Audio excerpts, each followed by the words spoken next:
The following program is for adult audiences only.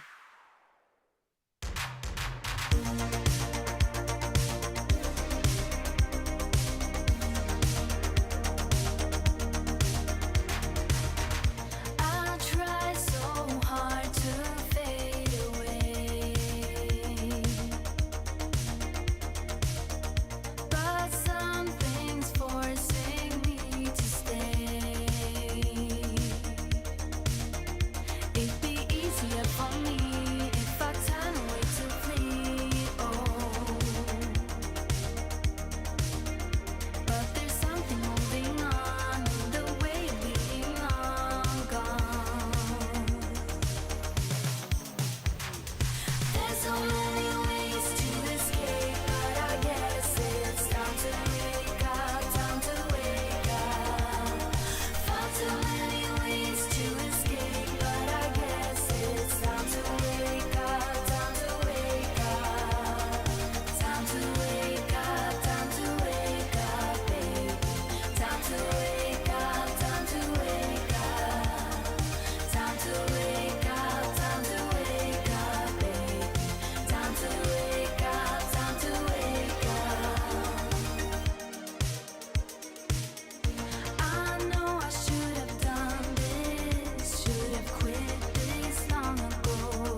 It's time for the Mixin and Chillin blog. Even if they implemented some ridiculous laws, this is something that if somebody truly wants to do this, they can still do it. But it's going to take a lot of effort on the Vaperz part to actually learn what it takes to make your own stuff.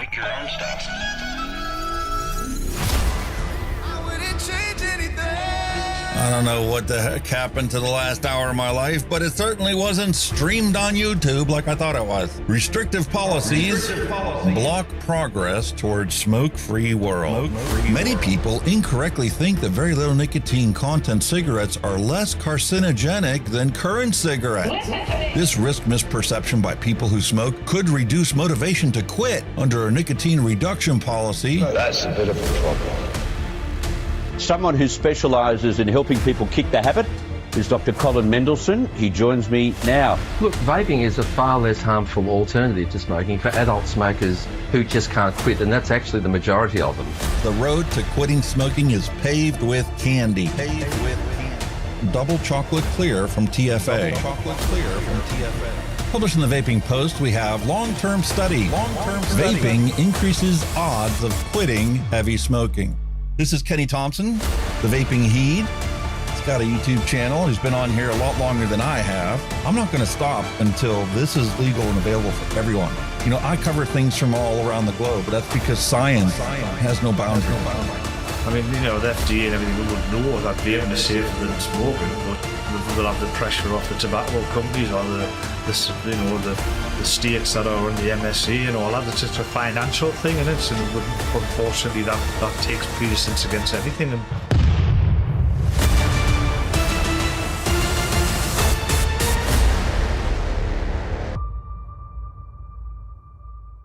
all of the things we went through.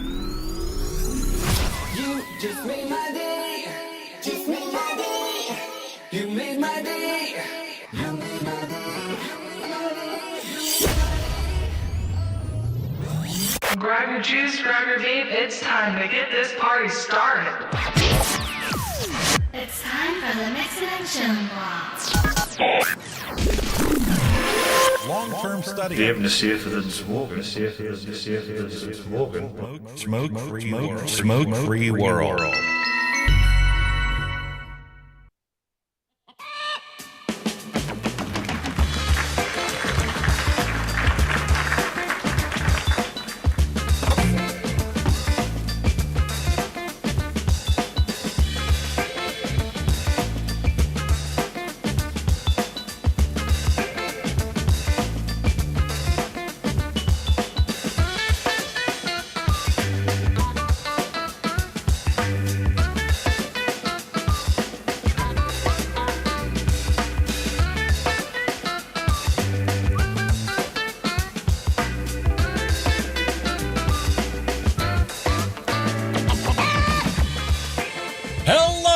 Welcome, everyone. Time for another episode of the Mixing and Chilling vlog. I'm your host, DJ Alex, and Kenny is working till 8 or 8:30 tonight, so he'll be joining us when we get to the retro vape. And speaking of the retro vape, our featured retro vape for today is this beautiful Asgard.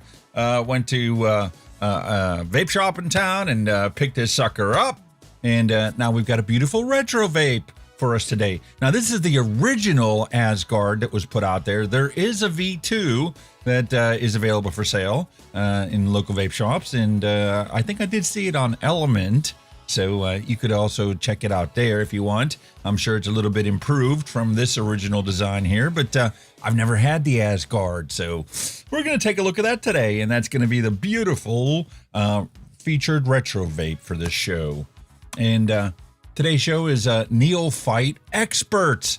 The world is run by Neophyte experts. These are morons that are put in charge of everything with no experience whatsoever and must instantaneously become experts in order to determine our fate and our lot in life's divergence away from what we thought was going to happen. You know, it's a reality. I mean, think about it. Do you think that any of the presidents we've ever had before they became president knew anything there was to know about becoming president? They had this grand idea in their mind of what they wanted to accomplish, how they wanted to accomplish it, and why everybody else before them did it wrong. And, like suckers, we fall for their lies when they're running for office.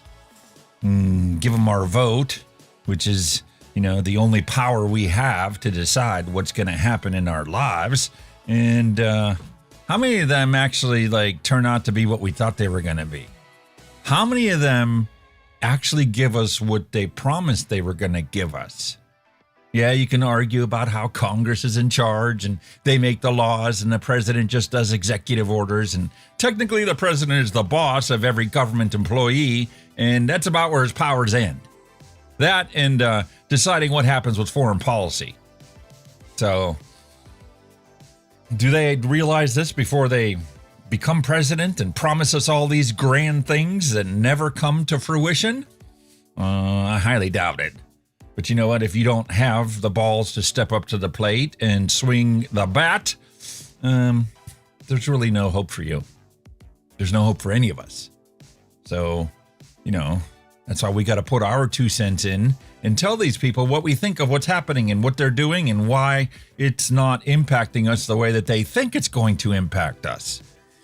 Just like all these ridiculous laws and taxes and prohibitions on the single most successful way to quit smoking.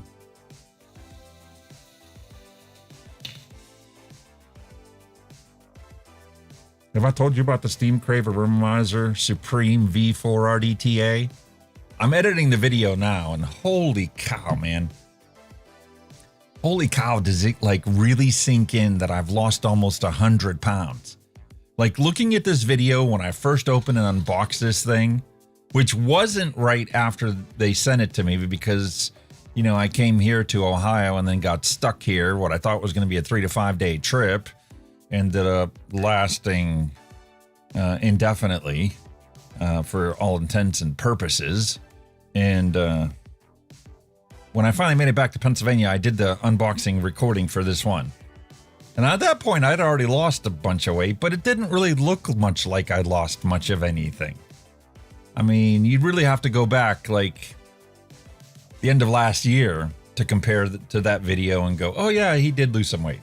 But realistically, my facial features and the general appearance of me looked pretty much the same.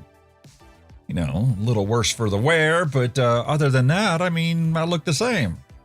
And when I went to do the recording for this one, I also recorded when I transitioned from the mesh coils to the dual coils that go inside this thing. And there was a change there. And then I realized that this change was going on. So day before yesterday, I recorded a transition, which is going to be the new opening for this one, because I know that there's such a drastic change in me. So I figured I'd give an opening that's going to look like the ending. And so then, we roll back to the very beginning when I open and unbox it, and we show off the swapping from the mesh deck to the dual coil deck. And then I did a recording whenever I changed it into a squonk mode. And I probably end up cutting that one out of there because the video is going to be way too long if I don't. So I can give my final thoughts. And it's just, holy cow, does things change so drastically sometimes, and you never even saw it coming. But, there's 2 ways of handling everything in life when it goes like that. You can either get down in the dumps about it and woe's me and boo-hoo me, or, you can grab yourself by the bootstraps and get to work and charge forward. So I'm picking the one that's going to make the most progress and have the most benefits. And it's not easy. There are days where my mental health is significantly suffering, but, I just look around and go, well, let's not worry about myself right now. I need to get that done. I need to get that done. I need to get that done. I went out and installed a new spotlight in front of the garage, and that was my task yesterday.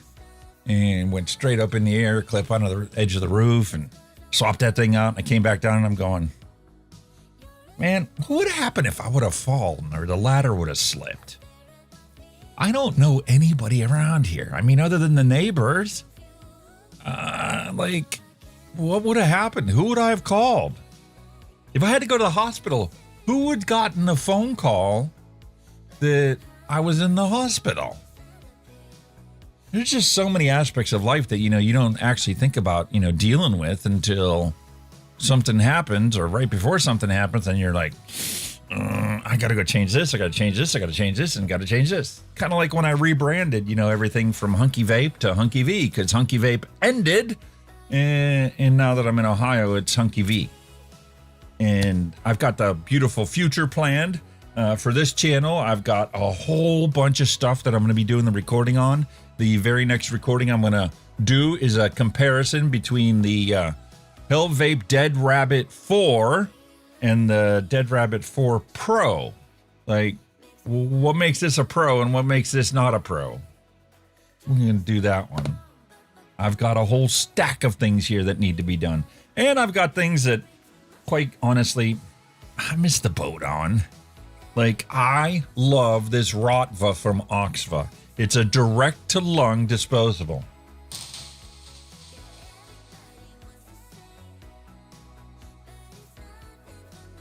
I would give my left nut if I could buy a case of this. I honestly would, because it is that bloody fantastic. But I looked yesterday and I can't find it. Nobody has it in stock. This stuff came out 4 months ago and it can't find it anywhere. And that's a crying shame. And I know I need to do the review for it because they sent me these two things and I used them religiously. Once I, my mom passed away, I was using these as my carry around the house while I'm doing stuff. And man, this is the best disposable experience I have ever had. And I want to keep buying it, but the government is preventing this from being readily available everywhere you look and you buy your harm reduction products so we don't smoke cigarettes. So, I got to keep using these honkin' mod and tank and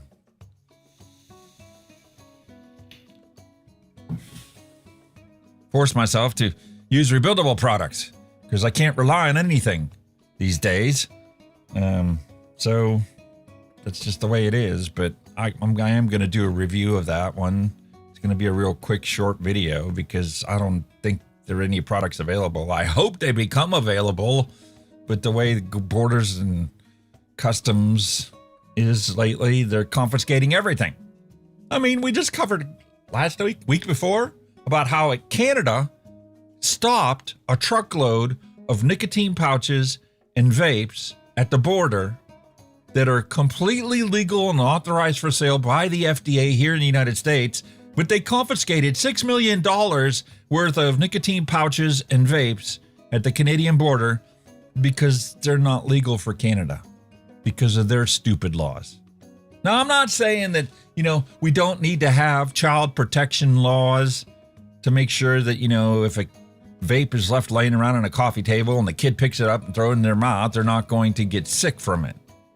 I get it. I get why Canada has their laws requiring, child certification compliance, but people are dying.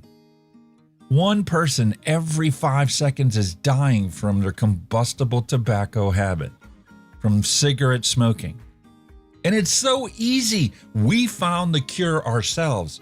We found the cure and we're using products like this Vape Pi BE7K, 70K, 70,000 puff device to never smoke a cigarette again. Because we enjoy it more and it's better for our health. And we love what nicotine does for us. We're no different than the biohackers that put the nicotine patch on because, they want mental acuity and they want sharpened focus. And I mean, the same reasons we started smoking cigarettes, people are going to start vaping. Like, the puritanical zealots don't get it, man. You don't have a problem with your child accompanying you to Starbucks to get your super whipped frappuccino full fat latte. It's got more calories than a normal human being is supposed to consume in half a day. And you're going to consume that in one single drink. And then if you get the grande, well, I mean, then you're clear up to what your caloric intake should be for the entire day. Nobody has a problem with that. Nobody has a problem with going to McDonald's every single day, breakfast, lunch, and dinner. So why are they so protective of what we use to not smoke cigarettes? It doesn't make any sense to me. And that's why this show exists and why this show will continue to exist. And even after, we've won this battle, because we've already won it, it's just a matter of time. The science is clear, crystal clear on this thing. We're not living back in the 1950s when you couldn't understand DNA and how things work and cellular microbiology and how that translates and how you can accurately predict, things one way or the other. And I know there's a lot of tainted science going on right now because, there's people getting paid to answer the question, oh, is vaping harmful? Well, if you say vaping is harmful, the answer is going to be yes. But so is water. You heard of people drowning, right?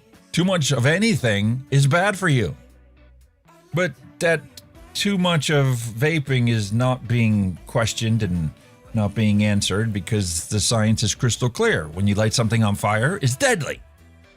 When you don't light something on fire, it's not as deadly. It's that simple. So why are you even asking the question? The question itself is stupid. The question is predetermining what the outcome of this science is going to be. And the whole purpose of this outcome is to, Clive Bates will tell you. Science is shaped to get alarmist headlines. Aha, look at this headline. Oh my God, everybody stop vaping. The papers are written in such a way that that outcome in the press is predictable. At the beginning, the scientific paper, there'll be a bunch of caveats that say, no, the headline that we've presented you with isn't actually true. There you go, man. There's tons of science out there.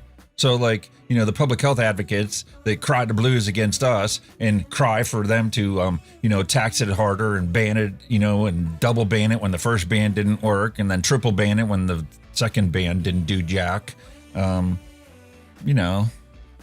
They have ammunition to fight their battle and feel good when they go to bed at night. Personally, I think they should all rot in hell. Because if they wouldn't have touched anything to do with vaping, if the government hadn't impacted vaping at all, if they didn't impose the vape mail ban, and they didn't go after and force UPS and FedEx and all these other ones to strictly keep a hands-off approach to this thing, and then you got like Shopify and these e-commerce things and MasterCard and Visa is all clamping down on it. You're not allowed to have it. You're not allowed to have it. We got to protect the kids. We got to protect the kids. We got to protect the kids. Okay. Congratulations. You stopped maybe, 1 out of 1,000 kids from misusing a product that they have no business having anything to do with. I personally think that they should be allowed to have it. I think you should be able to get a prescription if you're a 16-year-old and, you've got symptoms that you can alleviate by picking up a vape. Well, I think you should be allowed to go do that. I think that there should be a prescription for people that want to smoke cigarettes. I think that cigarettes should only be available in pharmacies. It makes common sense to me because then that way, if you're going to the pharmacy all the time to get your cigarettes, well, then when you start getting COPD, well, you can pick up your prescription for your COPD when you pick up your new cigarettes. And when your doctor diagnoses you with cardiovascular disease and you got to take a whole bunch of new pills because now you got hypertension and high blood pressure, you can go there and get your high blood pressure pills and get your pack of cigarettes because that's what caused it. So let's group things together, and that's where they're getting it from. That's what the outcome is going to be. So, save everybody a trip. Think of the fuel savings alone on a nationwide or a global scale. If everybody that bought cigarettes had to buy them in the pharmacy and all the gas they would save instead of, going to buy the cigarettes at the gas station. Well, they're going to get gas anyway. They're already getting it where they're already going. But let's get them familiar with the pharmacy because, the health outcome and health consequences of smoking is going to force them to go to the pharmacy. So let's go and force them to go buy their cigarettes there. Oh, wait a minute. Australia did this with vaping products. And 90, 96%, 98% of the country says, I go to the pharmacy to get a vape.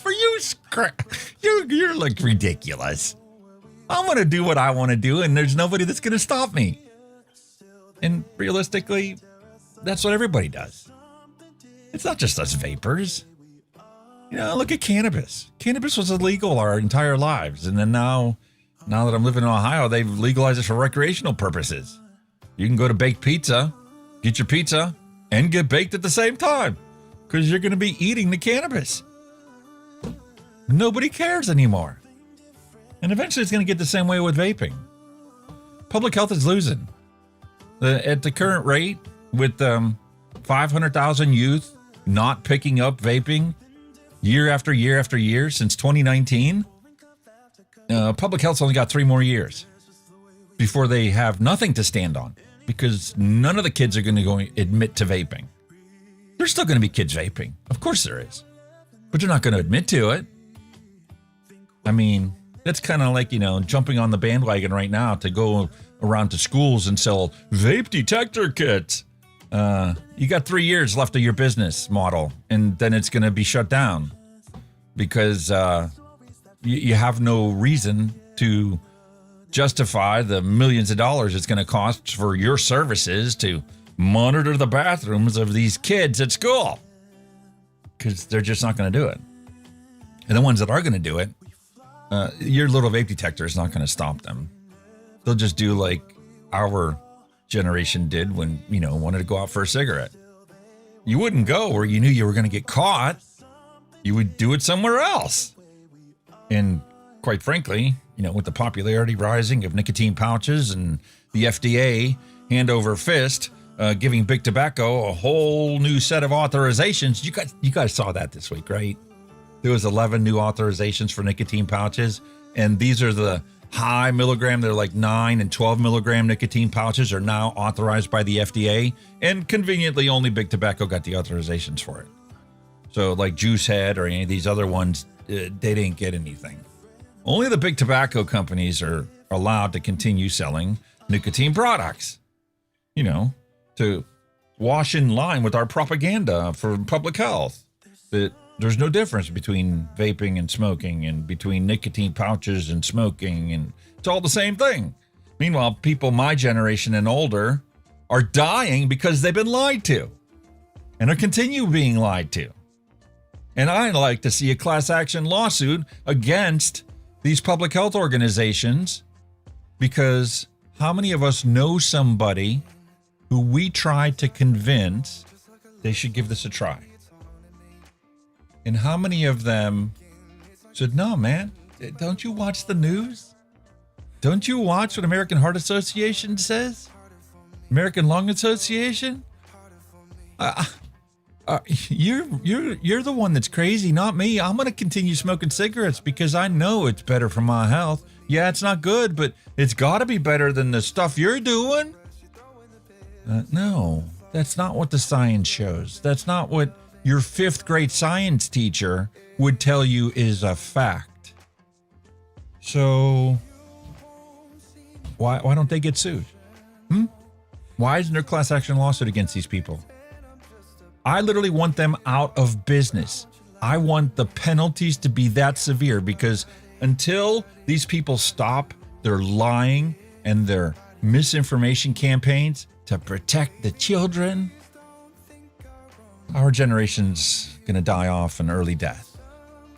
Social Security is going to be completely solvent because our generation's going to die decades before we were supposed to, which means none of us are going to collect what we paid into our entire lives. And that just doesn't sit well with me. So that's why we keep doing what we're doing. And that's why I keep advocating, and I keep trying to teach people and show them the way and hold their hand if I got to. I don't care what it takes. And, if your state bans your stuff, I will be happy to give you what you need to not smoke cigarettes, because I love you and I care for you. and I want you to live a healthy, happy life. So, that's where we stand today. I was already on the soapbox, not even a half hour into the show. So why don't we continue this by rolling the news bumper and see what's going on in the world.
Hey, folks, I almost forgot. I was going to do this in the intro, and this is where it belongs. But, and I realized I forgot to mention this because I got, very emotional and wanted to make sure that I looked out for your well-being. And I feel bad for those people that, their states have literally prevented them from continuing to use the cure to not smoke cigarettes. So, I had to convey that information. But, for my mental health and my financial health, I need to start another channel that is not going to be demonized like this one has, and will continue to be, because my message is not changing until I find science that shows I need to change what I'm saying.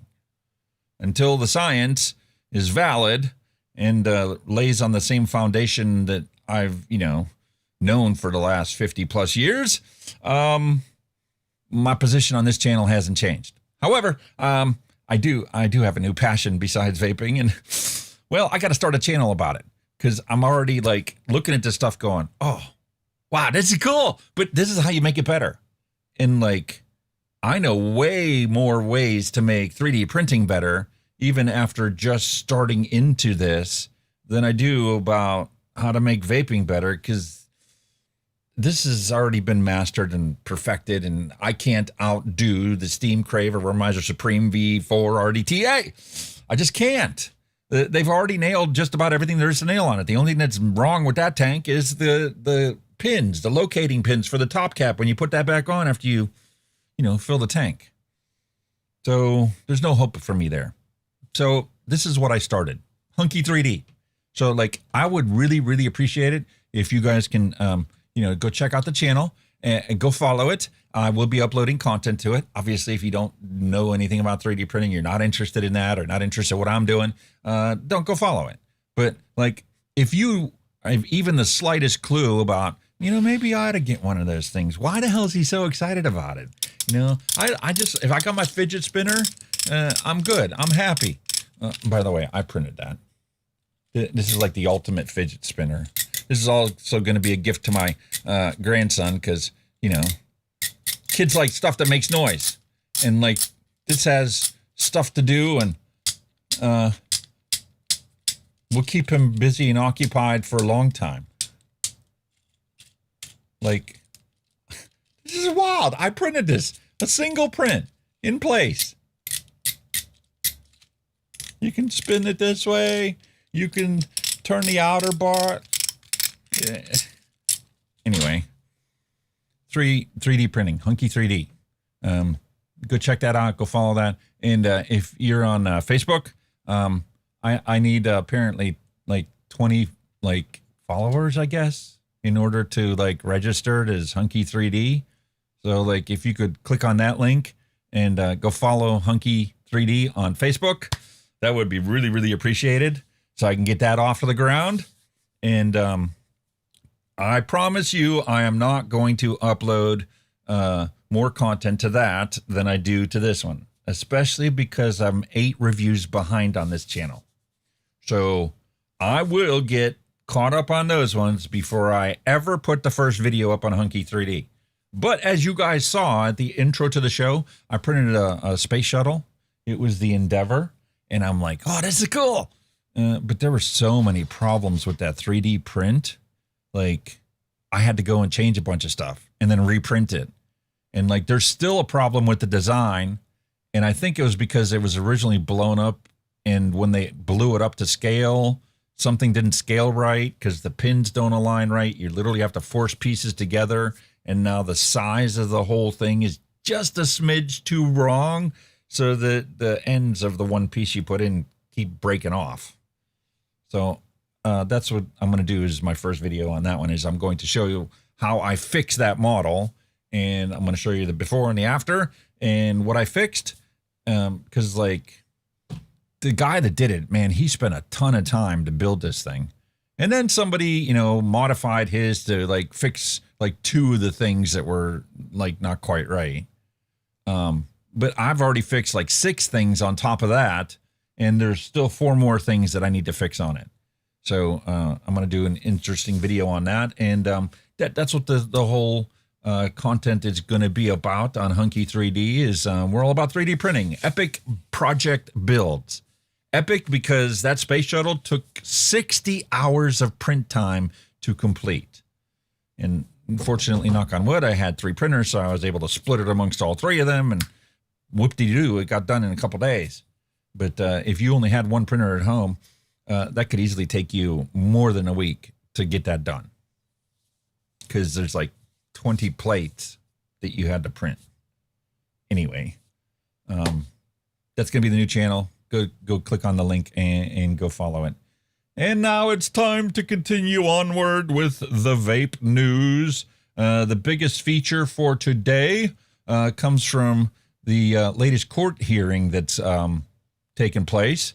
The court vacated the FDA denials over unlawful rulemaking. See, what happened was when they got these millions and millions of PMTA applications, because there was the PMTA deadline that everybody had to file in order to stay on the market, and the FDA never in a million years thought there was going to be literally millions upon millions of applications, PMTA applications. When they designed the law, they were looking at only big tobacco, and they figured, you know, what's going to happen? You might get 12 applications we'll have to deal with. We'll be able to get them done in 18 months. We'll figure it out. It didn't happen. That's why the latest things that have just gotten authorized literally had their PMTA application put in 5 or 6 years ago.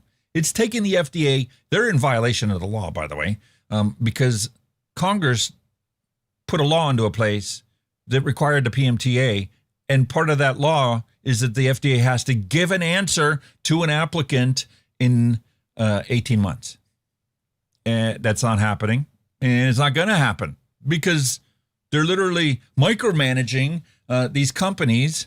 That's the intent that the FDA sees as their purview, and their job is to micromanage these companies and make sure that nobody, 0 people, could be harmed by their products. That's what the bar is right now to get authorized. No teens are going to pick up this product. And that's the only reason why the latest vape got authorized is because they had the fingerprint reader in the device, and you had to log in and create an account, and the device had to, you know, call home to mama to verify that you are an authorized user of the product and your product has been authorized for use by you. And that's how that device works and how they could guarantee that no kid will ever pick that up and use it or misuse it. But how are you going to get rid of these millions and millions of applications? We have to close them out. We're not actually going to read all of them. I did an episode of the 5 Minute Friday long time ago where I just sat there and calculated simple understanding of how long does it take a human being to read a page of somebody's writing. And then I says, okay, well, that's how many words per minute are accomplished. This is how many minutes it's going to take. And the average application was literally hundreds, if not thousands of pages long.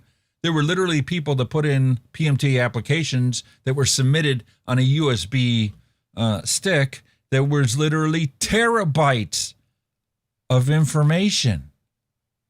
So terabytes of information is literally 10, 15 years of reading. If you literally read every single document and page and word and letter that was included in that application.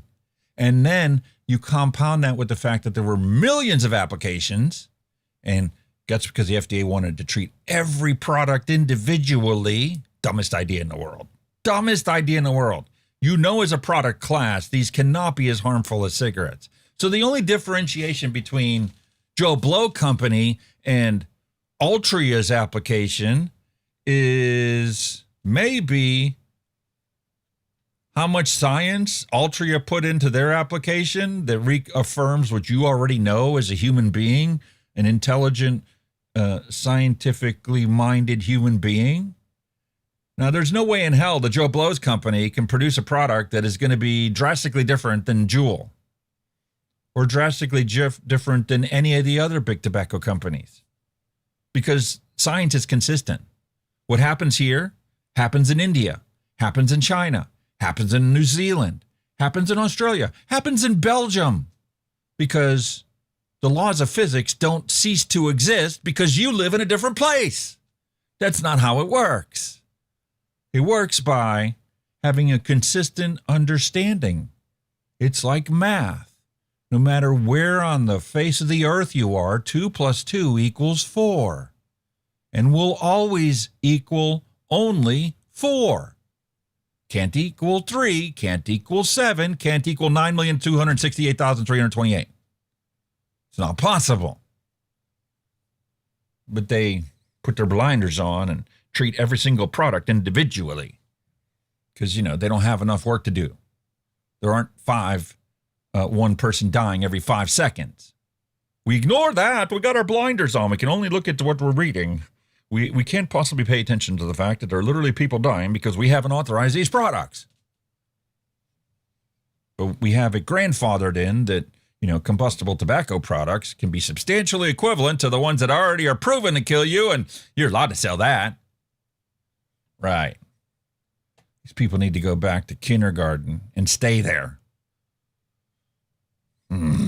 Anyway, the court said that you cannot just blanket deny everybody because they didn't include a certain piece of science that wasn't required until you came up with this rule that makes it required.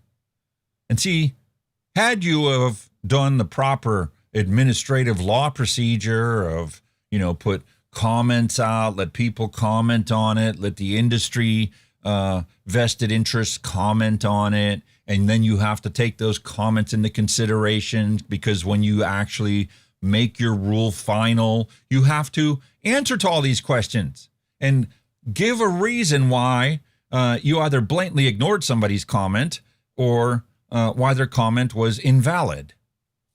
Otherwise, you need to take that into consideration when you finalize your rulemaking. And the FDA didn't do that. They came up with this blanket denial, this requirement for every single application, but never told anybody that it was a requirement. And that's against the law. And the court slapped them on the hand and says, you're not allowed to deny any of these applications. Everyone that you denied is now remanded, and you need to go back and revisit all of them. And, you know, it'd be nice if the court actually forced them to send an apology letter saying, we fucked up. Sorry. We screwed up. I'm sorry. No, they're not going to do that. So there's people that have completely given up this industry and given up this thing because they got their denial and said, oh, well, no way we'll ever get past this application process. So they went away and they're gone. And they're probably not following this kind of stuff anymore, so they don't even know that they have a fighting chance to get their products authorized. Anyway, beautiful article published in Vaping 360 to let everybody know about the court vacating the FDA denials, the blanket denials that they did, determined that their rulemaking process was flawed and illegal. So if you want to make these rules and you want to have a scientific review as part of the PMTA application, well, in order to make that a rule, you have to put, notice and comment out there to tell the industry, hey, man, this is what we're thinking about doing for the rule. And you're going to have to, give us your feedback. And that takes a certain amount of time. So, you can continue selling your stuff. Because 1.2 million flavored ends just got a blanket market denial order, and all for the same reason. And the reason was that you didn't have the science that we required, that you didn't know that was required. But you're denied anyway. Oh, look. Oh, my desk is all clear off. Oh, this is awesome. No more millions of applications to read through. I just cut 9 years of work out of my job. No, you didn't. No, you didn't. You need to go back to the very beginning and realize these things don't need PMTA authorization because they're not tobacco products. There's no tobacco to be found anywhere whatsoever inside of my vape. And there isn't one in your vape either. And even the naturally extracted tobacco is not tobacco. It's an extraction. That's like the flavoring. VSO flavors are extracted flavors. They distill them. It's in an alcohol base. And it retains the flavor compounds, but just because it has flavor compounds from something doesn't make it that something. It's kind of like saying, if I take a potassium pill, I'm not taking potassium. I'm taking banana pills. It's bananas. You can buy bananas as pills now. No, you can't. It's not a banana. If it fits in a pill bottle, it's not a banana. A banana's big. Science. Not everybody understands it. And certainly, most people don't know how to think in a scientific mind. Logical. But there are consequences to this craziness that's going on out there. 1 year after the law took effect, northeastern Wisconsin vape shops are closing in droves. They say that they're struggling. No, they're not struggling. You eliminated 98% of the products that they're legally authorized to sell in their shop. Who the heck, what business could survive only with 3 to 5% of the inventory that they have available for sale? If you walked into Home Depot and says, this is all illegal, you're only allowed to sell lawn equipment. What? Would Home Depot survive if they were only allowed to sell lawn equipment? Because the lawn equipment was OSHA certified and everything else isn't? What? No, that's not even a realistic possibility that could happen. Nobody would ever think that could happen. Nobody's going to shut Home Depot down because they're not OSHA certified. But that's the equivalent to what happened to the vape shops. Only the FDA authorized products are available for sale. Oh, and by the way, lawn equipment's sold by all kinds of different people besides hardware stores. There are specific dealerships that you can go and buy your Kubota tractor at. You don't have to go to Home Depot to try and get a Kubota tractor. Not that Home Depot sells Kubota, but the point is if you want lawn equipment, you go to a lawn equipment store. And those lawn equipment stores are going to treat you better and give you a better selection than Home Depot could ever do. Anyway, let's see what they have to say about this. Obligatory commercial? We understand how overwhelming an injury can be. Whether it's a car accident, slip and fall, or any other accident, our legal team is here to fight for you. We'll handle your case so you can focus. You're there on your to prove food and on your table. Lawyers, the only purpose of lawyers is for lawyers to make money. That's it. If lawyers get involved in anything, everybody loses, except for the lawyers. Have you ever seen a class action lawsuit where the lawyer only took enough to compensate him for his costs? No. He takes like 40%. And yeah, that more than covers his cost. But that's how these lawyers become millionaires. Because you are the wrong party and you're only going to get maybe half or whatever the awarded damages were. The lawyer gets the rest. And if it's a part of a class action lawsuit, it's not you that's going to get half. That half is supposed to be split amongst the millions of people that got wronged. That's why when they sue Google and Google has to pay $1 trillion, you get $5. That's it. Because Google screwed everybody. So that $1 trillion doesn't go very far when you're splitting it amongst the hundreds of millions of people that Google screwed. And a lot of the times, the bean counters at Google go, well, let's get Joe Bob over here, who's not actually related to you, to sue us, create a class action lawsuit, and he can hire whoever he wants, and we'll cave. We'll just settle it out of court. Because it's going to be cheaper for us to settle it out of court, for $2 million than let this fester for a while and realize that half the planet got screwed. And we'll never be able to compensate half the planet for how bad we screwed them, how bad we lied to them, how many people committed suicide because we screwed them. Shh, we got to keep that a secret. The only way to keep it a secret is let the lawsuit go through, and once it's settled, and you can't get sued twice for the same thing. Anyway.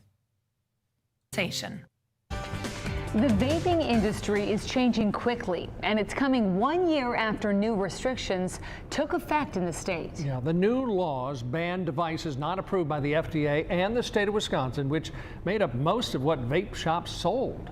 Fox 11 Valley reporter David Goh spoke with local vape shop owners to learn how the change has impacted them. Tonight he brings us multiple views. If you walk into a vape shop these days, there's a good chance you'll notice lots of empty shelves. That's because new vape restrictions entered Wisconsin just about a year ago. As a result, many vape shops lost significant business, and many even have been forced to close. We closed down Appleton, Neenah, and our Sheboygan store. Ben Hall has closed 3 of his 7 stores. He says sales are down about 80% in the last year. We've seen a lot of customers shopping out of state, either online or heading up to Michigan. Restrictions took effect September 1st of 2025.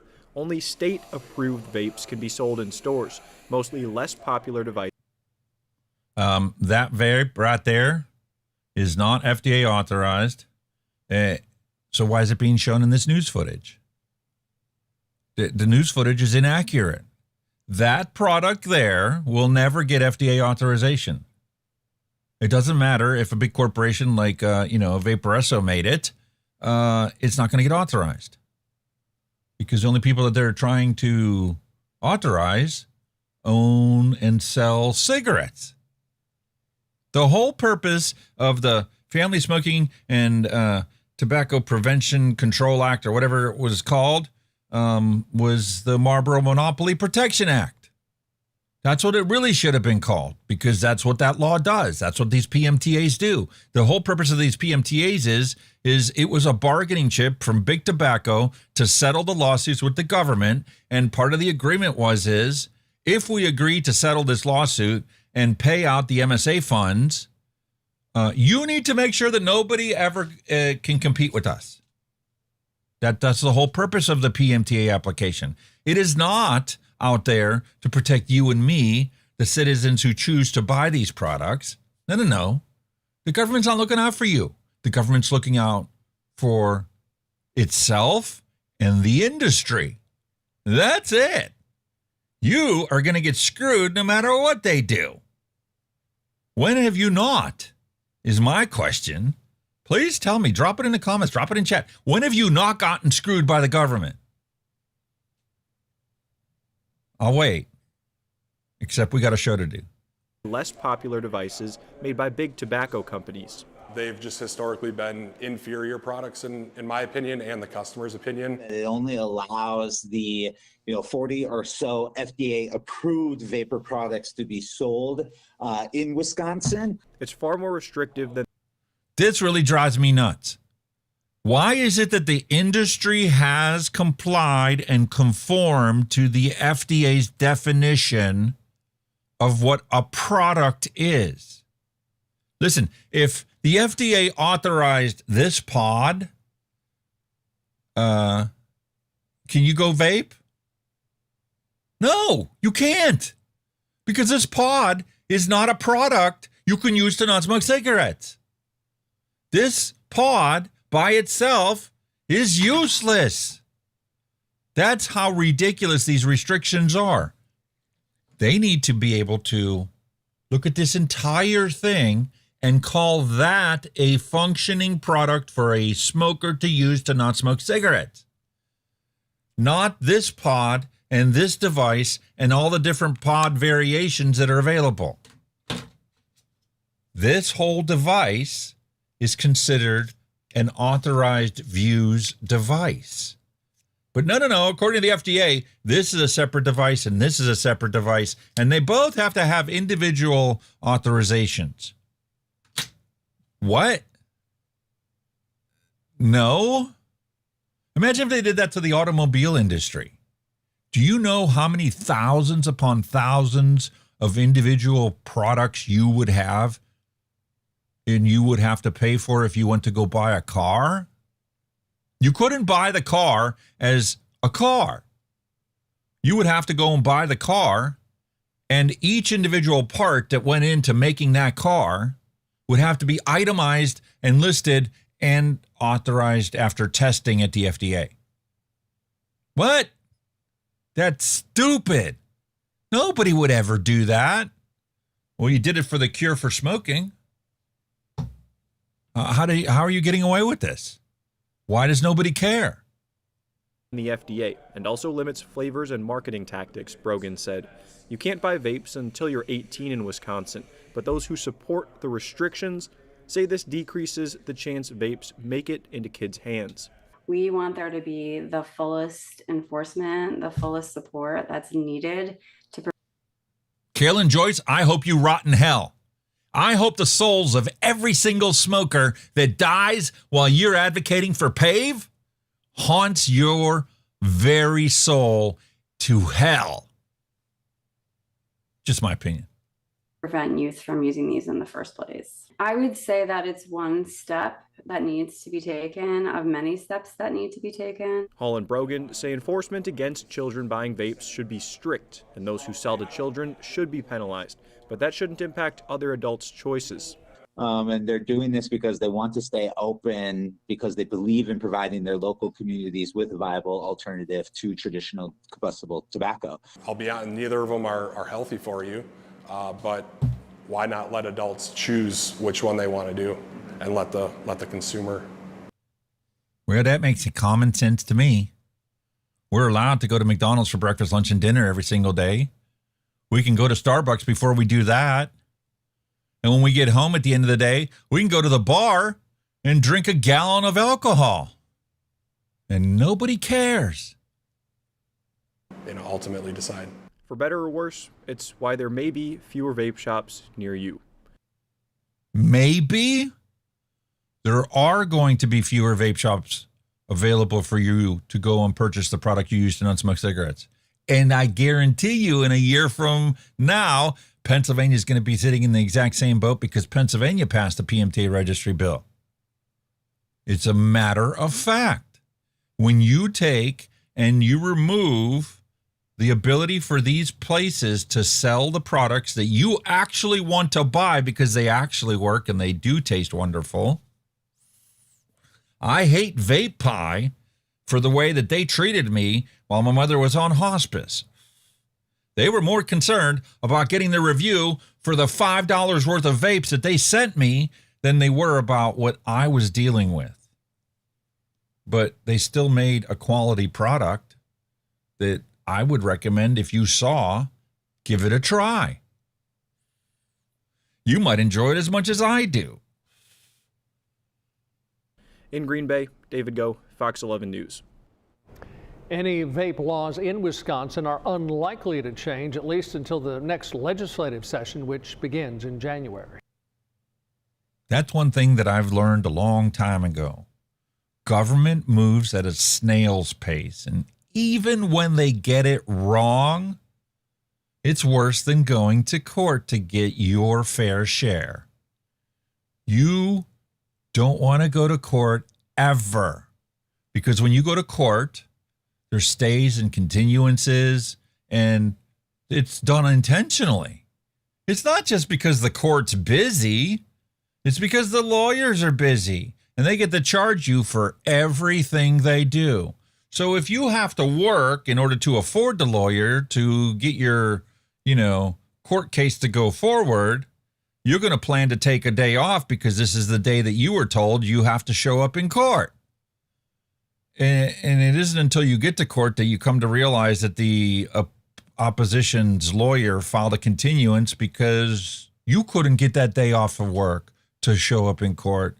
And they showed up and they took the day off of work, and your lawyer charged you to go to court with you that day to be told you had a continuance and the case has been postponed for 30 days. Congratulations. There's a $500 bill to get nothing done. And it might just so happen that you, because you got jacked off, that you took a day off work and, the other person didn't show up in court and their lawyer filed a continuance. You're going to file a continuance the next time because you're not going to be able to get a day off work. And it just gets dragged on.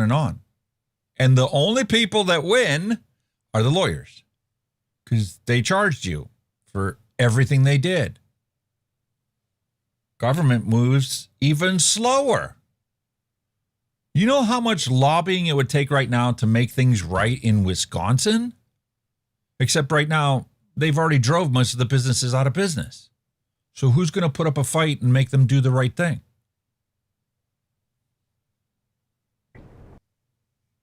Nobody. What's your water score? More Find out with a free commercials. water test from Aquarius. And right now, trade in any old water softener for a new Kinetico system and get I need to create a mute off button. on top of our sizzling hot summer sale prices. Trade in and trade up with Aquarius Home Service. The vaping industry is dead in Wisconsin. There is no such thing as a vaping industry. The only people that survive this is big tobacco. That's it. How is Ben Hall? He closed 3 of his 7 vape stores. How is he still in business? Every single one of the FDA authorized products that he sells, you can go down to Sheetz and pick up. You can go to BP and pick it up. How are they going to survive? I don't see it possible. I mean, you wonder why vape shops, you walk into them and half the store is nothing but bongs and cannabis or CBD stuff. They didn't do that because that's what they wanted to do. They didn't wake up one morning and go, hey man, I want to open up a cannabis store, but I'm going to call it a vape shop. And I'm going to trick people that want to quit smoking to come into my vape shop and get high. No, that's not how it works. They were forced to increase the things that they wanted. And what did they add to their repertoire? They added the things that their customers that were buying their vapes also asked for. That's the whole of a business, is to satisfy consumer demand. Otherwise, you're not going to have any customers. And they're doing this all to protect the children. We got to protect the children. Well, guess what? In the UK, it's the exact same situation. Sorry, you guys are no longer the pinnacle of tobacco harm reduction. You're not. Bloomberg got his foothold in there, bought out Bath University and started buying out their politicians. Little by little, he's getting his agenda approved. I hope he rots in hell too. And the vape shops are going to start closing there too. An entrepreneur has said that the major blow caused by government rules banning under 18s from vape shops and new taxes on nicotine liquid due to start this autumn made him decide to shut his St. Peter Port store with the loss of one job. Pete Brearley from Vapehead saw quite a downturn when the ban on children came in, as obviously you can't leave a pushchair outside when shopping. Government rules also require vape shops to obscure windows so products cannot be seen within 9.8 feet, aka 3 meters, of the door, in a move designed to protect the children. We got to look at the children that are never going to die if they pick up this product. And ignore the people that are dying every single day from the combustible tobacco habit. There's no financial reason why we should worry about them. They're already been written off, and they're going to die an early death, which is good for, retirement accounts, because we won't have to pay out on them because they're dead. Beerley added new taxes that would see people paying £2.20 tax per 10 ml bottles of e-liquid is also coming up and is going to hit the trade, and is also going to dissuade a lot of people from transitioning from combustible tobacco to non-combustible tobacco, or combustible tobacco to non-combustible, non-tobacco containing products. He said this would cause the cost of a 100 milliliter bottle of liquid with added nicotine shots more than double, with customers paying £26.40 tax for the bottle. They're doing the same thing here. In Wisconsin, they put a 90% tax on the vaping products people use to not smoke cigarettes. It literally made vaping more expensive than smoking. And when nobody opposed that idea, a couple years later, they decided to, enact the PMTA registry bill where you're only allowed to buy big tobacco products to encourage even more people to keep smoking. Because you paid extra never stopped me from buying a pack of smokes. Oh, it went up another quarter. Yeah, so what? I like my cigarettes. You ain't going to get me to stop buying them just because you charge me an extra quarter. So I give up my coffee, make my coffee at home instead of buying it here at the gas station. You're the one losing, not me. I think a lot of people will just turn to online because it's so much easier, he added. Well, yeah, but they're buying it from the black market, don't you know? Because you're not buying it from your country's authorized wholesalers and distributors and shops. Yeah, and that's what's happening here in the United States. If I want something, I got to order straight from China. Ridiculous.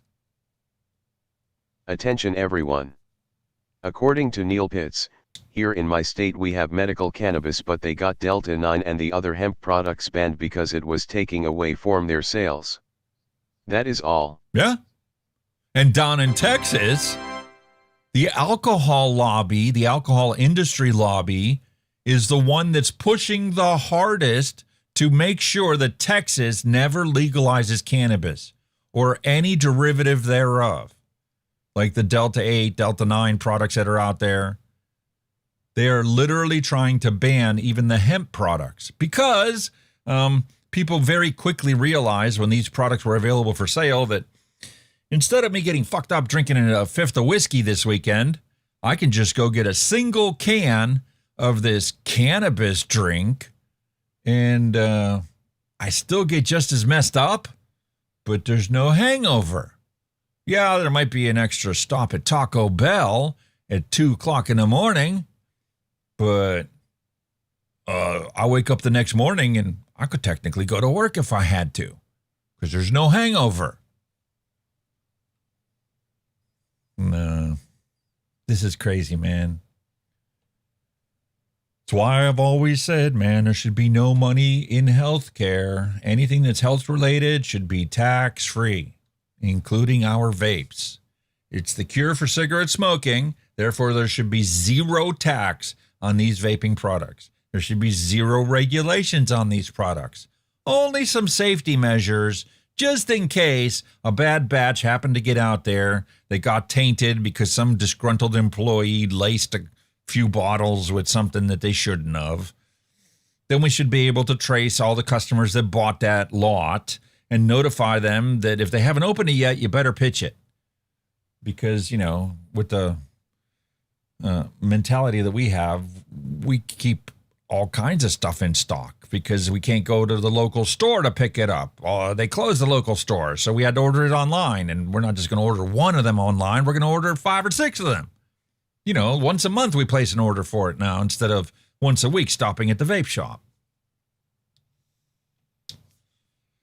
Well, moving on, we've got prisoners given vapes so they don't start a fire in the prison. Listen, I don't care what reason you justified letting them have their vapes. I'm glad that these prisoners are no longer going to be subjected to the only option to consume nicotine being in the form of the deadliest way possible. Prisons are selling inmates specially designed vapes to stop them from using them to start fires or re-engineer them to smoke drugs in their cells. Well, it's kind of hard to smoke anything out of a vape because there's no combustion. It never reaches the point of combustion, therefore you can't have combustion. Could you take a rebuildable tank, empty the liquid out of it, and use that coil to light a fire? Of course you could. And you technically could do the same thing with these vapes. They are too short-sighted to realize that, just because they don't have access to drills means that they're not going to be able to adulterate what's in that. Yes, they can. If they really wanted to, they could. You've got an opening for you to be able to breathe through, right? You mean to tell me you couldn't shove a syringe in there to inject whatever drugs you wanted to inject? Not that it would really work that well. Why would you want to dilute the potency of that drug? It's already hard to get into jail as it is. You wonder why there's fentanyl and carfentanil, why there's elephant tranquilizer that people are dying from? Well, it's because you banned cocaine. You banned heroin and LSD. It's a scourge of society. We got to protect society from it. We got to ban it. Does banning it actually eliminate consumer demand? If you are not eliminating consumer demand, your laws do nothing but make the situation worse. The prison service commissioned the tamper-proof vape because criminals were using previous versions to set fire to their cells or manipulating them to smoke illicit drugs. It's not smoke if you're using a vape. Stop the misinformation. You need to be precise with how you speak. You need to have a scientific mindset. In order for there to be combustion, you have to have enough heat for it to reach combustion. The whole reason why vaping is safer than smoking is because there is no combustion. It never reaches the point where you have pyrolysis. Look it up. Pyrolysis. You don't know how to spell it, Google will fix it for you. Don't worry. AI's got that part right. Officials estimate that 85% of the 2,000 fires in prisons per year are started by offenders using the previous 88 vape, often by simply blowing air back over the battery. What? That doesn't even make sense.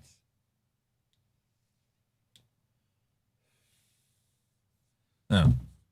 Disposable. That doesn't work. That's not how the one-way valve in there works.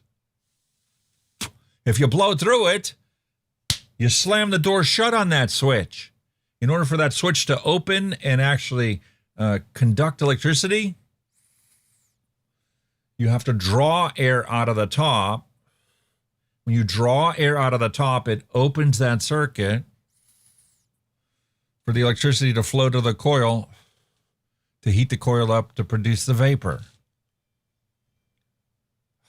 Wow. I shouldn't be upset like this. I should come to the realization and accept that half the country can't read above the 6th grade reading level. You didn't know that? Sorry. It's true. If half the country can't read above a 6th grade reading level, that means you certainly can't expect 8th grade science to be a foundation to everybody's knowledge base. Mark Fairhurst, the chairman of the Prison Officers Association, said that the new vapes had proven tamper-proof so far, noting the previous versions could be broken in half by inmates who could then use the battery to start fires. Oh, so that's all you did is you made the casing for the device. So you can't take it apart. Well, why aren't you selling this one in the prison? What? Your cousin doesn't make this one?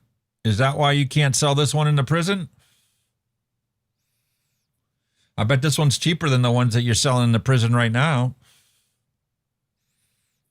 70,000 puffs would last an inmate an entire month. And I think this is only like $25. Vape Pie, the company I hate, makes a good vape.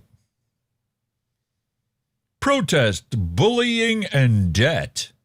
Data suggests that 95% of fires in jails are started by prisoners. Wait a minute. Okay, that don't surprise me. That don't shock me. That don't have me going, huh? The part that has me going, what the heck is going on here? 5% of the fires in jails are started by somebody other than the prisoners. You mean the guards are starting the fires? Who else would be in the prison besides the prisoners and the guards? Right? Those are the only two choices. Or is it the administration that's doing it? And why? How do they gain by starting a fire in the prison? Are they looking for some time off? Are you not giving them enough vacation time? Enough PTO? What? Why is nobody asking that question? Why are we single-handedly focused only on the vapes? And you're like trying to win over public opinion by telling them that, well, they're not getting this so that they get a, longer life when they have a life sentence in prison. So that the, corporate jail industrial complex could, reap another 5 years out of that inmate occupying that for-profit prison. I never thought I'd hear the day where I'd have to say for-profit prison. Prison's supposed to be a form of punishment where the government is literally, segregating the criminals away from society to protect the criminals. Picture of a prison vape. All right, Mallory, let's check this out.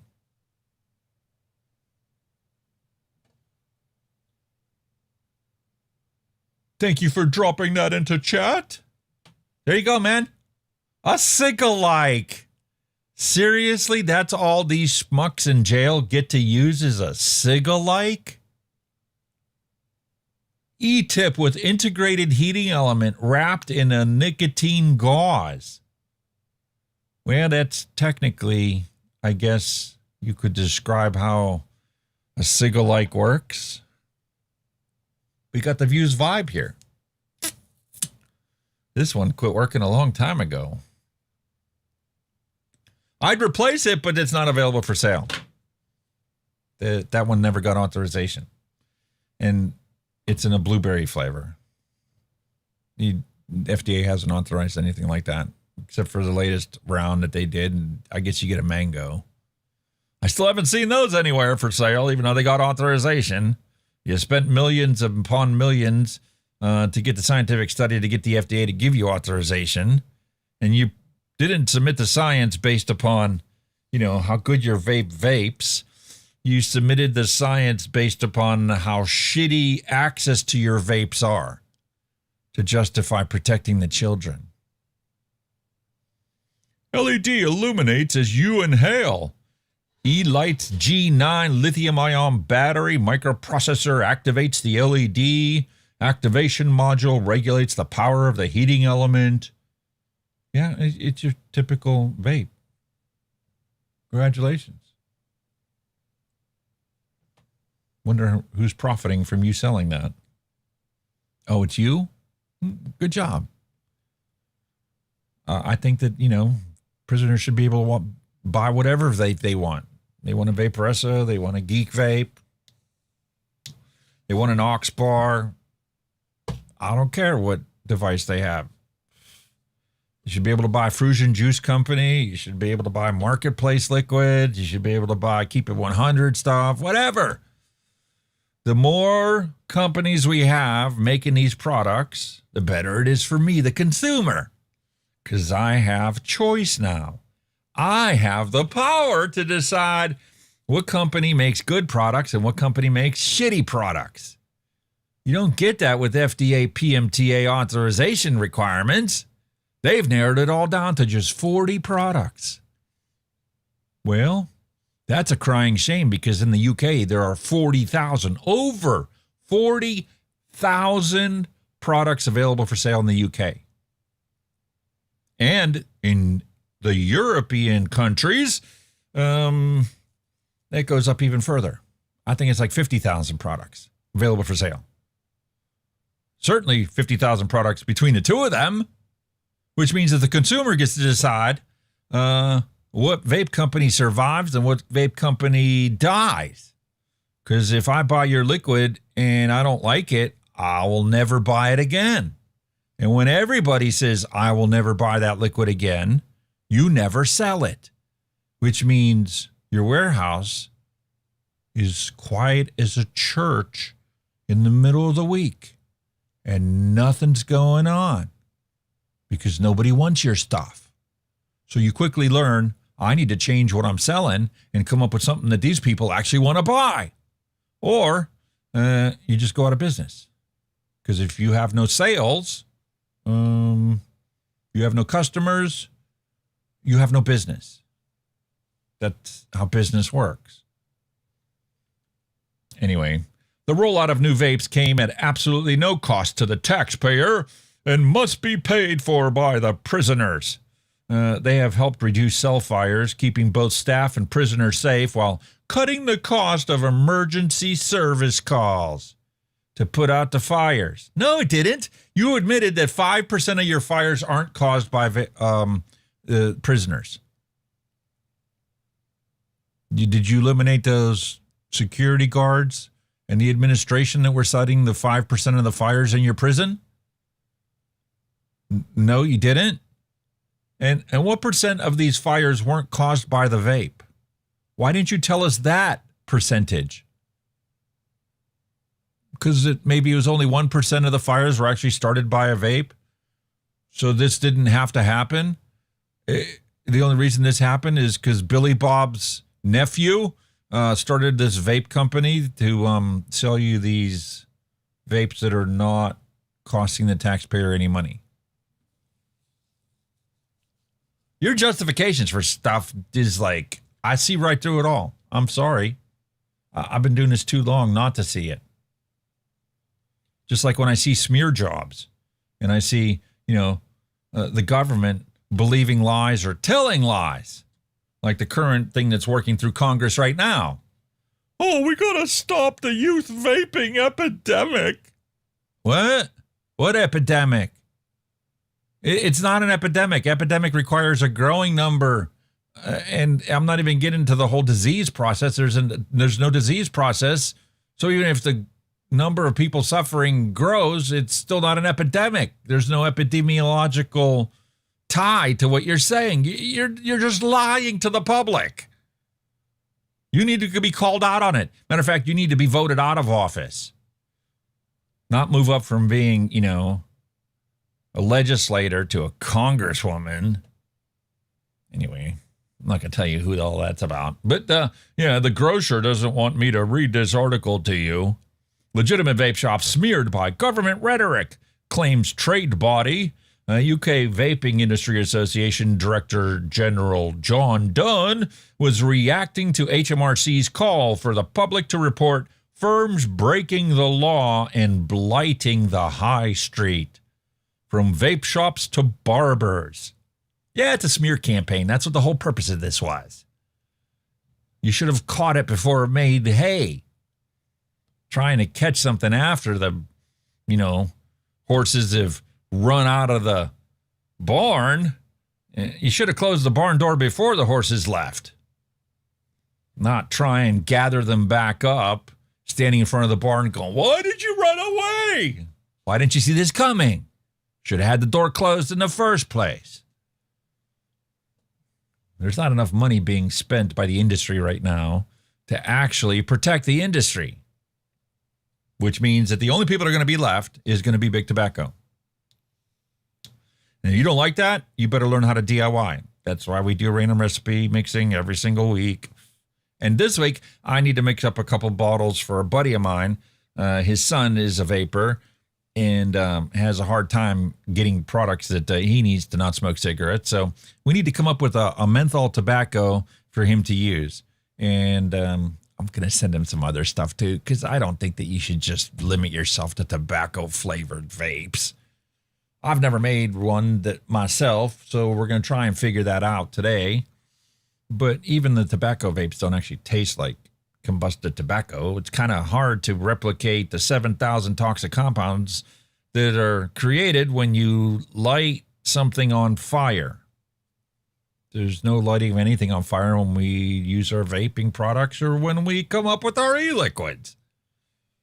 So trying to take a bunch of wonderful tasting flavors and convert it into something that is road tar and ash, you'll have a happier time vaping if I send you, double butterscotch caramel cheesecake and call it a tobacco vape. Call it a Cavendish Supreme. You'd be like, oh man, I love that Cavendish Supreme. I have no idea what Cavendish tastes like. I used to smoke cigars, but I don't know what Cavendish tastes like. And I don't think he does either. So it's going to be considered a win-win. I don't think it's going to work, but I'm going to try this anyway.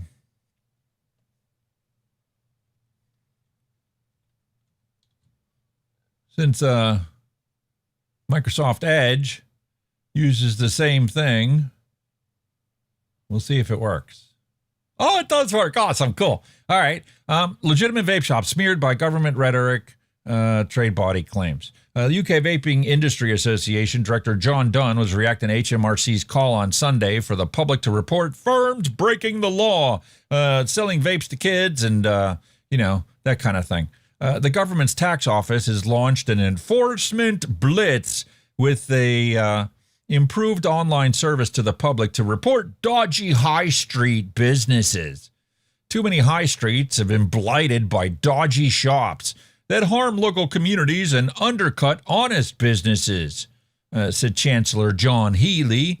If you see something that doesn't look right, like suspected tax fraud or money laundering, use HMRC's fraud reporting service to help protect our high streets and give us a job. The HMRC spokesperson added, the improved report tax fraud service at gov.uk makes it easier than ever to shop high street businesses they suspect are involved in fraud, from vape shops to barber shops. Users who provide information that leads to the collection of £1.5 million of additional tax can receive a reward between 15 and 30% of the same. Dunn said the UK VIA fully supports robust action against tax fraud, money laundering, and businesses involved in criminal activity. Legitimate vape shop retailers have absolutely nothing to fear from properly targeted enforcement, and indeed are among those most damaged by illegal operators who undercut responsible businesses. Listen, you're a dumbass. I'm sorry. But if you honestly think that consumers are going to be happy about this £2.20 per 10 mil tax, you are sadly mistaken. The black market in the UK is going to double in the next year. I guarantee it. Why? Because pensioners are not going to cough up the £2.20. And pensioners are not going to go back to smoking the durries or the fags or the smokes or the cigarettes, whatever you want to call them. They only care about not smoking cigarettes. They only care about their caramel cheesecake e-liquid. And they're not going to pay triple the price for the exact same thing that they're buying now. They will figure out how to make their own. Or if Billy Bob down the street, who's running a computer shop, has this insatiable desire to expand his business offerings because, well, nobody wants to pay $1,500 for a hard drive when the hard drive crashes. Everybody's just getting rid of the computers and, relying on their cell phones and tablets. Your bottom dollar and your family is hungry and you need to feed them. So if you just happen to go out and buy some flavoring, some VGPG, some Nick shots, and, order them from anywhere besides your country, you can sell them without the tax on it. And, well, yeah, you're a criminal. But I think you're serving the public health. And I think you're serving the public. I don't think you're a Blythe. I think you should be honored for becoming a criminal. Because there's never a wrong time to do the right thing. And the right thing here is saving people's lives. Because when you do nothing, they die an early death. Because they're going to continue to smoke cigarettes. However, an increasingly concern by the government's habit of repeatedly singling out vape shops and communications about dodgy businesses, organized crime, and the decline of our high streets is wrong. So that's why you actually spoke up. It has nothing to do with protecting the consumer of these products. You're only worried about the few businesses that got a bad rap because, their neighbor who has a similar sounding business name who was selling dodgy products, not because they're actually dodgy, but because they didn't have the tax paid on it. What kind of world are we living in where the only thing they actually care about is your tax dollars? They don't care about your life.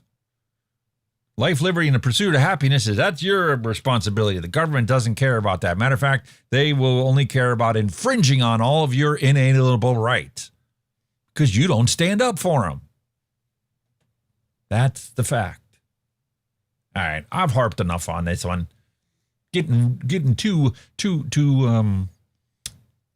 not down in the dumps, but like it's all negative. Why can't you show any positive news stories? I look every week. They're not there. Nobody out there from the industry is putting good news stories out there. Why don't we ever see in the local newspaper a vape shop that writes an opinion piece that say, last week I converted 5 people from smoking deadly combustible cigarettes to no longer smoking. They gave up their cigarette habit. I saved their lives. By having my shop and the products that I have available for sale, I attracted this customer and got them to quit smoking. I never see news stories like that. Ever. Maybe that's why, I shouldn't be surprised by the next story. Where, India bans vaping products, but has no problem with you buying India tobacco combustible product that's going to kill you. So, big shocker. Indian doctors are no different than United States doctors. This is the exact same thing that, was reported. I forget what the university was that did the study on it. But, 88% of the doctors don't know nicotine. 88% of the doctors in India don't know nicotine. Because 88% of Indian doctors think that nicotine causes cancer. It does not cause cancer. It can exacerbate cancer. That's not the same thing. An international survey of physicians found that 88% of doctors surveyed in India believe that nicotine itself directly causes lung cancer, while 87% believe that it directly causes atherosclerosis, and 86% linked nicotine directly to chronic obstructive pulmonary disease. No, those are all wrong. Nicotine does not directly cause cancer, not lung cancer, not any kind of cancer. And nicotine does not cause atherosclerosis or arteriosclerosis or any vascular disease. It does have a vascular effect, but sex does too. And actually, depending on how long it's been, sex actually causes greater vascular changes than nicotine could ever do. And 100% guarantee that nicotine does not cause chronic obstructive pulmonary disease. Nicotine does not cause COPD. That's the tar that comes from combustion of tobacco. Matter of fact, it doesn't need to be tobacco. You could probably inhale your exhaust fumes from your car, remove the catalytic converter, or just breathe your lawnmower exhaust in. You're going to end up with COPD. I don't know how many years you're going to have to do that, but it could happen. It would happen. Eventually, if the carbon monoxide doesn't build up in your bloodstream and kill you first. The findings represent widespread confusion among Indian health experts between nicotine and tobacco smoke. Nicotine is the addictive substance in tobacco. One of the addictive substances in tobacco. The MAOIs that are in there also have a great deal to do with it, that amplify the nicotine's addictive potential. If you remove the MAOIs, nicotine would not be addictive, depending on the dosage. Like, you could have a non-addictive cigarette. Nobody would buy it, but it could be done. The very low nicotine cigarettes that got FDA authorization are all but out of business because nobody wants to buy them. Jeez. If you drank and only sold decaf coffee, would the coffee industry be as big as it is today? No way in hell. Starbucks would still be doing good because, they replaced the caffeine with sugar. Which, by the way, is more addictive than cocaine. But cocaine's illegal and banned. Sugar's not. Because, you need sugar. Pure, refined, crystal white, powdery sugar. Perfectly fine. White cocaine? Illegal, banned. That's not what the science shows should be happening. You're crazy, advocating for legalized cocaine. Hey, man, I learned it on GTA. That got me to question, why isn't it? Seriously, why isn't it? What science can show out there that it shouldn't be legal? I haven't found any. If you know of one, please drop it in the chat. Drop it as a comment to this video. I want to know. Curious minds want to know. I blame my teachers in high school. I blame my teachers in middle school and elementary school for leaving me in insatiable curiosity. I don't care how much I know. I never know enough. Because every time you learn something new, your opinion changes. Sometimes a little bit, sometimes a lot. I love to have my opinion changed because it means I'm smarter now than I was back then.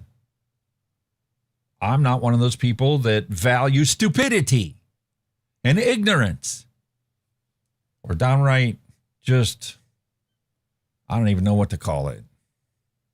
Like, I thought I was grown up and, was raised with the idea of survival of the fittest. I was never a jock, so, they were always up higher on the totem pole than I was. I could never reach their physical prowess, so I figured I might as well outshine them mentally by hovering in and focusing on trying to learn everything there is to know about everything. Because once you learn stuff, it's like language. People say it's really, really hard to learn your first language. But when you know two languages, it is very, very, very much easier to learn the third, and then the fourth, and then the fifth, and then the sixth. And then before you know, you just went from being multilingual to just about understanding everyone. Because even if you don't understand what their actual words are, you learn about certain characteristics that you can recognize patterns. It's like math. Once you recognize a pattern, you'll remember that for the rest of your life. And when you see other patterns, they all of a sudden become blatantly obvious. It's awesome. It really is. The only thing that sucks about it is you come to realize how many stupid people we have in society, and they're usually the ones with the loudest voices. This survey also found substantial misconceptions among physicians in other countries, although the level varied significantly between nations. Well, in India, you're not that much different than the United States. I guarantee you that. because that's what the study that we had here in the United States found, and it hasn't gotten any better. Thank the government for that. CDC, who's supposed to be looking out for us and protecting us, is part of the misinformation propaganda machine, brainwashing the public into thinking these products are just as deadly as lighting something on fire. Data set for new vape. Date has been set for new vape tax to take effect in Guernsey. Vape liquids will be subject to the new excise duty in Guernsey and Alderney from 9 November 2026. The states agreed the change during the 2026 budget debate, bringing vape liquids in line with tobacco and alcohol duty. Oh, yeah, that makes a lot of sense there. Let's charge tax on albuterol so that they're the same as, cigarettes. You think that's stupid? Well, so is this. This is the cure for smoking. This is the treatment for people who have a tobacco addiction, for people who are smoking cigarettes. This is the cure. You don't tax the cure. You don't tax the medicine. This is the medicine for the people who smoke. Despite what your propaganda has been telling you, this is a good thing. And the children who misuse it are going to misuse something else when they can't get a hold of this. Because their lot in life hasn't changed. You never fix the problem. The problem, if you have a problem with kids vaping, is you need to go find out what's wrong with the kids. You need to go fix that problem, and then the kids won't be vaping.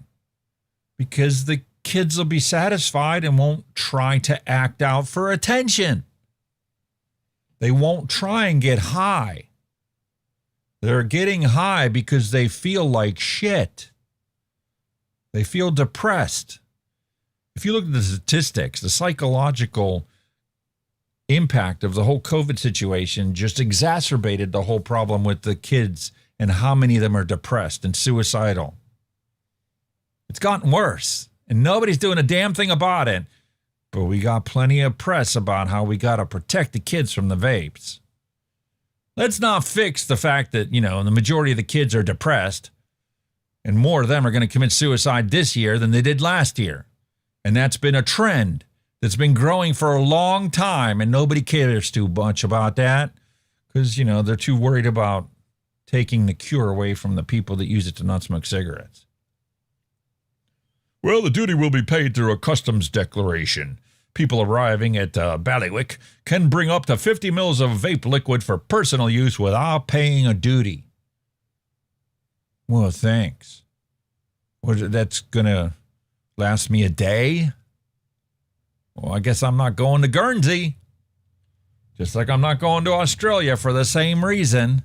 I would have loved to have gotten to see where my grandfather lived. I would have loved to have taken a trip to Australia. But it's not going to happen. I refuse to go to Australia because of their nicotine policy. I just won't do it.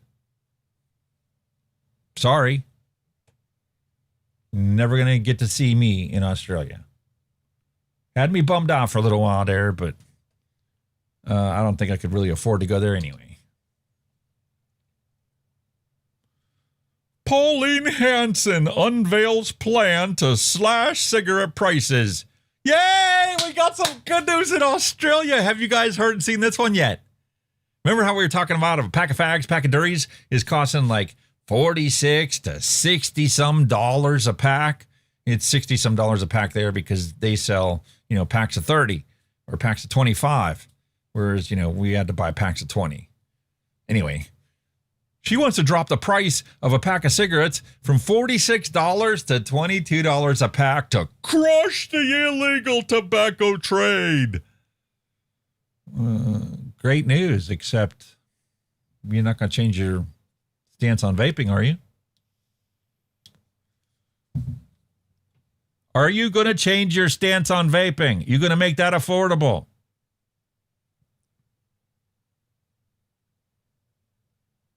Oh. You're not saving anything. Nope. This should have happened decades ago. Too little, too late. It's like, I don't know. I don't even know what to compare it to. It's like 5 years after you got divorced trying to, straighten out why your old lady got sick and tired of your ass.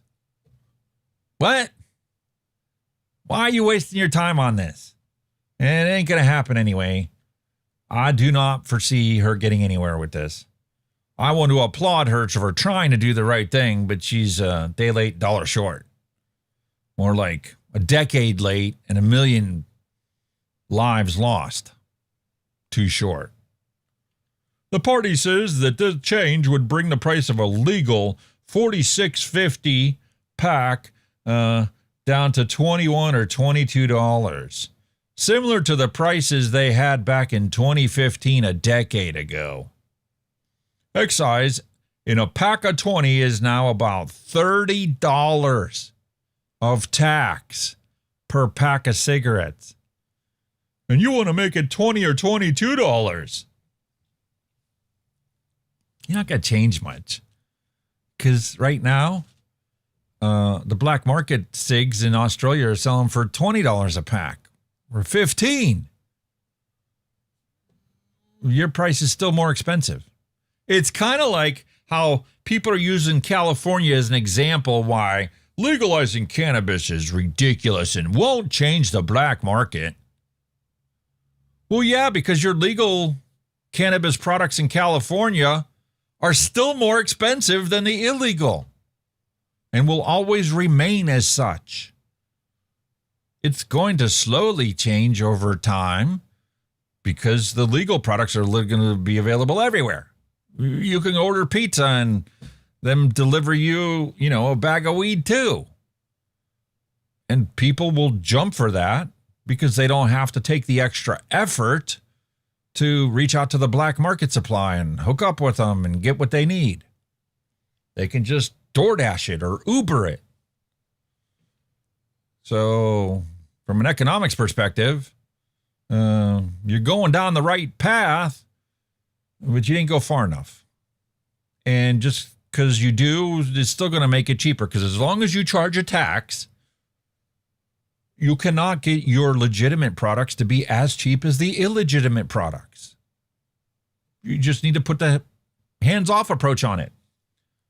I think that they should drop the pack of cigarettes like they're talking about doing, but I think that they need to make the vapes tax-free and available everywhere. Whoever wants to sell it is allowed to sell it. Then you can crush the black market. Not actually crushing the black market. You're just causing them to shift to sell a different product that you haven't touched because it's still illegal. Australia will remain the cocaine capital of the world because of how harsh they treat cocaine. It justifies somebody investing in becoming a black market supplier of the product.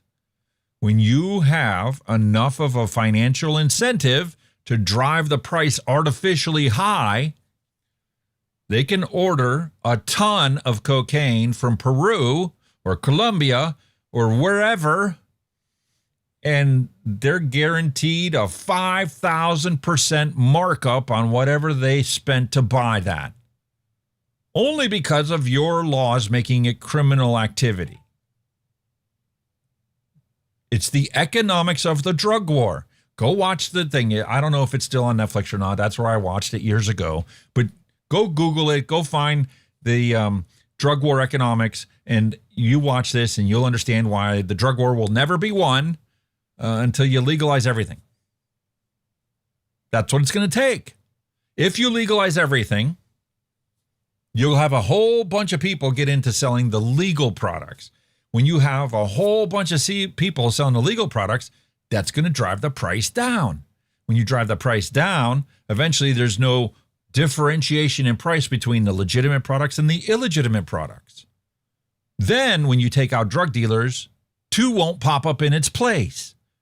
When you take out a drug dealer, half of them are going to go, I ain't standing on that corner. All four shops on that corner sell the legitimate products. I won't have any customers. unless I browbeat them into buying my products, or I accept the fact I'm only making 50 cents every time I sell one. I can't feed my family making just 50 cents per sale. Not when they're going to go in the shop, they can buy the legitimate product and they can buy, their beverages, and they can buy themselves a sandwich for lunch, and they can buy themselves a vape for the after meal break.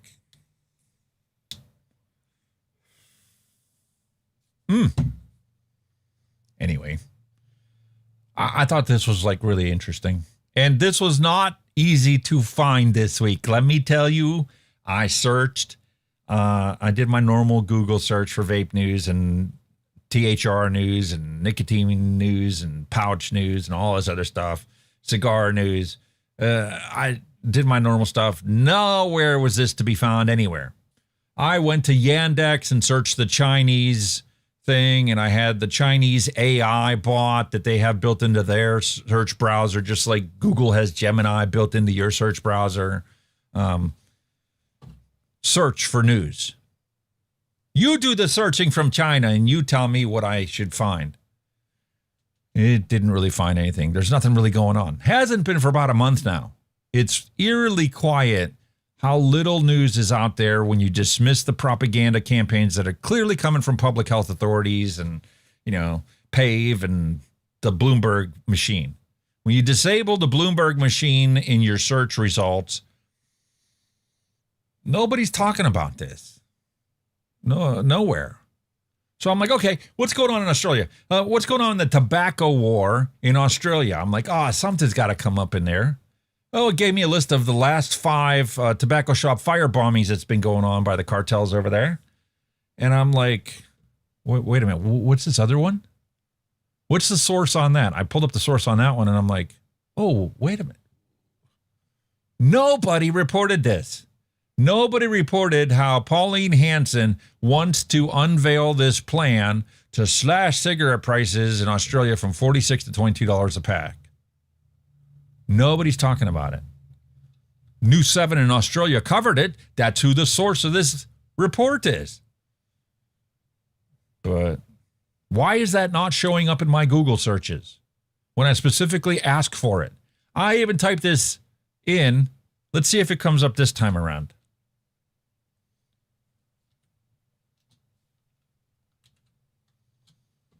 See if it shows it to me.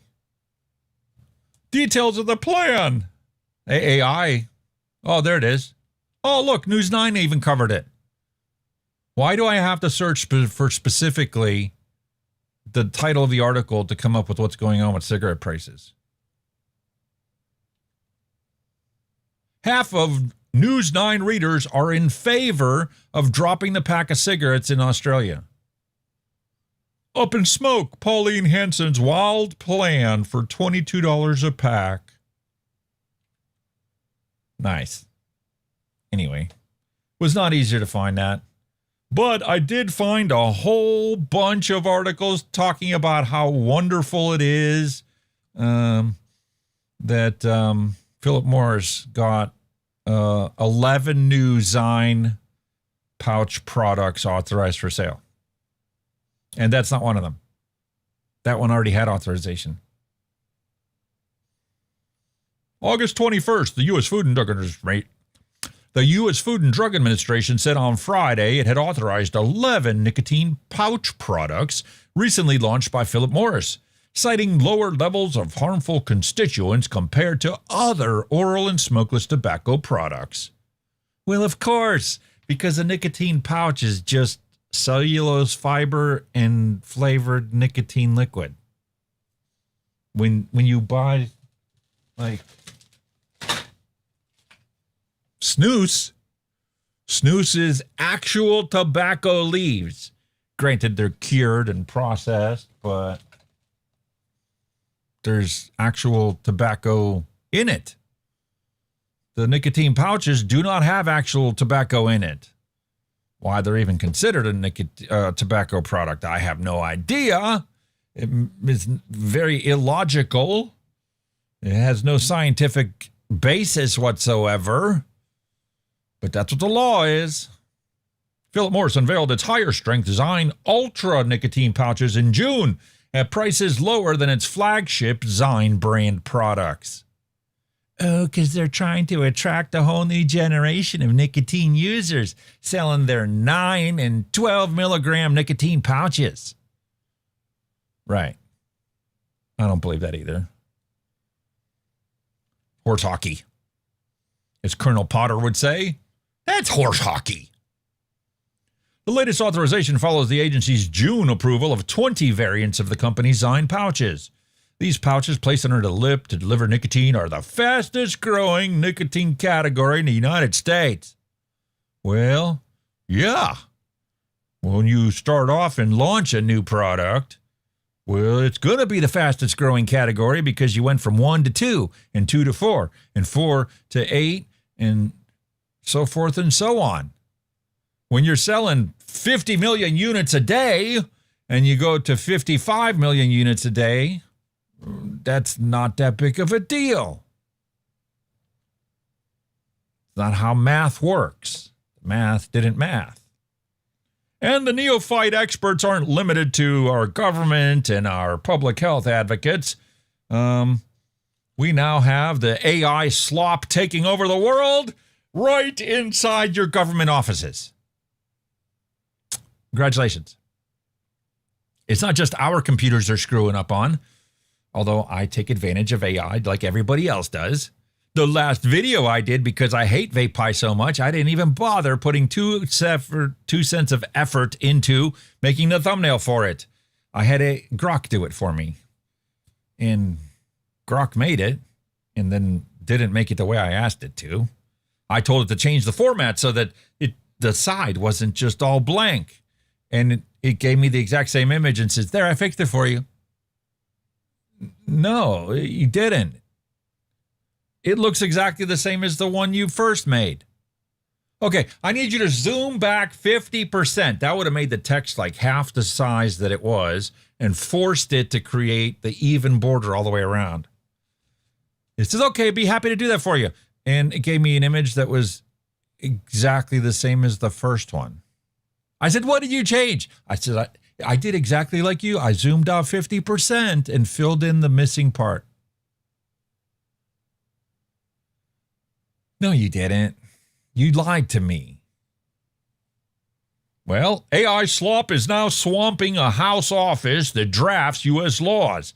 You think the laws are screwed up enough that the way they are? Oh, you just wait now that they've got AI writing the actual language of these laws. It has gotten to the point so bad that lawyers are being sought after to go add to the staff at every single member of the House and Congress to, correct the AI slop that is used now to draft all the laws that are going on the books. I always wondered when they did the budget appropriation bill, how many people did they have working on this thing to create a 5,000-page budget bill? I understand there's a pork fat in there. Every single one of the representatives and every single one of the Congress people and every single one of the senators, they all get their pork barrel funding added to that. Okay, I get that part of it. But the actual budget bill itself is literally 5,000 pages long before the pork fat. If you read the thing, it would take you an entire year to read it. And there would be a new one to read because it's time to reauthorize the budget. Who can read that much? Nobody except AI. A computer. Well, the strain on the House Office of Legislative Counsel is increasing as more congressional offices and outside groups rely on generative AI to draft the new legislation. According to interviews with 8 current and former officials who work or have worked with the office, they said AI's ability to quickly generate mountains of text is forcing the OLC lawyers to spend significantly more time reviewing and rewriting the proposals so it makes sense. Like, as much time as I wasted trying to have Grok generate the image for the last review I did, I could have made one of my own and spent less time doing it and actually looked click-worthy. But, you know, trying to adapt to the times, AI shoved down our throats. I go shop up for Amazon. Like, I just realized today that my mouse is wearing the surface of this keyboard tray off. So I'm like, maybe I ought to get a mouse pad for it. It's not going to, change, how good the mouse works. But now that it's here, I don't want it to look like a worn out piece of keyboard drawer slider that was used at a previous studio, even though it was. I want it to, maintain its appearance. Easiest way to do that is throw a mouse pad down there. They're like $5 or $6. So I got on there and searched in Amazon, and half the screen is gone because Amazon's AI wants to help me. Oh, you're looking for a mouse pad. You sure you don't need a new mouse to go along with that mouse pad? If you've already had a mouse and it's not on a mouse pad, you might benefit from the new mouses because the new mice have like 50,000 dots per inch. Well, why you want the mouse to detect my Alzheimer's or my Parkinson's shaking? No, man, you need to consider looking at getting not just a mouse pad. Get yourself a new mouse. Can I narrow the mouse down, the mice selection down to you? Like, are you gaming on your mouse? Or are you just using for office? What are you using your mouse for? What? I don't want a mouse. I need a mouse pad. And I need one that's going to fit because of how narrow this keyboard tray is. I need one that covers the entire keyboard tray. So I need it like 600 millimeters by 300 millimeters. No bigger and no smaller, because if it's smaller, then one side of my keyboard is going to be lopsided because it's not going to be on it. And the other one's going to be elevated. That's how big I need it. There's only 3 of them available on Amazon for sale at that size. One for $6, one for $13, and one for $69. Who the hell's buying a mouse pad for $70? You can't think of something better to spend your money on? Anyway, it'll be here tomorrow. I spent $6 on it. Get my mouse to actually work the way it's supposed to. But I had to fight the AI to buy that $6 mouse pad. Because Amazon's looking out for you. No, they're not. Amazon will always look out for Amazon. They don't care about you. No matter how much you love Amazon, the fact is they don't care about you. They only care about making money. And that means selling you 10 of everything you already have. What?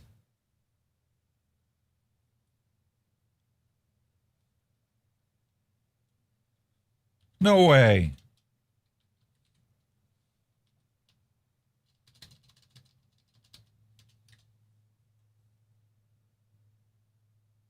Oh, man.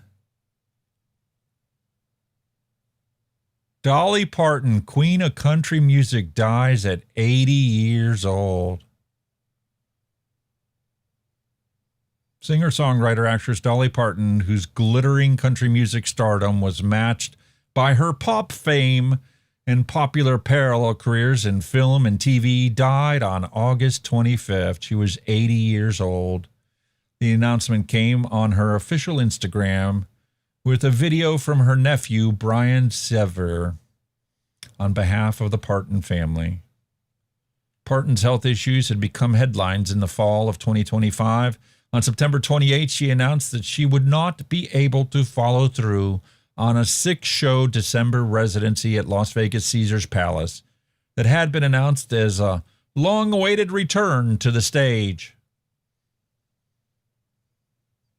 Wow. Rest in peace, Dolly. Her best-known song is I Will Always Love You, a ballad she authored after sundering her association with Wagoneer in 1974. The tune reached number 1 on the country charts in 2 different versions by Parton in 1974 and 1982. And in 1992, Whitney Houston's dramatic reading from the soundtrack of the feature The Bodyguard spent a record-breaking 14 weeks at #1 on the U.S. pop charts and sold 4 million copies. It was the lead track from the film soundtrack album, which sold 45 million copies worldwide. Rest in peace, Dolly Parton. You will be missed for sure, and your music will certainly live on. And that wraps up the news, science, and advocacy for today. Hit the 2-hour mark. I want to make sure I never try and get over the hour and a half that I cover the news. I don't understand this part. Like, I literally only had like half a dozen news stories to cover this week and still ended up taking an hour and a half. I thought the news was going to be over in like half an hour. Never a dull moment. All right. Well, sad to see Dolly Parton gone. But each of us have our days limited, and none of us know when our last day is going to be. So you got to make the most of every day you have. And you got to spend time to take care of yourself, which means sometimes you just sit back and, just have a nice adult beverage. And because of that, time for us to roll the bumper and have a nice flavor explosion.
For your entertainment today, while I was out grocery shopping, I happened to pick up this beautiful High Noon vodka iced tea. Peach flavored vodka iced tea. Man, this is awesome. It was not cheap though. I about was floored when I got up, because I only bought like basic things. I needed some apples, some bananas, basic stuff like that. Coffee creamer, which is just half and half. And I picked up some corn on the cob. Basically, fruit and vegetables. That's all I really need from the grocery store. I'm like, I need to pick up an adult beverage for the show this week. So I'm like, oh yeah. I'm of all the alcohols out there, vodka is it for me. Simple. No real thing. The only thing that's about it is it's alcohol. So vodka. Iced tea, it's getting to be the end of summer. A nice peach tea would be fantastic. High Noon, don't know about this brand, so that's what makes it a flavor explosion. It's something brand new we're going to try out today. And I picked this up and I went up there and I'm like, I'm checking out. And they rang it up. $18 for 4 cans. I only spent $30 at the grocery store, and 18 of it was for this. 4 cans of it. Okay, whatever. I want it. I'll pay what it is. It's like gas. When you pull up to the gas station to fill up your truck, I gotta pay whatever it costs to fill the damn thing. It's a 44-gallon tank, so when it's down to a quarter of a tank, I'm looking at well over 100. If it was empty, it'd be over $200 to fill that truck. So I try not to go anywhere if I don't have to. Anyway, let's see how good this high noon peach tea with vodka is. And what's the alcohol percentage on here? Gluten-free. Of course it's gluten-free. How would there be gluten in it?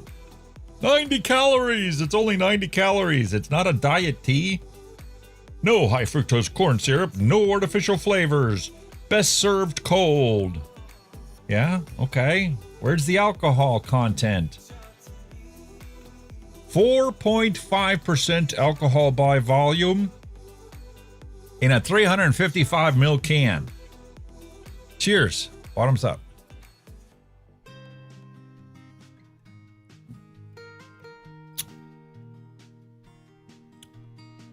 That's worth $18.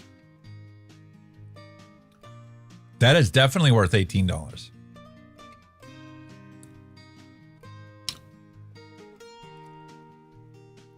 The lingering flavor in your mouth, like that is a beautiful, balanced peach tea with vodka.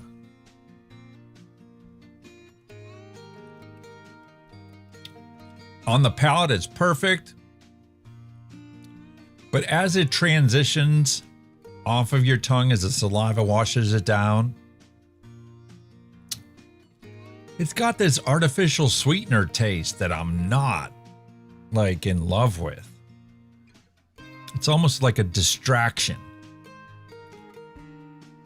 Like if you were socializing and whatever, and that's what you were drinking, you wouldn't think too much about it. And I'm sure that, you know, by the fourth can, you really wouldn't care too much about it either, but that's my only complaint about it. And no wonder it's a 90 calorie drink, because they didn't put any kind of like normal sweetener that they put in to your tea. I'm not complaining. I guess I am. I always complain about something, because I want the world to be a better place. I do definitely enjoy it, and the peach is really well sitting inside of that tea.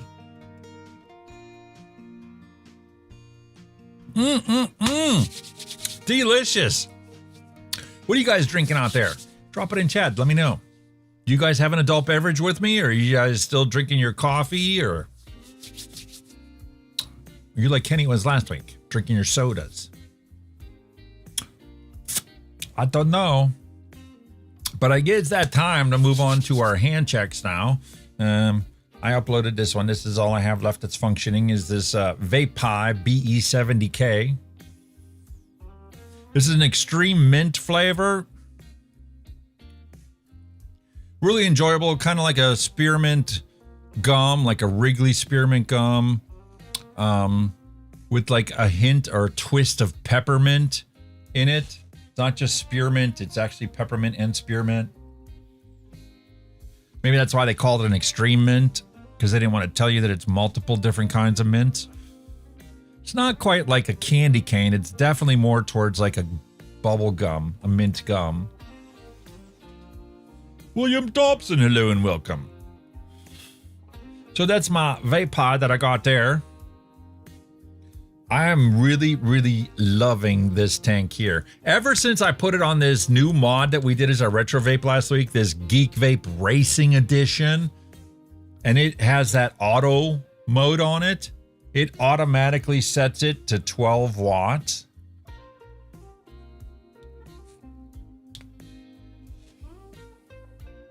I am loving the mouth to lung feel I'm getting from this Geek Vape Z Nano mouth to lung tank. And that's the liquid that I've got in there. That's Frusion Juice Company's Sweet Apple Sugar Baby in a 30 milligram.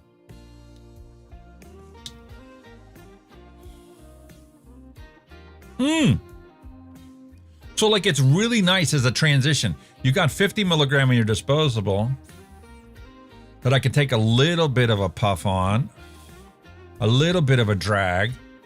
I got 30 milligram in this mouth to lung tank, and I've filled this thing. I'm going to run out of this Frusion Juice Company 30 milligram. And there's only like one refill left in that bottle.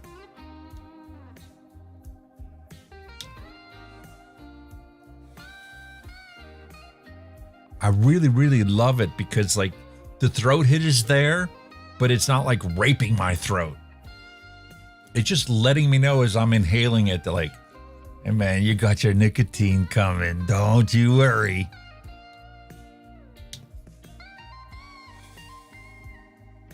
And man, do I feel so much better. Like, that's something I never really thought about, you know, with everything that has changed in my life recently, forcing me to move from one state to another, dealing with the loss of my mother, dealing with the divorce with my wife, and compounding with this move, dealing with the loss of my dog. I mean, that's the trifecta that could take anybody out. I am really noticing how much these have really helped make me feel better so that I can stay focused and get stuff done. Every single day is a new project getting taken care of. Like, I saw the light up there. I'm like, I got the ladder out last week when I was cutting the grass. I hooked it up behind the mower. I had the trailer behind me because I took all a bunch of branches from the front yard to the burn pile in the back. And while I was back there, I'm like, let's cut this grass. So I cut the grass. When I got done cutting the grass, I'm like, let me get that ladder out of the tool shed and drag it up front, throw it in the garage, and take a look at changing the light bulb in this floodlight. It's a motion sensor floodlight. Only the one side was working, and it had an old fluorescent bulb inside there, which if you guys know for yourself, especially outside, especially in the wintertime, when you turn a fluorescent light on in the wintertime, it's got to heat up to the normal operational temperature for it to be fully bright. Until then, it's like, why is it even on? And on a motion sensor light, it never reaches full brightness. So I'm like, oh, I found some LED bulbs here. I'm going to swap that out. So I got a box of bulbs out. The whole box was burned out light bulbs. Why my mom saved an entire box of burned out floodlight bulbs, I have no clue. So that got taken to the street to thrown in the trash can. Got another box here.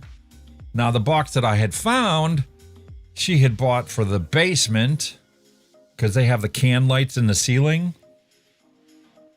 So I'm like, well, this is the only one I have right now. I'm not ordering another one from Amazon. Let's get this thing working. Once it's working, I can swap it out and get some good bulbs in it. Or I'll replace the light fixture if it's too expensive. Like in the laundry room, the light fixture that was in there had those old fluorescent tubes, the 4-foot tubes. They want like $30 a bulb for those now. Used to be like $8 a piece. Now it's like $30 a bulb. I'm like, for $30, I can put a whole brand new LED light fixture in. So I got a whole new light fixture. Same situation here. I went and put one of those bulbs in, and here the little center pin, the positive pin, was missing inside the socket. I don't know, whoever changed it last, maybe my brother.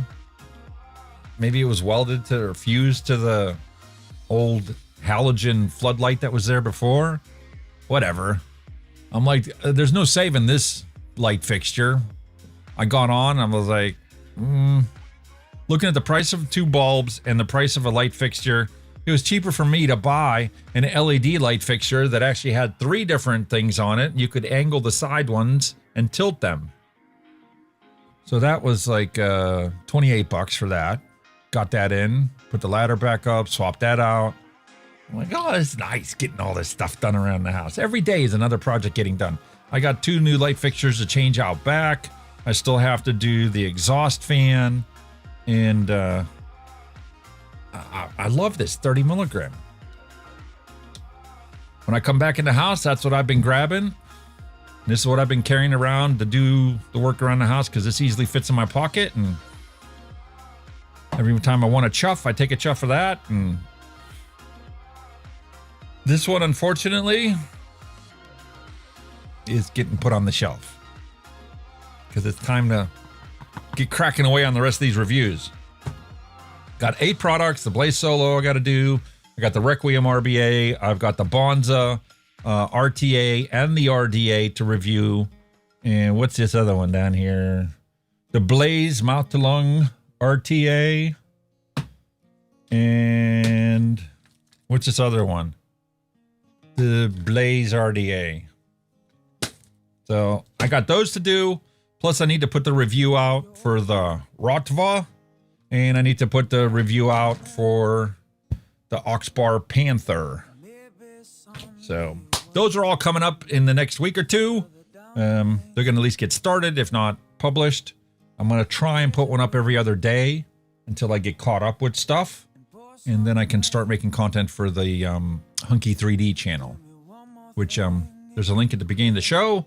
Please go subscribe to that, and we'll get that going if you're interested in doing 3D print stuff. There's like all kinds of stuff. Giving this to my grandson. Although maybe my daughter's going to want to play with it more than he will. I don't know. What else? Clickers. There's another thing I've been throwing away, creating a whole set of inventory. There's going to be a store that I'm going to be opening up, a web store, so you can purchase these reprints and misprints that I have here.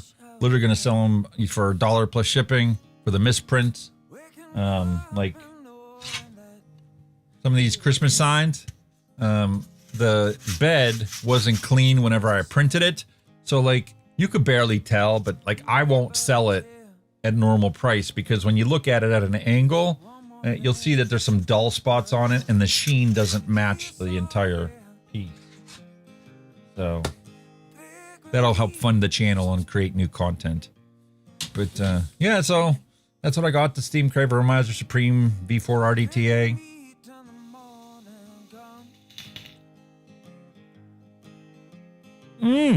And we definitely have to make another bottle of this Slurricane. I truly love this e-liquid. We're going to make a bottle of that today. We're going to make the tobacco and menthol e-liquid. I'm going to send it to a buddy of mine for his kid. And we're going to do a random recipe, and I'm going to make that in a big bottle so I can send that off to his kid as well.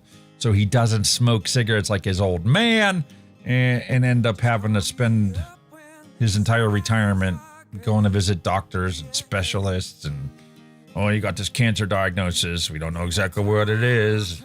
Got to go see a cancer specialist. Oh, I got to go get an MRI. I feel bad for the dude. I mean, he's done so much good in his life. And he's not been an angel. None of us have. But all of his days when he thought he was going to be able to retire is now like going to visit doctors. Taking this pill. Taking that pill. Waiting for a kidney transplant. I feel bad for the dude. Anyway, I don't want to get all depressed in here talking about all this negativity going on. So how about we take a look at your hand checks. So I need to push the hand check button and roll the bumper.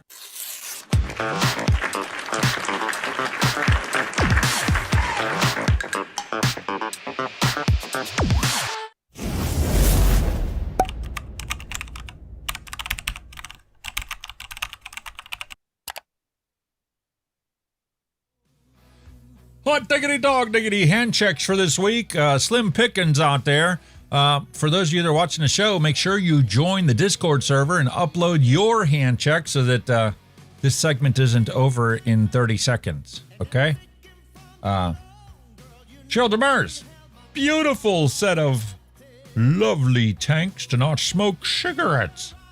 Look at all that. She's got a nice little side-by-side here.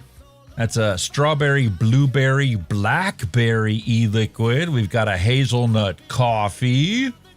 And we have a blackberry peanut butter. Might have to try that. I would have never thought of pairing blackberry with peanut butter.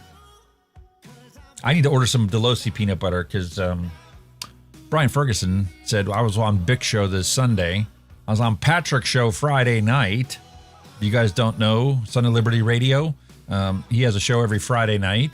He does with Kevin Crawley.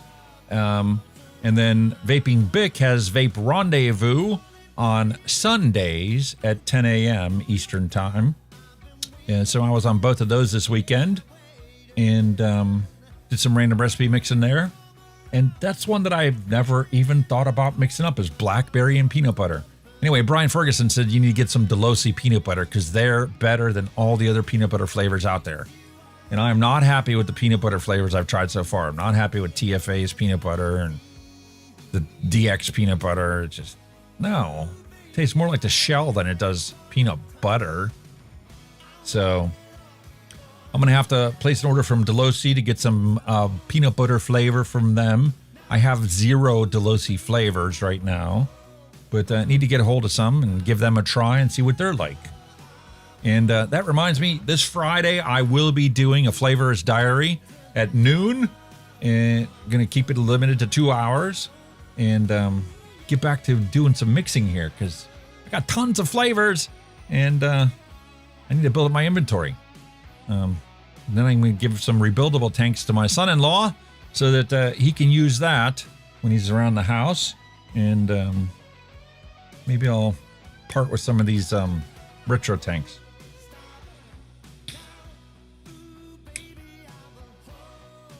I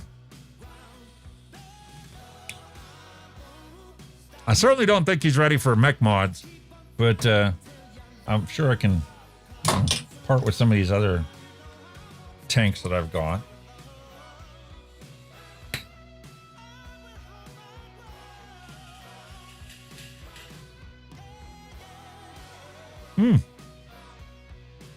Beautiful burrow set up in there.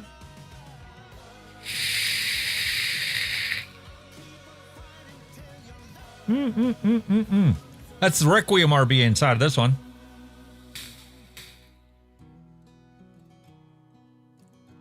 And that's a strawberry cheesecake in there for the e-liquid. I don't know where the bottle is. I filled it with, but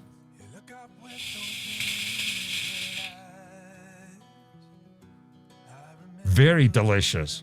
And now that it's sat here for a while, that cheesecake is fully developed, so you get that creaminess of the cheesecake, and you just get this hint of strawberry. Like, I'm beginning to think that when I mix up these custards, I need to mix up the custard ahead of time, and then like a week before I go to vape it, add the strawberry flavoring.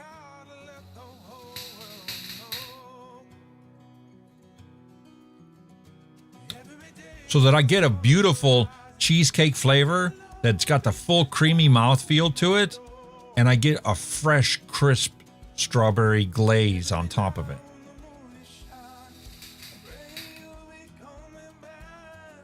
It's gotten to the point now, whenever I get to enjoy the cheesecakes or the custards, by the time that those are fully ripened, the strawberry is like gotten muddled and mixed in with it. And it tastes more like, you know, a strawberry milk that was used to make cheesecake instead of a cheesecake with strawberry and glaze on it.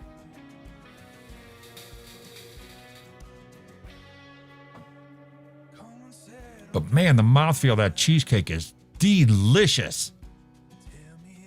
Very nice. Blackberry peanut butter. I'm gonna have to give that a try. Make that recipe. We also have a mango blueberry pineapple. Look at all the Cheryl's got all kinds of wonderful tanks, and look at the covers that are on there. Oh, I'm looking forward to 3D printing those suckers right there. Oh yeah, man. I can take any design whatsoever and print the cover for it. I got the calipers, I got the tools for it. I can do it the easy way. I can use my 3D scanner and just scan the existing panel to create the template. And then inside of Bamboo Studio, you can take any graphical image you want, and you can automatically put it onto any, you know, thing that you made, and it will literally wrap a cylindrical object with that text and that graphics on it, and then you can just go ahead and 3D print it with the graphics that you created. Man, the future has so many possibilities. That cover is in plastic. Yeah, I know. I can only make plastic though. I can't make a metal cover and paint that. I wonder if they hydro dip that. I wonder if that's how that one was made. If that's a metal cover for that, which makes sense because, you know, you got the magnets here that hold it in place. Although that doesn't stop me from making a plastic cover. I can create the recess and use a magnet, because I make fridge magnets all the time. I got a bunch of them that I'm like stocking up on for the store to sell. So, like, other than when I'm doing live shows, the printers are running round the clock. I've got, you know, like stuff that I wish I could have bought back when we had the camper. That would have been perfect to put in there. You know, the old classic happy camper, you know, signage or whatever decoration. I got some of those that are going on. The green part is plastic, but the faceplate cover is, and the body of the thing is metal. I've also got some drip tips that I'm making, but I'm waiting for the rainbow filament to get here. I didn't find any really good ones on Amazon that were reasonably priced. So I placed a Temu order for some rainbow filament, and it's going to take a while to get here because the good rainbow filament that I wanted in the color scheme that I wanted to print like dragons. Like, have you guys seen these things?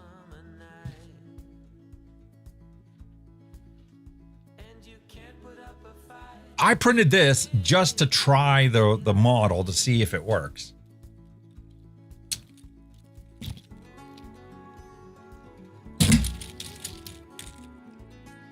That's a dragon. Won't stay on my wrist.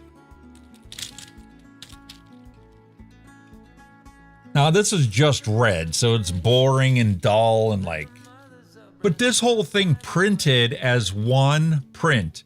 It was in a nice little spiral, and then you peeled it off for the thing, and it's a, you know, it's like a flexi thing. There's so many different flexi things that are out there. I'm like, man, I really need to get some rainbow filament that would make this a really cool, you know, like a Chinese dragon. But you gotta wait for it to get here from China. It's like our vapes. If you want the good stuff, you need to get it directly from them. Because the ones that you have here, that's where they came from. And the good stuff sells out quick, unless they charge $40 a kilo for it. And on Big Show, I mixed up a e-liquid. Look how clear that is. Because I used the brand new Nick from Delosi, and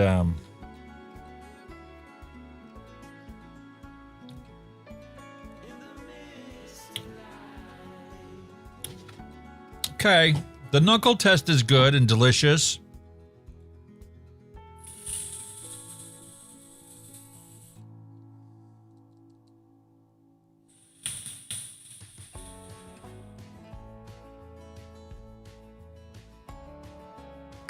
Knuckle test is delicious, but the vape on it just falls flat.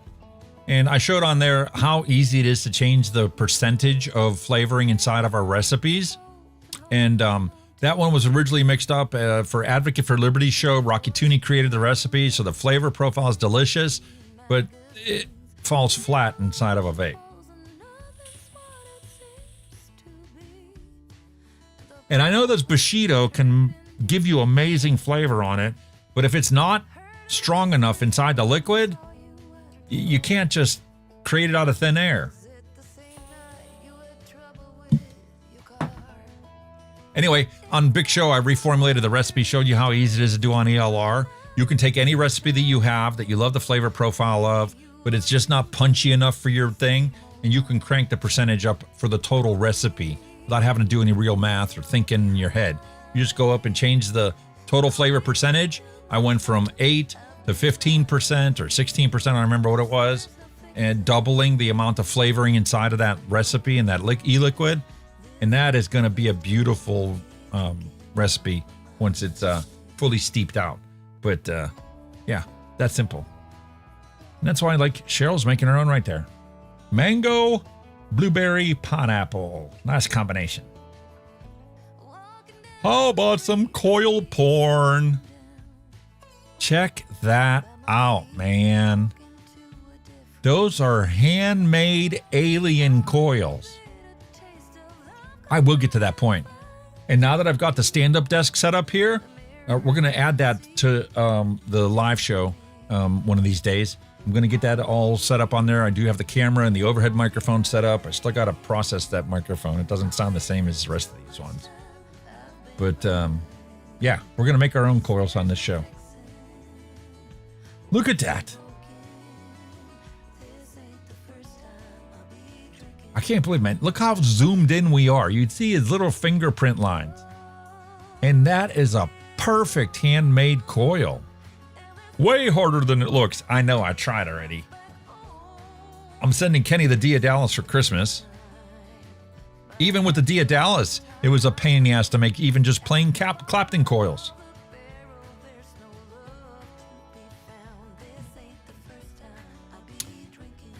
It's all about having the right tools and the talent. Look at that.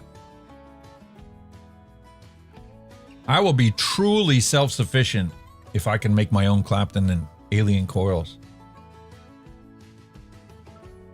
Nice. Very, very nice. And look, he made a whole bunch of them.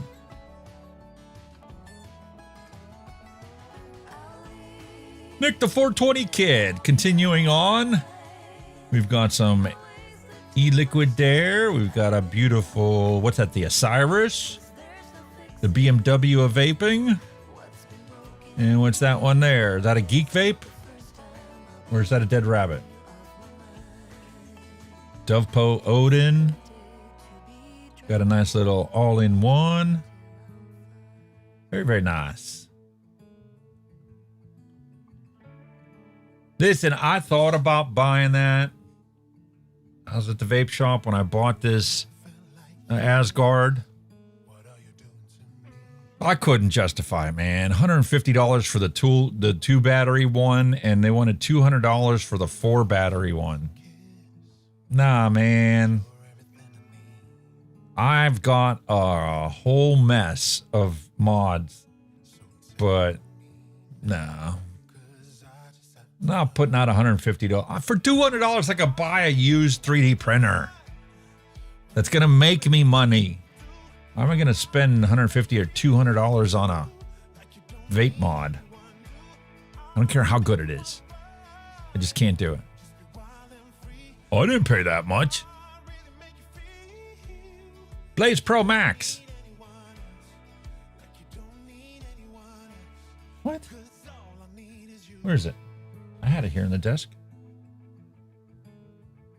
With the straight glass. Got the bubble glass one right there. That's the one I bought off of you. And then the other one's got the bad O-ring on it.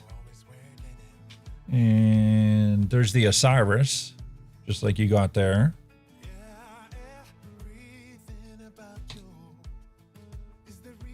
I think it's time to bring this back out. I haven't brought the Arbiter out in quite some time. What's the coils look like in there? I might use that for the random recipe today. Oh yeah, those coils look gorgeous. Yeah, we're definitely going to have to juice up this Arbiter. Put that on the desk behind me.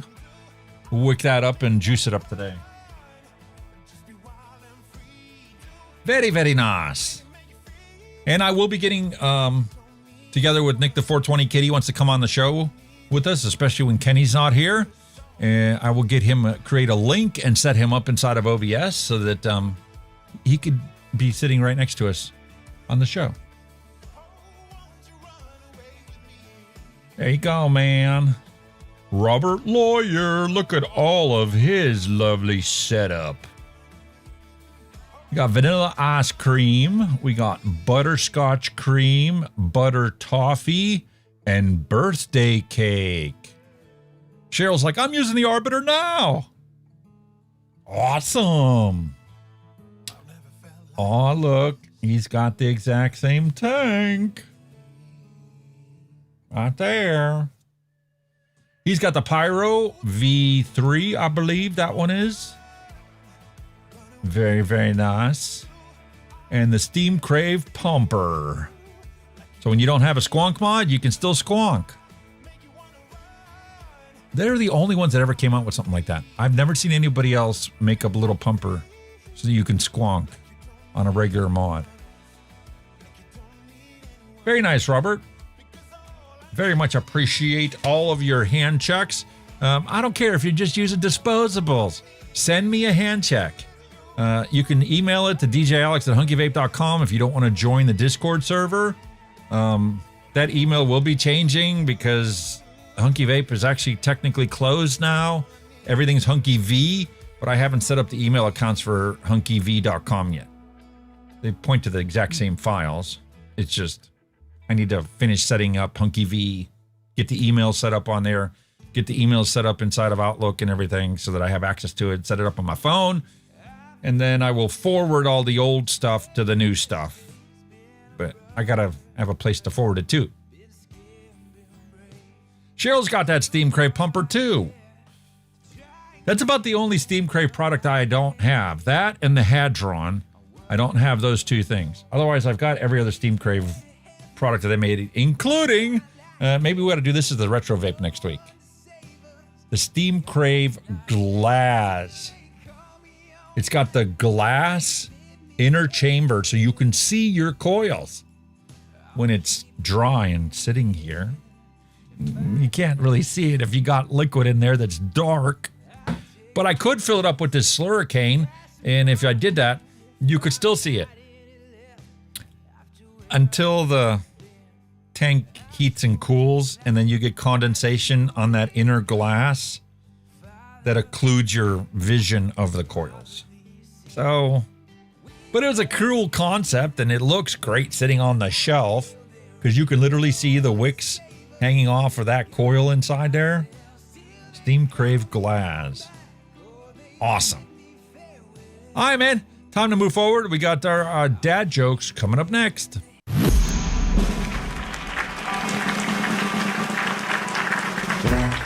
No more despair. I have paid more than I owe. Now what you see is what I give you. If a vapor's been robbed, which detectives are assigned to the case? Sherlock Holmes and Dr. Watson. Yo, what is a vapor's favorite fantasy film? Cloud Wars, Episode 1, The Phantom Line. Hey man, what do you call advice from a vapor? Drip tips. Hey, is that a mechanical mod in your pocket? Or are you just happy to see me? Hey, don't throw your mod at people, or else it's battery.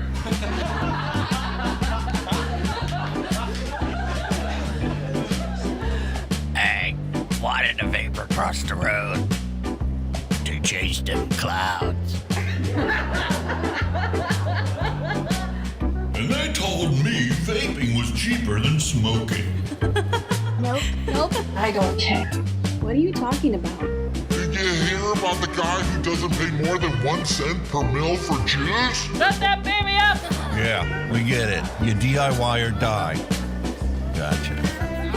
What are you waiting for? Let's do this. It's go time!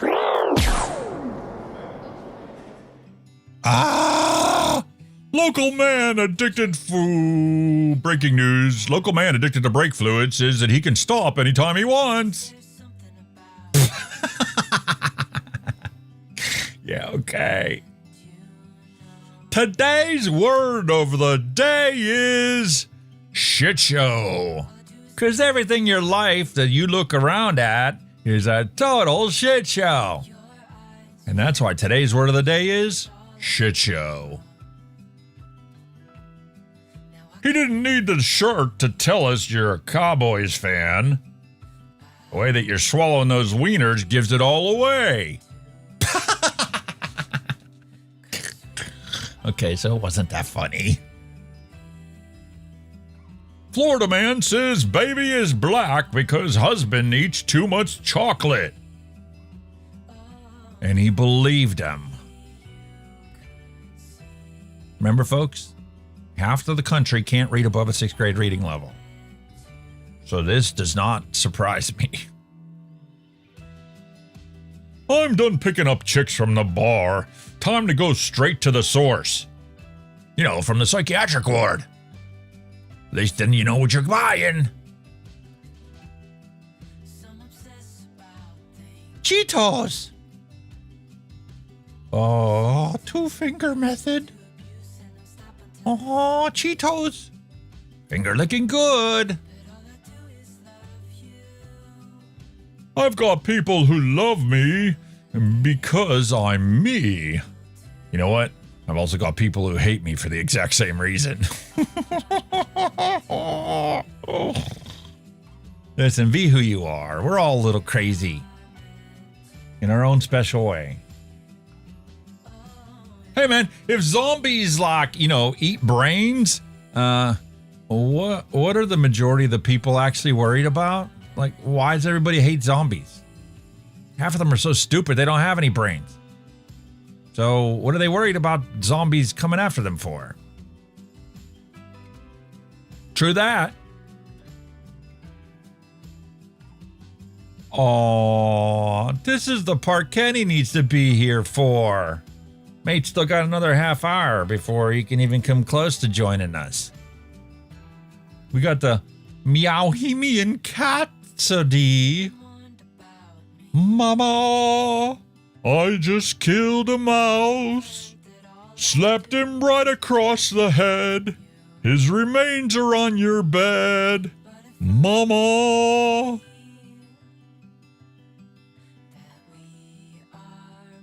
See, I told you, man. Kenny would do a way better job at this. I hope Nick the 420 kid can sing, because we still need a singer on the show. Hey, man, this will set you out. This will set you straight. This will make you feel old. Are you ready for this? The Facts of Life premiered 47 years ago yesterday. Facts of Life.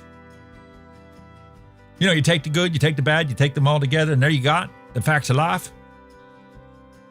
How many of y'all remember that? I watched it when I was younger. Hey man, I've learned to take a positive outlook on everything in life. So I've come to learn that you can use your demons to your advantage. No matter what your demons are. They can be useful. Everybody might think you're a little weird, but, you gotta make the most of what you got to work with. Dad, I'm thinking about, I'm kind of considering a career in organized crime. Son, you plan on working in government, religion, or the private sector?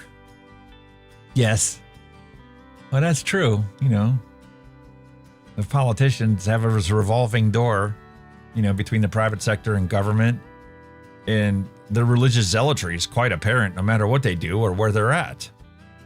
So, yes.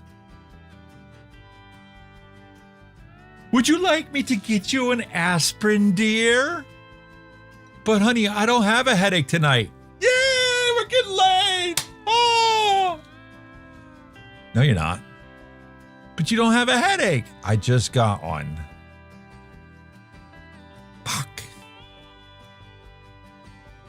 Lions, thick and easy for swallowing difficulty. Instant food and beverage thickening powder. Don't even think of saying what you're thinking right now. Yeah, it looks like your mother has a new sponsor.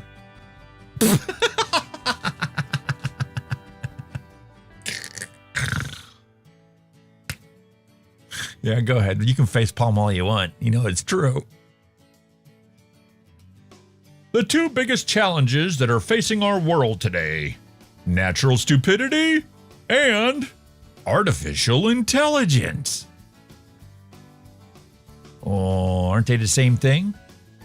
One's talking about a computer, the other one's talking about people. Hey man, this ain't the Star Trek movie I wanted to download, but hey, I think I'm gonna watch it anyway. See what happens. Might be interesting. No, I can't. Last time I did that, I ended up getting married. The number one cause of divorce is getting married. I heard scientists will be able to recreate living dinosaurs within the next 5 years. You know, there are literally 6 movies showing why that's a bad idea. Yeah? Doesn't mean they're not going to do it. Look at all the places banning vaping. Looks like it's going to be a cold winter. The squirrels are collecting nuts. Yeah, I know. So far, 3 of my wife's relatives have already disappeared.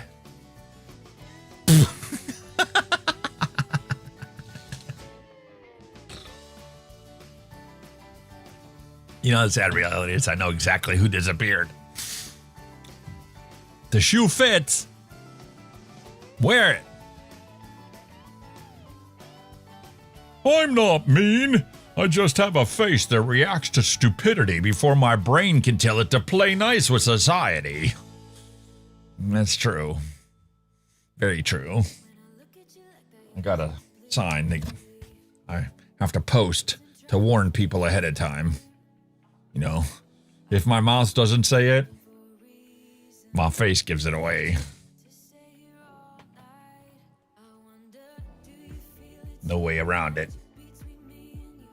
I think I screwed up this week. I downloaded all of the ones from the Discord server, and I don't see them in here. I think I added them to last week's dad jokes by mistake.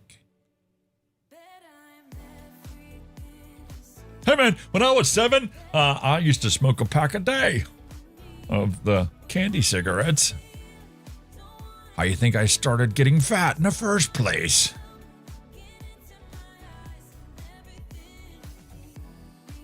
How did you know I'm dating again? I noticed the belt buckle impression on your forehead. And all of your social media posts where you bragged about it. You're a stalker. No, I'm not. Facebook just shoved it in my face because it was going to be the most irritating thing for me to look at. Every hand you've ever shaken, male or female, has had a dick in it at one point.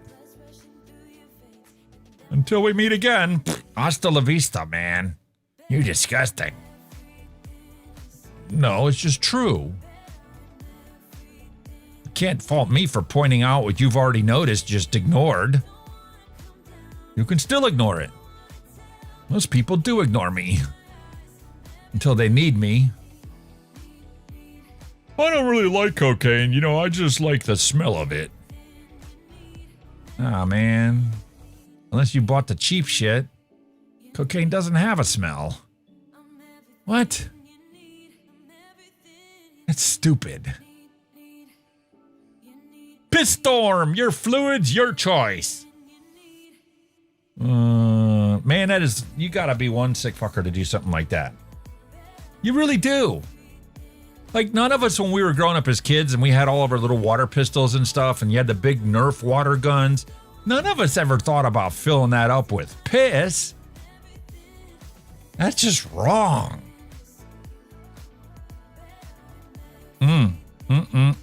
No. Boy Scouts, join scouting so that you can learn the difference between toilet paper and not toilet paper. Leaves of 3, leave them be. The maple leaf is not leaves of 3. There are 3 individual leaves there. There's only 1 leaf on the maple leaf. That's 1 leaf. Just because it got 3 points doesn't mean it's 3 leaves. Poison ivy, poison oak, poison sumac, do not use. Bad. I see prednisone in your future if you do. Hey man, we'll never find justice in a world where the criminals get to make all the rules. True that. So expecting, politicians to tell the truth, you're asking to be lied to. If politicians told us the truth about everything, nobody would ever vote for them. Ever. Most of my misunderstandings are because my tone of voice. People think I'm angry even when I'm just trying to explain how stupid they are. You cannot say one thing when it doesn't make any logical sense whatsoever. There's no way 2 + 2 × 4 = 0. Not possible. Sorry you don't know math. I'm sorry I slapped you, but you didn't seem like you would ever stop talking and I started to panic. You know, that's called assault. You can get a PFA against that. Just saying. Man, you remember back when we were kids? Our building inspector was another 10-year-old kid checking our work. Yeah, you probably won't kill yourself. It looks alright. You'll be fine. And even if you did, what's the worst you had to fear? The iodine your mom was going to bring out? Back then, we didn't have, like, you know, Donald Duck Band-Aids. Hey, back then, speaking of back then, going to the mall and, you know, going to hang out with your friend. Hey, man, I'll meet you at 3 o'clock at a water fountain. All right.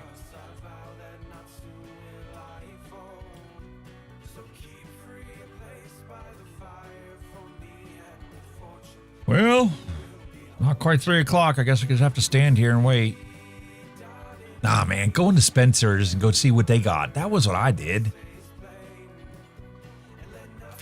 I showed up on time. For me, on time, and I was raised to think that when you're on time, you're 15 minutes early. 10 to 15 minutes early is about where you should be. If that's on time. Anything later than that, and you're late. You can't just show up at 3 o'clock when you're supposed to meet somebody at 3 o'clock. So, when 3 o'clock rolled around and they weren't there, I went into Spencer's. And if they were there when I come out, cool. If they weren't, cool. Went and did what I had to do. But life was so different then. Like, I can't get over how addicted I am to my stupid phone. Like, I'll get ready to go to bed. You know, I'll get done working. It doesn't matter whether it's at 10 o'clock at night, midnight, 3 o'clock in the morning. Every time I lay down in bed, I have to pick up my phone and go see what's going on. What's in Google News? I just open up a browser and scroll underneath the search bar to see what the news is. Or I'll get on Twitter and see what the feed is. Or I'll get on Facebook and see what the feed is on Facebook. See what Archangel Michael has for me tomorrow. If you're seeing this on October 26th, it's August. You're a little early. Or a little late, one way or the other. Hey man, how many of you all remember making a mixtape for your girlfriend back in the day? You do realize that was actually like a love letter we were writing using cassette tapes. That we recorded off of the radio, more than likely. I'm so old. How many of you guys doing this? How many of you guys remember back when you were in kindergarten or first grade or whatever, and they had us glazing ashtrays?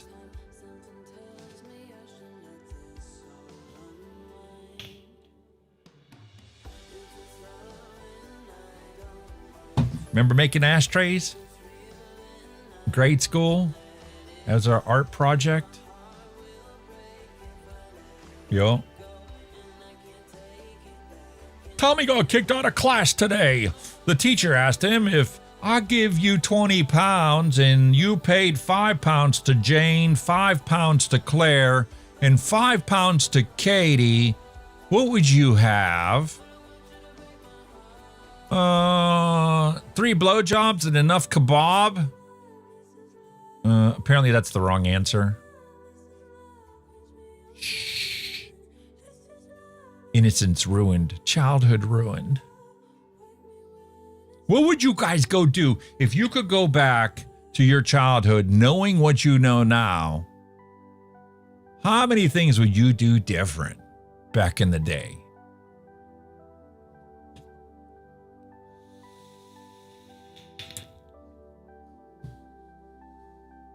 I know what I would do different at the All Ohio State Fair Youth Choir. When we had our free time. For sure. Going back in life, there's lots of things I would change. Nothing that would really dramatically impact where my life is today. I don't think anything I could have changed back then would change where I sit today. But, you know, the only things in life that you regret are the chances you didn't take. The opportunities to have a good time that you turned away. Sometimes it was a really good thing that you turned them away. But there's at least half a dozen times where I look back on my life and go, I should have followed through with that. I really had a missed opportunity there. And those are the only things you regret in life, are the chances you didn't take. So, that apparently runs out of our dad jokes. I honestly think let me look at the Discord server real quick. Because, like, I thought I remember seeing ones. Yeah, William Dobson was the last one. Yeah, Pee Wee Herman was his. The Piss one, the Psych Ward. Yeah, they're in there. We just had slim pickings this week, that's all. Mallory didn't upload any dad jokes this week. That's what it boiled down to. She did upload a couple videos on there. Yeah, 3-4 videos. And Cheryl uploaded the Bohemian Capsody. So we did cover them this week. Cool. All right, man. Time for us to move on. And I think it's time for Retro Vape.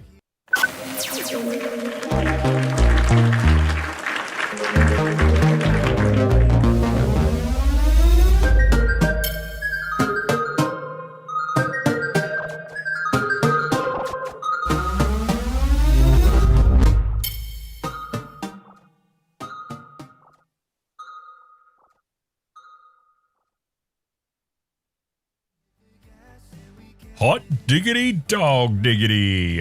This is the Asgard by Vaperz Cloud. Let's bring you down a little closer.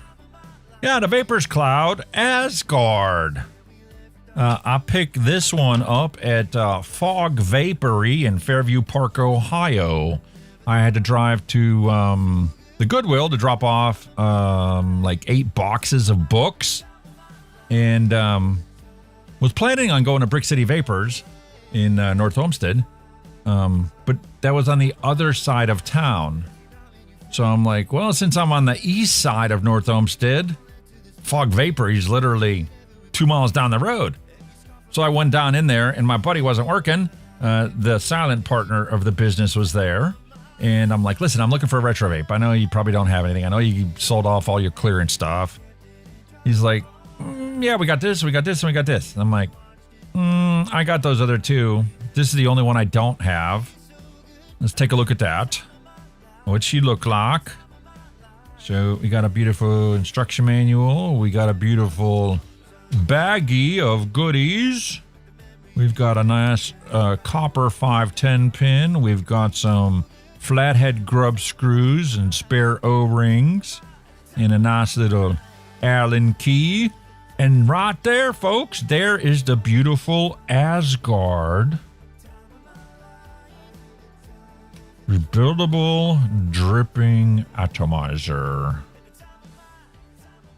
Now, my lighting does no justice for this beautiful shade of purple. Like, my color's way off. Like, man, there's not enough lighting there for you to see it.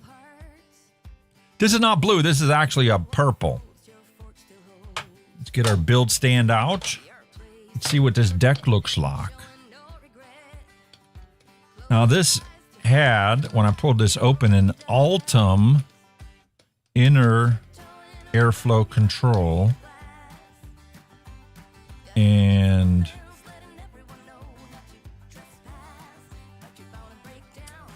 there is a stop built into it. But there you go, man. This is actually a postless build deck. I thought it was a Velocity style, but no, it's a postless build deck. There's the flathead screws. And there's the top cap. Honeycomb airflow. And look at that. Ultim airflow on the inside. And the thing that I thought was really cool about it was this beauty ring. We'll take a look at it when we put it on the tank, but I really was impressed with this one. Like, I was like, oh, okay, cool. You got a beauty ring for the bottom. And I'm like, holy cow, does that change the look of that Asgard? I see why it's called a beauty ring. That looks so much better than without it. So I'm like, oh, I got to incorporate that into some of my 3D designs that I've been working on. So we'll definitely be using that. No coils included in this. Maybe it's time for me to take a look at these coil turd aliens. I picked those up the last time I was in that store. Now, this right here is tri-core 28 gauge wrapped in 38 gauge. This is an alien. Supposed to ohm out at 0.14 to 0.16 ohms, 3 millimeter inner diameter. There's a dual set of coils there. And like, yeah, we could do that. The only problem is, look at that, 0.14 to 0.16. If I put a dual set in here, or is this the final resistance? If this is the final resistance with the dual, then we're good to go. But like my other coils that I normally use, a dual set of these comes out at 0.13 because it's 0.26 per coil.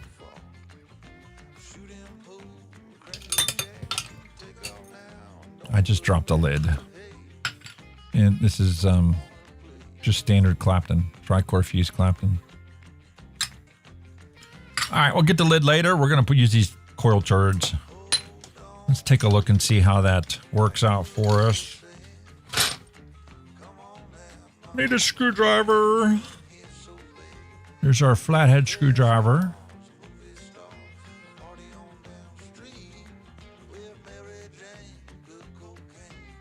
Very, very nice. I've been tweaking my setup here in the studio for a lot of the different things. I've got everything finally all set up. I brought the Amazon plug over and the other brand of plug I have. So I finally got everything swapped over. I got new extension cords run and new USB power port set up. So I can literally turn everything in the studio on at once with one command to Alexa, and or I can individually turn each thing on, which is really cool. And now that the cameras can automatically be set up to turn on and off. There you go, man. There's our coils. Very, very nice. 3 millimeter inner diameter. I lock them. Okay, I need some proper tools here. Are we going to need to cut them short? This is a pretty tall deck. I don't know how deep those wells go, but it's pretty tall. Kenny sent me a message. I didn't see what it was. Oh, and El Gato gave me a notification. There's a new camera hub available. Yeah, I'm not updating in the middle of the stream.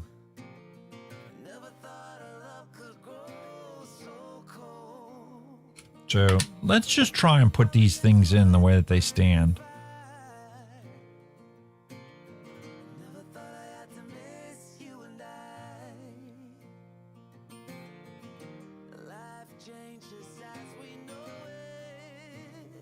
Okay.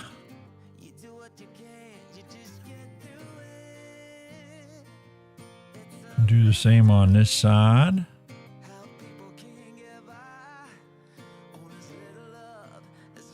Come on.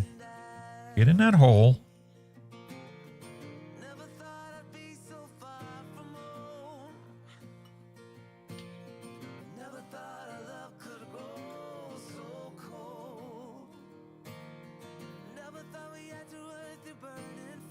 Tighten that down. We'll tighten that down. All right, what's going on here? Something ain't right.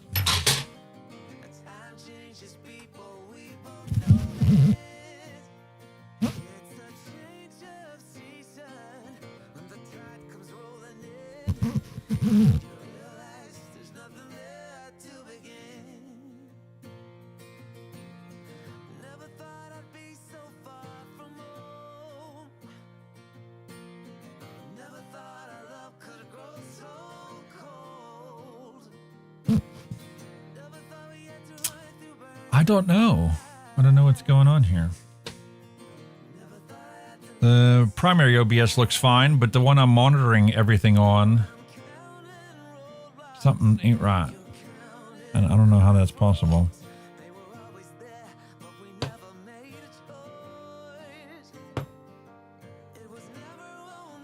Okay, so we got this right. Probably 6 or 7 millimeters in length, Brian said. They look like they're the right size right off the bat.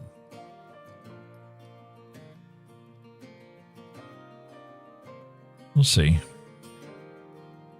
We'll tighten them up the way that they stand, and then if I need to trim them back, I can always trim them back. Maybe that's what makes coil turd coils so wonderful, is that they're already set up for the right length for most of what you're going to be doing with it.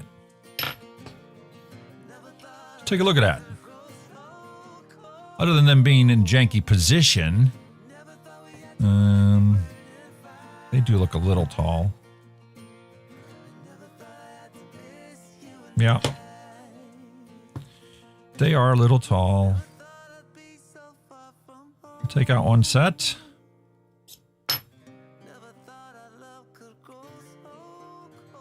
See where they're clamped in and how that one's got the extra lead length. What are these cut to? And we'll start off with the top. That one's already at 8. We'll go down to 7, like Brian said.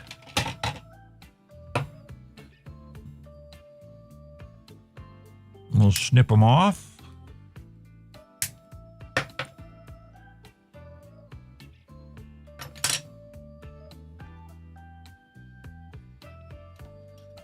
Come on, why are you all thumbs today?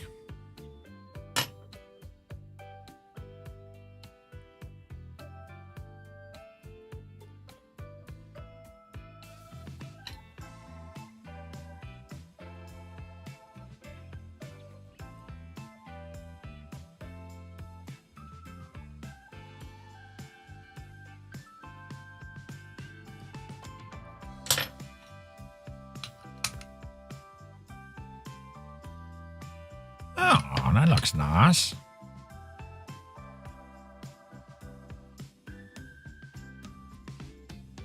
Straighten her up a little bit. We'll do the same on the other side.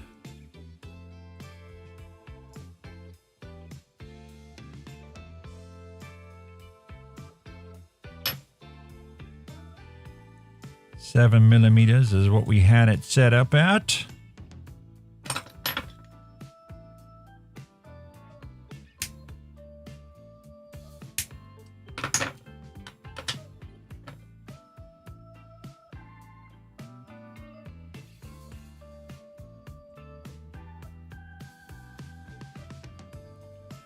There we go. We got it shut up in there. Just need to tighten her down.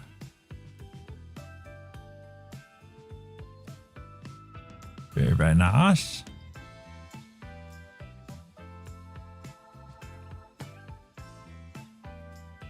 Straighten it up a little.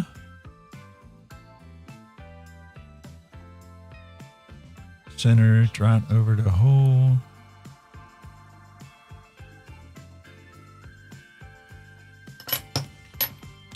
How we look now?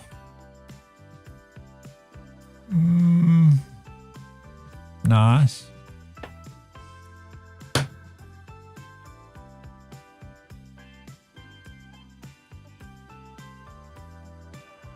There's the airflow.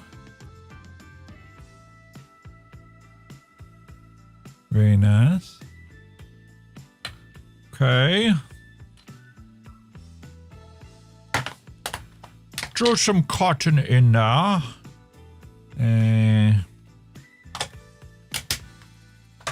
Do like we did on Sunday. We'll grab the BP Mons cotton.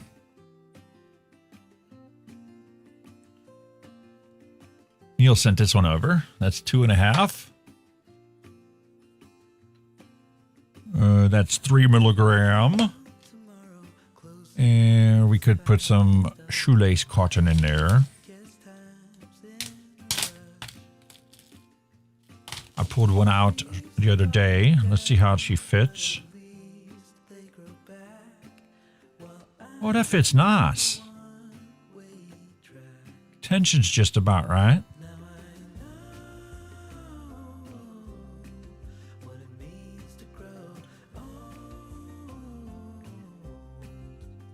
Okay. That was easy peasy. I really like that.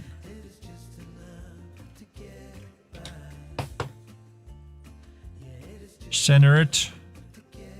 Snip it. They're both a little long, but that's all right. It's a nice thing about a dripper is you don't have to make these perfect. I could have left those on there and it'd be perfectly fine.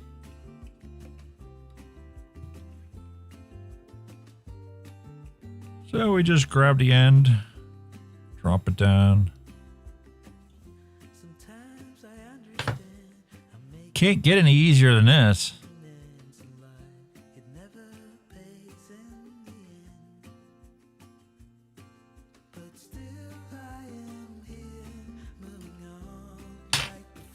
Easy peasy.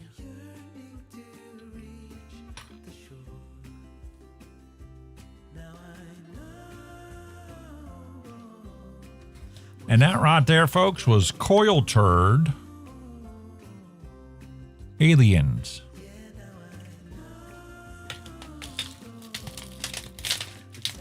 What we doing liquid wise? Well, I'm definitely going to use the last of the slurricane. If that's what I got to do, that's what I got to do.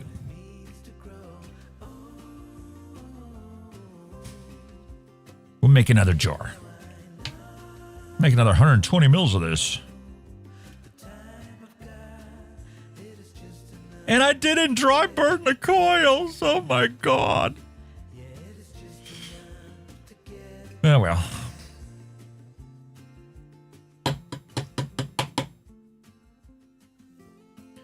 Let's see what it's like. I'm not going to have a hot spot. If I do, it's my fault. But I got liquid on it now. Glow your coils, Brian Ferguson said.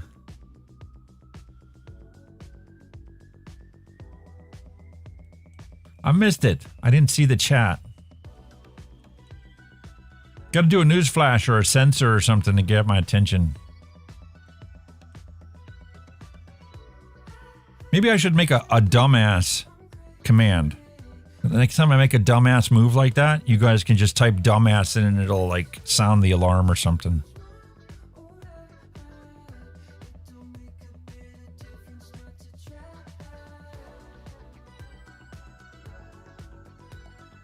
All right, if I get a hotspot on this coils, I'm not holding it against the tank, which can obviously take a lot more liquid.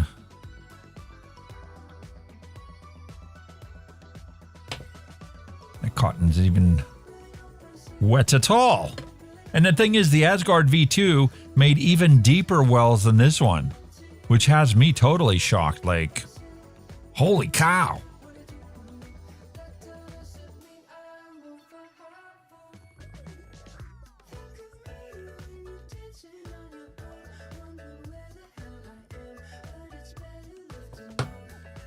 Okay, this airflow adjustment ring is stuck in here. You pop the... I can't even pop the Ultim out. She's stuck in there bad.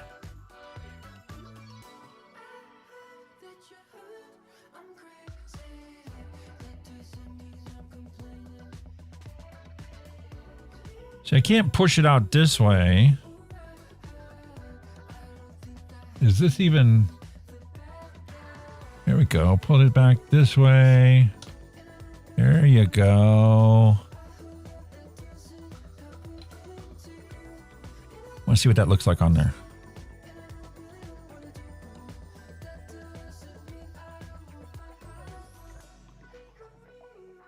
There you go. Plenty of space around it so that it's not going to touch. But it... Oh, that airflow... The holes that are there are hitting near the very top of the coils, not going over top of them. And you've got airflow underneath. Got a channel slot underneath there. It's like the Arbiter, the way it does its airflow. All right, very nice. And that does move. So you can adjust the airflow.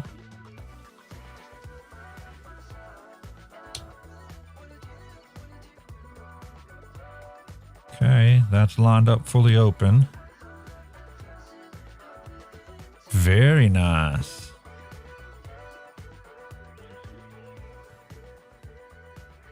Nah, she works the way it's supposed to. All right. This isn't matchy-matchy. And it certainly isn't a wide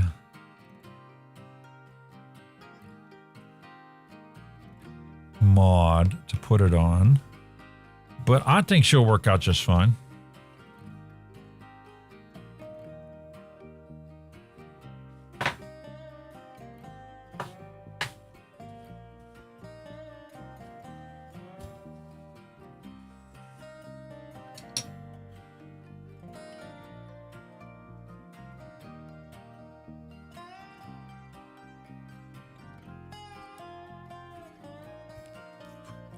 Airflow closed.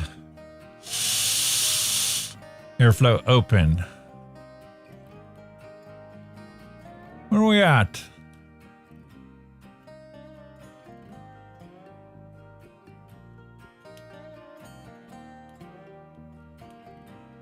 Check atomizer.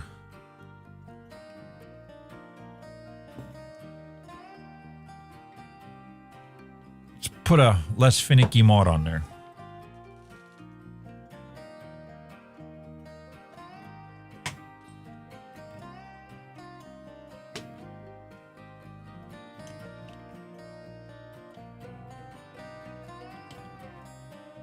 Probably sacrilege to do this.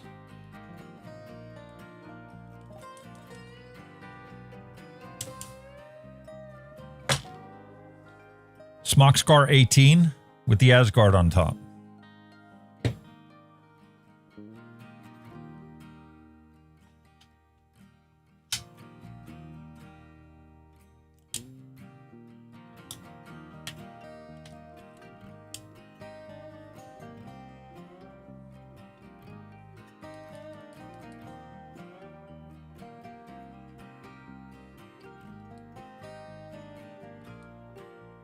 No atomizer.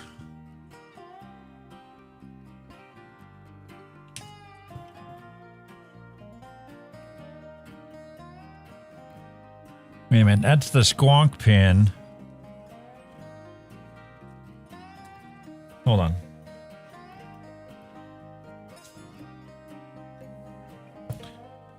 Let's do this right.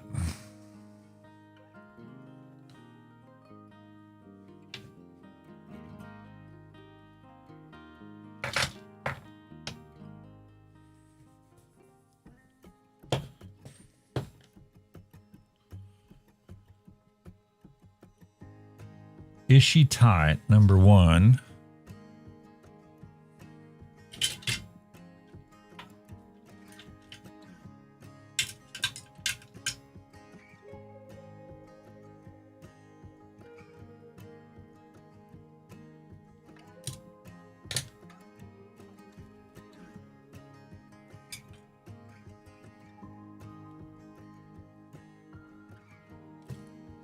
Ooh, what size is that?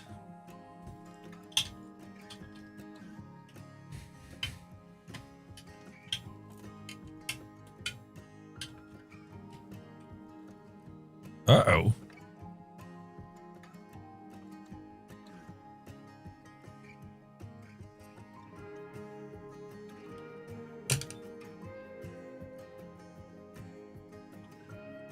That one's too big.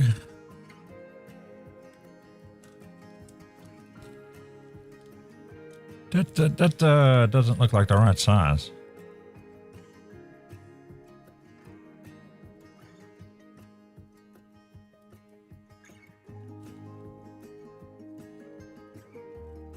Come on, open. Whoops.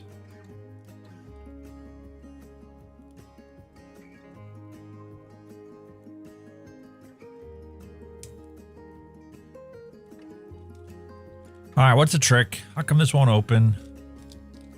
Is that even going to fit? It's going to be too small. Yeah, that's the same size I have here.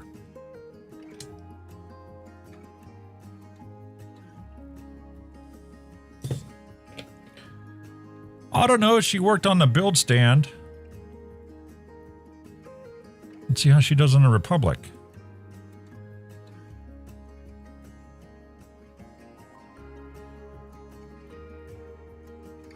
Republic reads it just fine.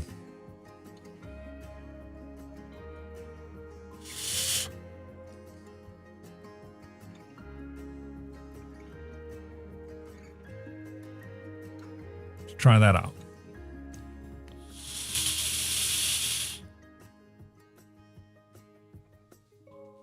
Holy cow, is that amazing? All right. Now we got to set up on here. I need to put the beta ring on.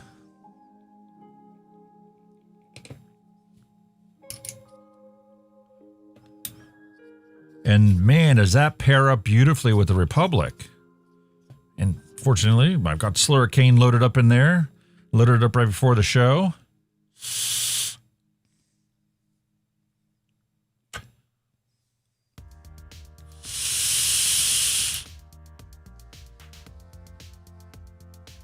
Is that beautiful? Squonk. Nice. Barely any resistance to that.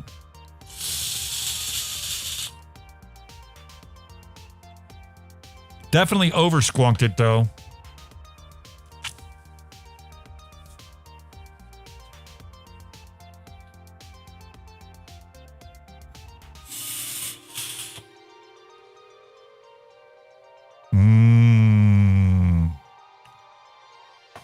There you go, folks.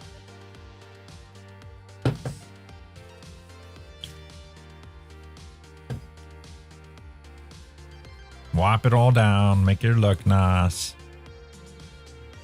That's the Asgard sitting on top of the Republic.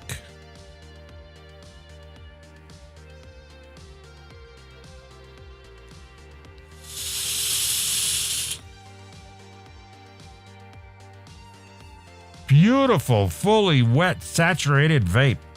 Slurricane.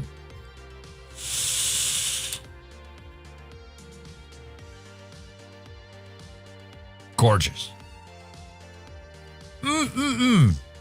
Bingo, that's a winner. She sure is, man. And it happened to work out perfect for me to pick the Slurricane. Because this really does look matchy-matchy.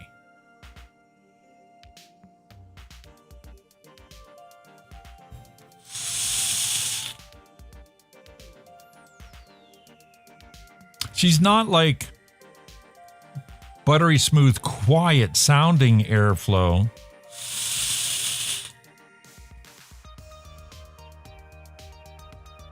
But it is a very, very smooth vape with tons of airflow, tons of clouds, tons of flavor.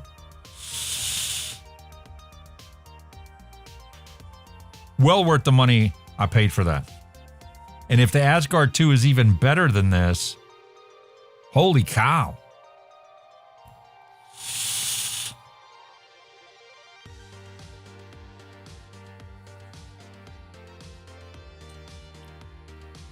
This was better because it had less airflow, but the flavor difference, minimal.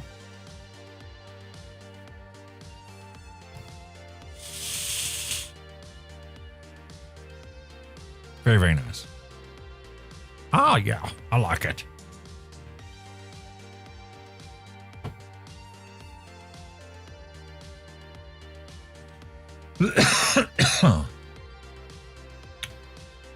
All right, something is wrong with OBS because the image I'm seeing now on the teleprompter is correct, but the image inside of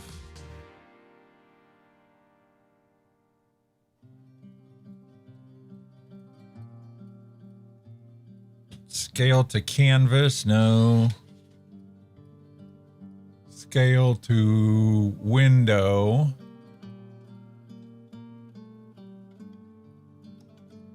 Zoom out. The preview scaling is messed up.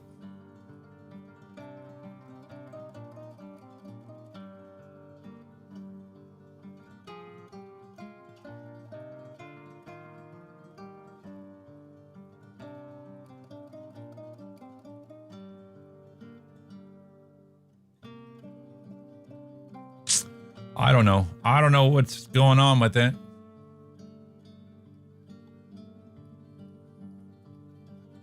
Move it off of there, it works. Move it onto here and reset it.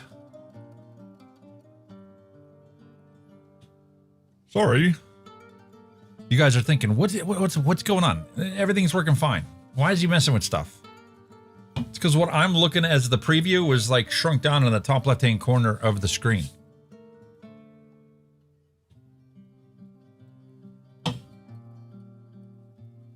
Now that one's fixed too. I think it has to do with the fact that the TV that's sitting behind the teleprompter is a 4K TV. So it's got a 200% difference for like the size of the fonts and everything. It's blown up because it's literally twice as big, twice as wide. And the scaler that I have for the HDMI splitter goes to a 1080p monitor on the other computer so that I can preview and view things at the same time. All right, we'll close Discord server out. We'll close the Dad Jokes folder. Let me take a look at WhatsApp. Kenny sent a message, I believe. Still not home yet, mate. They have shitloads of roadworks and diversions are gridlocked. So fuck knows when I'm going to be getting home. Really sorry, mate. No worries, buddy. I understand, man. You're coming home from work. You got to deal with the traffic like any other bloke out there. You did the best you could. And, you know, we're going to truck forward. We're going to truck on. And I think it's time for us to do a random recipe mix.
MnC said, that is the V2. Is it? I thought it was the V1. I did not know that that's already the V2. Awesome. I don't know how they can make it any better, man. The flavor on this is really phenomenal.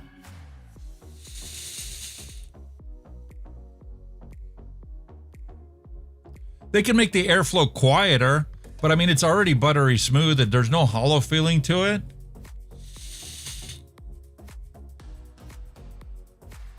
Turn it down just a little bit.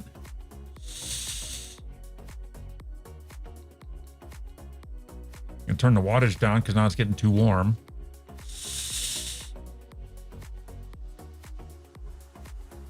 I could dial this in to be identical to the Aromizer Supreme.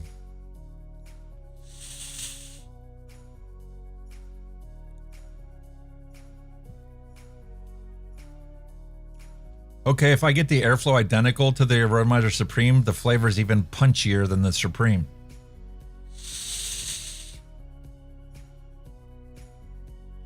But this is a set of coils that are brand spanking new. The other one is caked in black stuff by now. I'm sure of it because I didn't clean it this weekend like I was supposed to. Anyway, Sherlock Holmes, man, what can we make? Let's take a look. Streamer bot's working fantastic. My secondary monitor is cloned the image of the recipe page so that when we do random recipes, I can actually see what ingredients I need to gather on the shelf. Come on, Sherlock Holmes. Find me a good recipe. I need to make my buddy a nice tobacco, menthol tobacco. Let's see what you got. See what you got for me. 900 flavors. What can we make?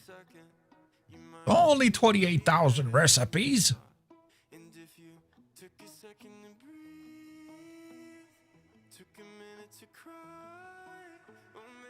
Uh-oh. ELR's taking a lot longer than normal. Ooh, that coffee doesn't taste very good. It tastes like bingo coffee after this vape.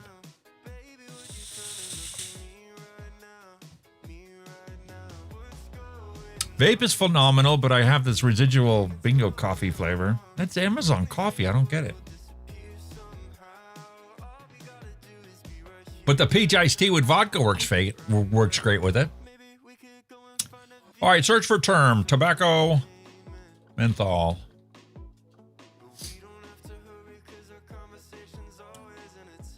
Well, we got the author menthol and we got Creed's Indulgence, and we have a tobacco menthol recipe with 2016. What the heck kind of code is that? Creed's Indulgence. Made by menthol. Doesn't have menthol as an ingredient. Purellum sweet tobacco is one of the ingredients. Toasted coconut cheesecake from Purellum, a fantastic flavor. Love that one. Custard premium from Flavor Art. That's a diacetyl containing e-liquid flavoring. I don't care. Don't bother me. It's still 1/400th as much as would be in a single cigarette. And then we have caramel coffee with sweet milk from Purellum. That looks really good, but I'm not sure how the menthol would work with that. And how much menthol should I actually put into it? Let's take a look at this other recipe, which is called a tobacco menthol. And all it is an RY4 and menthol and cotton candy. Holy menthol, dude! 6% menthol, 2% ethyl maltol, and 2% RY4. Nah, man, I think we're going to go back to the other recipe. We're going to do Creed's Indulgence. And, yeah. We'll do that. And how about we do that and we add this same Arctic Winter from Flavor Art, but we're not doing 6%. We're going to look at this one. We've got a total flavoring percentage of 11.75. So let's adapt this. You know what? I think I am going to make a 10 mil tester of it. And we're going to add the Arctic menthol from Flavor Art. Arctic. There you go. It suggested 1.5%. I'm going to stick with that. And there's no... Oh, yeah, we do have 0.25% of super sweet in here.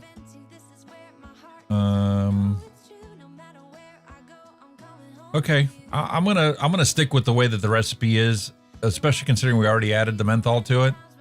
We're gonna call this Creed's Indulgence Menthol. Attention everyone.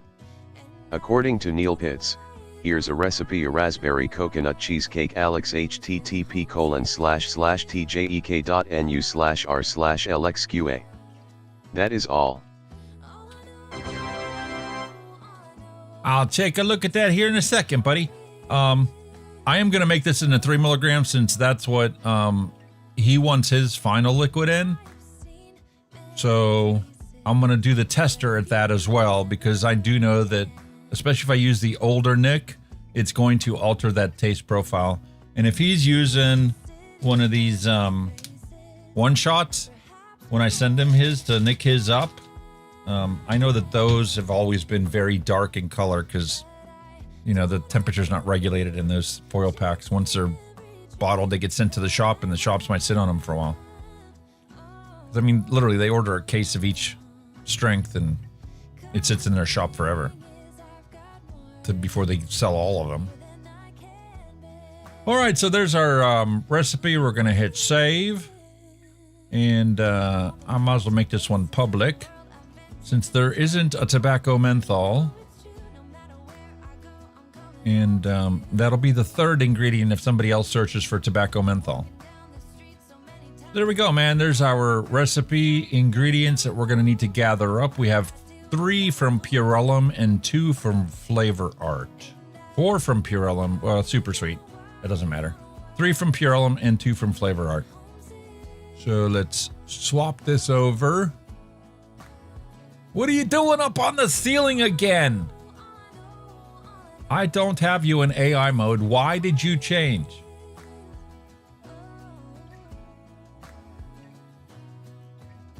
Come on, get back down to Earth.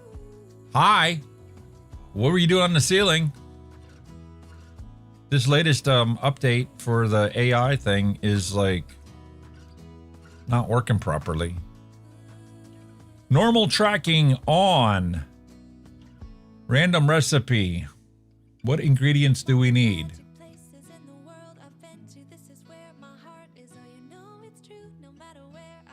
Make it so you guys can see it.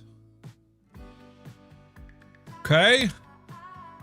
Purellum, caramel coffee, sweet tobacco, and toasted coconut cheesecake. Follow me. All right, Purellum.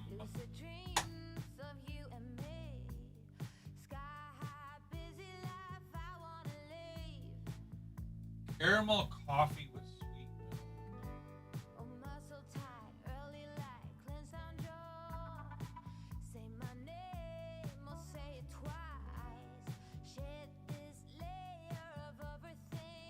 custard premium from Flavor Art.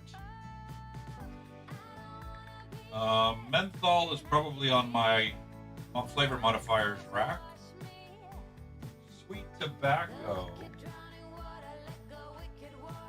from Purellum, and toasted coconut cheesecake.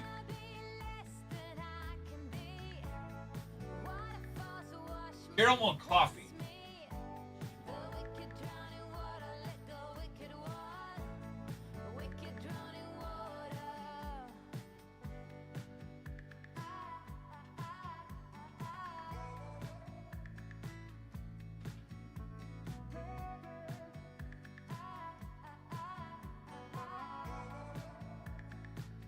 2, 3. So we got everything. Nice.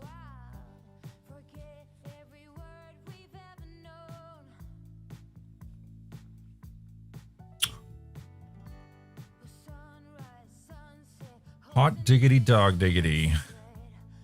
Move the mods out of the way. Move this Asgard stuff out of the way.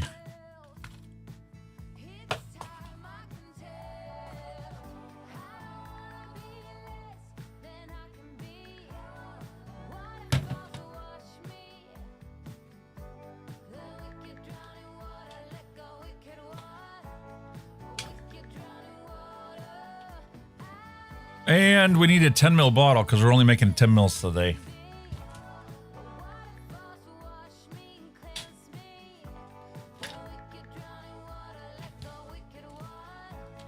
Since I'm not a big tobacco fan to begin with, I just need a little tester to see how this works out, see what this tastes like. And if I like it, then I'll make him a nice big fat juicy bottle of this for him to enjoy.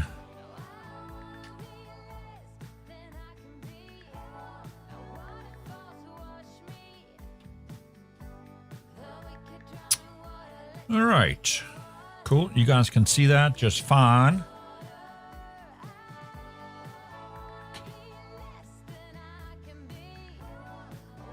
We'll grab our Delosi Labs Secret Sauce.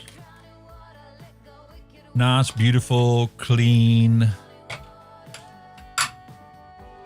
Put our tools away. Coil cutters.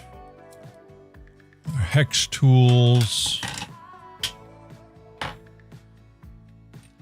Scissors. Screwdriver.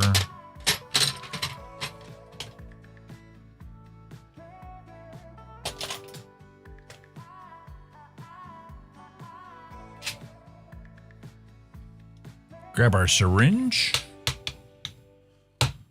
I only need 0.31 of our secret sauce. So we're literally looking at 30 units. I probably could get myself a smaller syringe.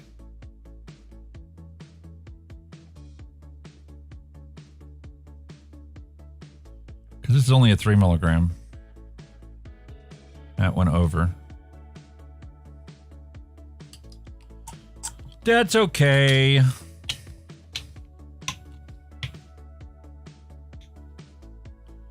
Not the end of the world.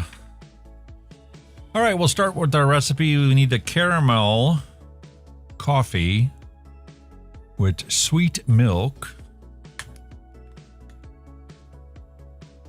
0.35.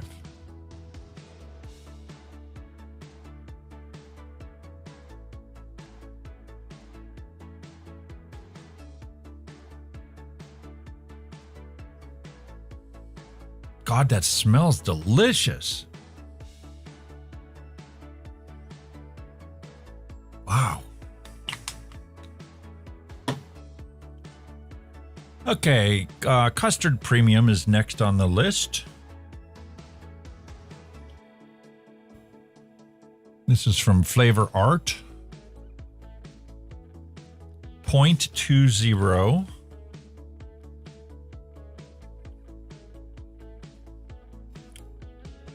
All right, I need to turn the fan off.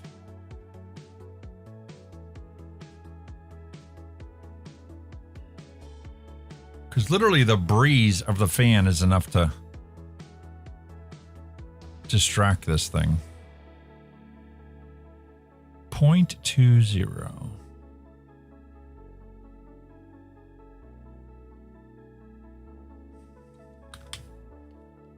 Very nice. Man, the smell of that is so punchy. Okay.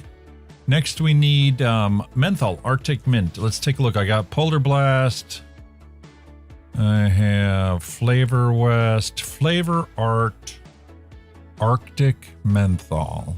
Arctic Winter is their menthol from Flavor Art.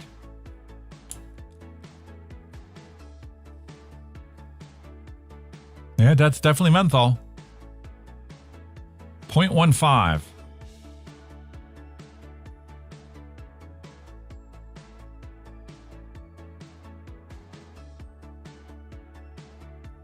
Five drops.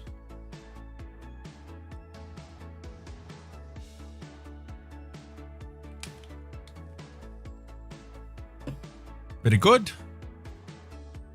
Super sweet. Purellum, super sweet.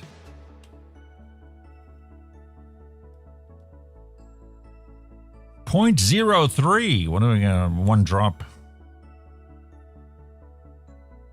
Or two.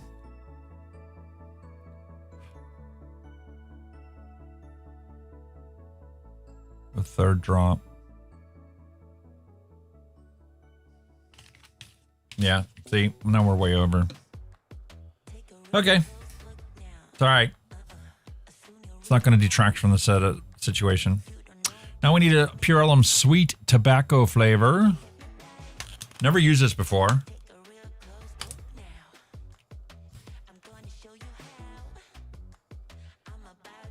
Ooh, I like that. It's got a... it's like a roasted caramel smell to it. It's got some nutty characteristic to it. Almost peanutty.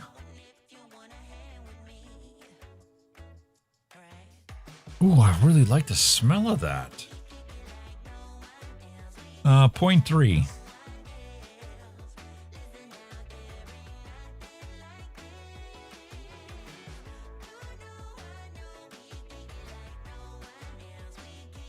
There's 10 drops. 11. 12.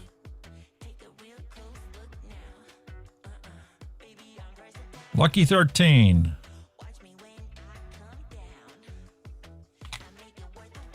That takes us to 0.3. And then last but not least, we have toasted coconut cheesecake flavor from Purellum is also 0.3. 3, 4, 5, 6, 7, 8, 9, 10. 11, 12, 13.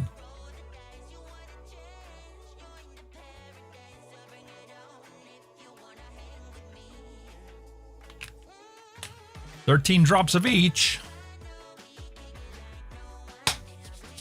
Awesome. Some vegetable glycerin and some propylene glycol. Very good. We need 1.43 grams.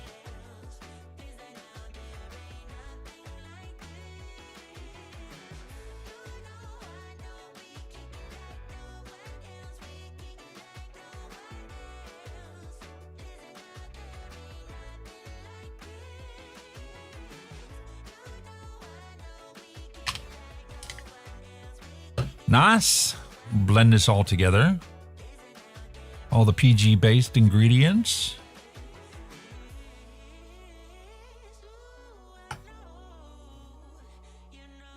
Smells wonderful.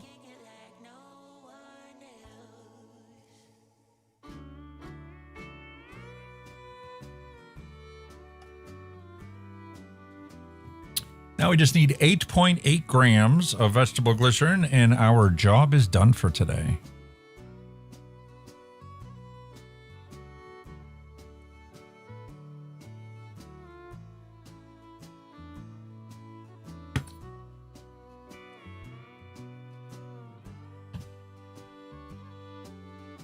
I know we're only making 10 mils, and that's 9 grams of VG.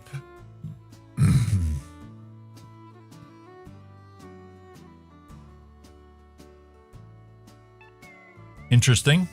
It didn't fill up to the brim. Kind of has me a little perplexed.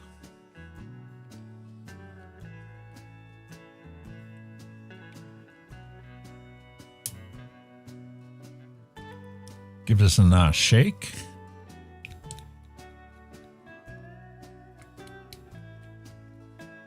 Now that custard's going to take some time to steep into this. That custard premium. And that dairy milk is also going to take a while to be recognizable in here, whatever it's adding to the recipe. The toasted coconut I should taste pretty soon. Don't have much experience with the tobaccos to know what kind of a steep time it needs, whether you can taste that right up front or whether it's just going to have some, like the caramel's going to take a while to come out of it. And how present is that nutty characteristic going to be?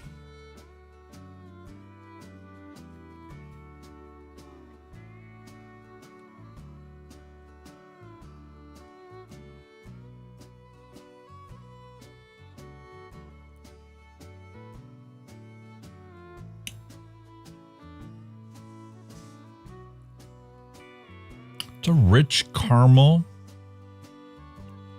I did get that menthol.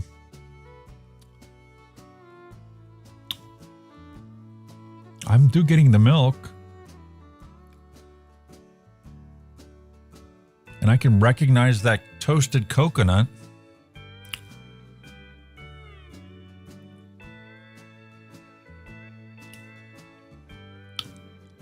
And I do get that weird tobacco-y mouthfeel.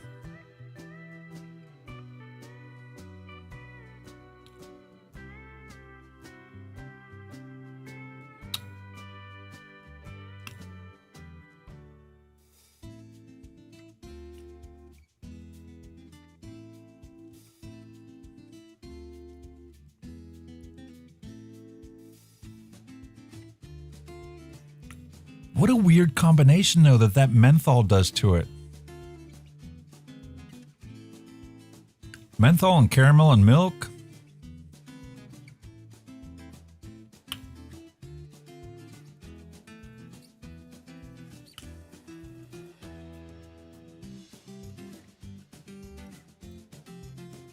I don't know if I like this. I don't hate it.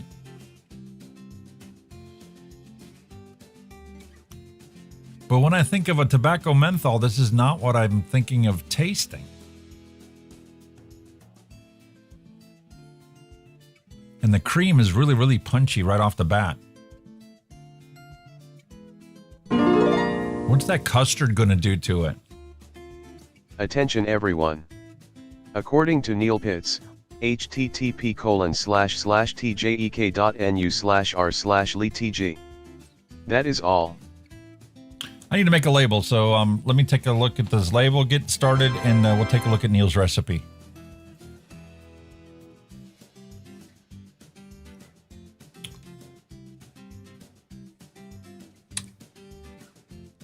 I don't know if I like this or not.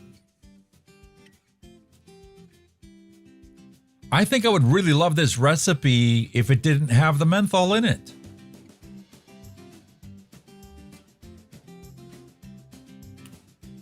And is menthol the right cooling agent for this recipe? Like, I'm wondering whether maybe WS-23 would be a better thing because it wouldn't have like that minty characteristic of menthol. It's not that it's mint. Menthol is menthol. But it adds a certain characteristic that's recognizable as a menthol. And is the tobacco enough? Because right now, you've got the caramel coffee, you've got toasted coconut, and the sweet tobacco's a third of that 3-ingredient mix.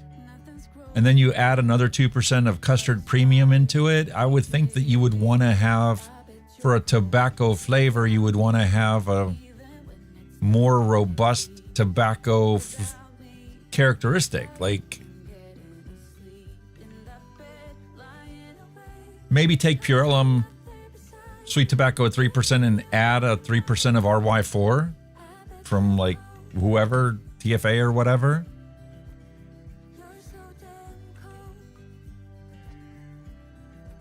But like Creed's Indulgence, I could understand why this is like a twist of the Creed's Custard. It is a very good recipe. But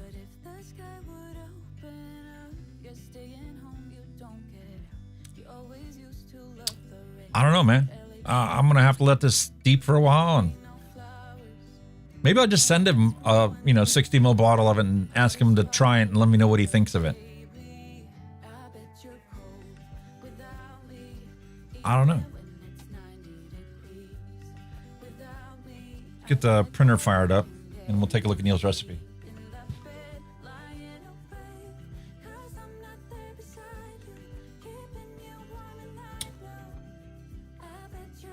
Open. Do I have a 10 ml? Got 10 ml flavoring. I don't think I have a 10 ml juice recipe label. Because that label will fit across the bottle. It'll take the whole thing up, but I need it short enough.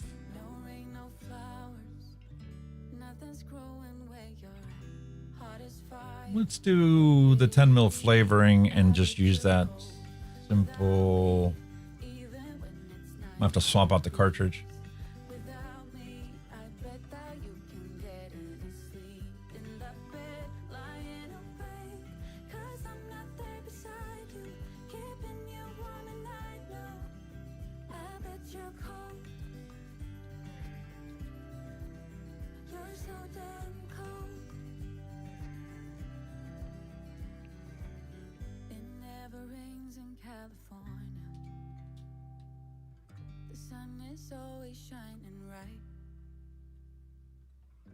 All right, we'll do that.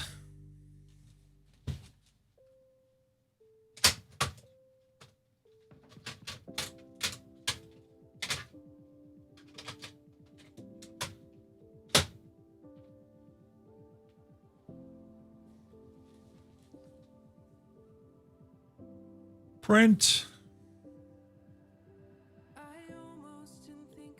And I'm going to save as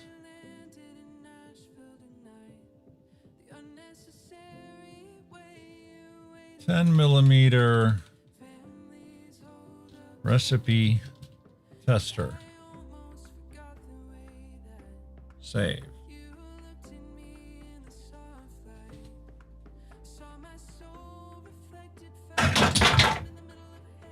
Oh, there goes my batteries all over the floor.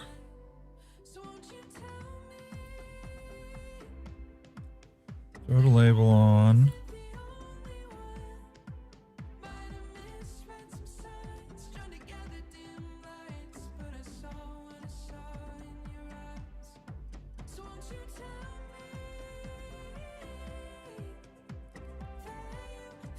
That works out pretty good. Menthol, tobacco, menthol. Menthol, tobacco, Creed's Indulgent.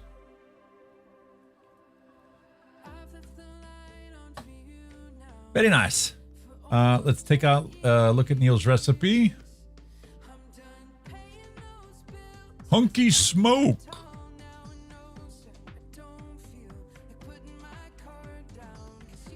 Very nice. I like how simple this is.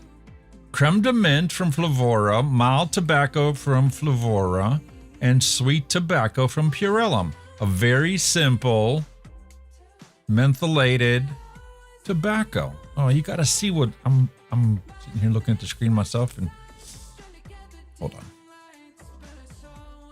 Here's the recipe Neil sent. I'm missing ingredients. What am I missing? I have SSA creme de menthe. Oh, creme de la creme. Flavors is the creme de menthe I have, and I have Vape Train Australia's creme de menthe. But yeah, we can do this. I'm going to adapt this. We're going to do 10 mils for this one as well. We'll set this one up as a 3 as well. And we're going to take the creme de menthe and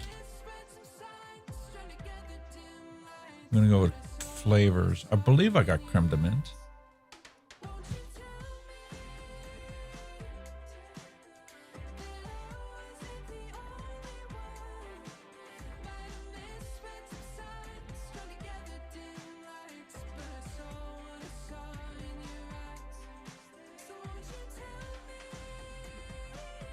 Or as Kenny likes to pronounce it, is creme de menthe. Yeah, we'll swap out flavors. And we'll keep the percentage the same. Flavors tends to be a little bit weaker, so I may need to up this once we mix it up if the creme de menthe isn't coming through. But as an accent note, I think I'm going to keep it the way it is. Now, if I used Vape Train Australia's, I could probably use it exactly 1-for-1, subbing it out. And I may actually make up another variation of this, one with flavors and one with Vape Train Australia for the creme de menthe or creme de menthe, and see which one actually plays better in the recipe profile. Yeah, so I have flavors. I'm gonna hit save. And this one I can mix up because I do have that in the repertoire. Cool. So we got that. Let's make up this Hunky Smoke. So I grabbed the creme de menthe from Flavors, mild tobacco from Flavora, and sweet tobacco pure elm we already have. So mild tobacco Flavora.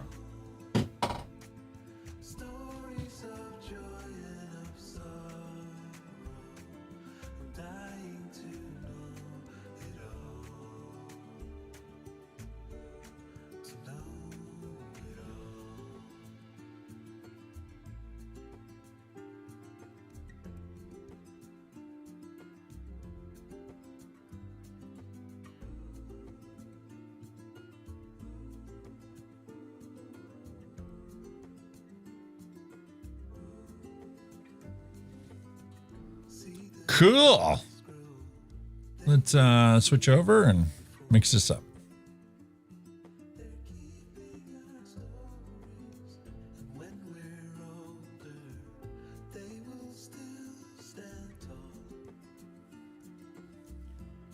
Okay, we got the mild tobacco. We have the creme de menthe. Toasted coconut cheesecake can go over here. Sweet tobacco from Pure Elm. The menthol can go back up on the rack.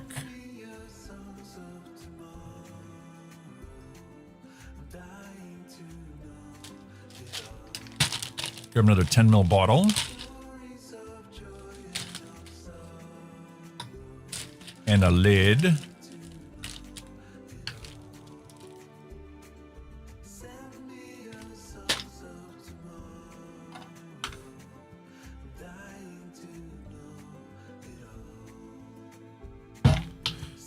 .31 of this as well.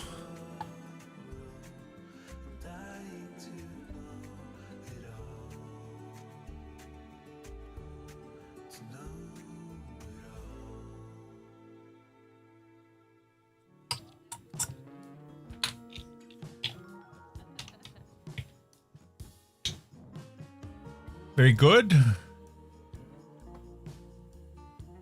Then we start off with creme de menthe, or 0.15.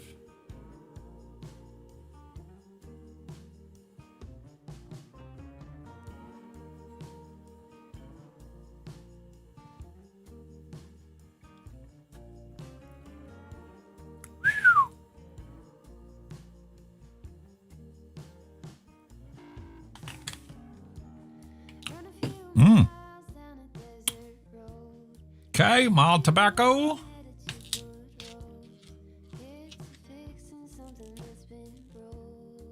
Uh-oh.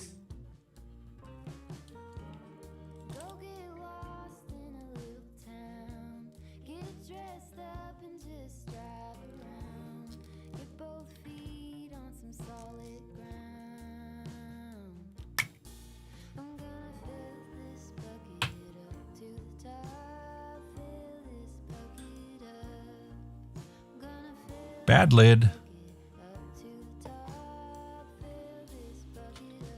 Gonna have to replace that lid.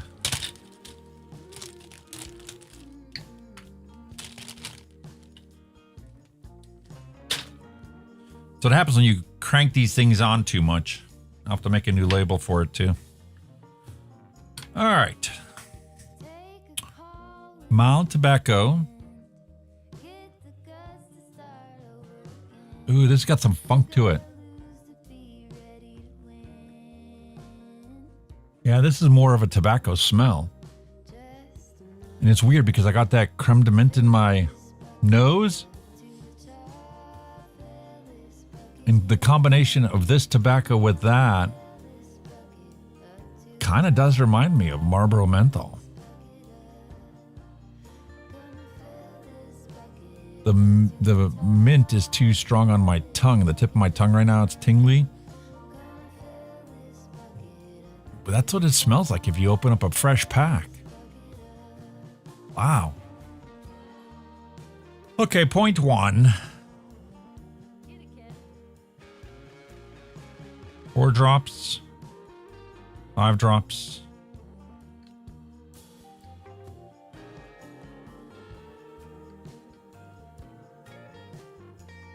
Row.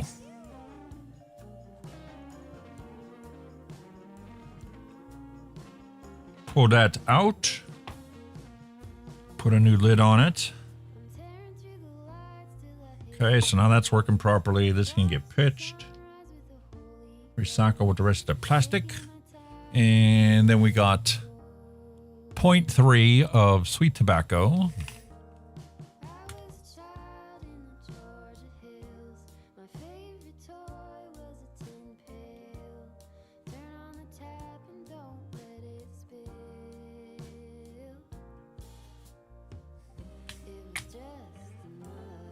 Very nice. Pure Lum Super Sweet. What did I do with it? Where's my open one? She's over here.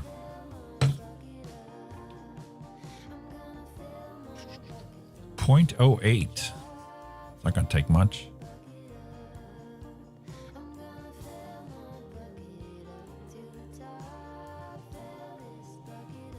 It's 2 drops. Go to the 3rd.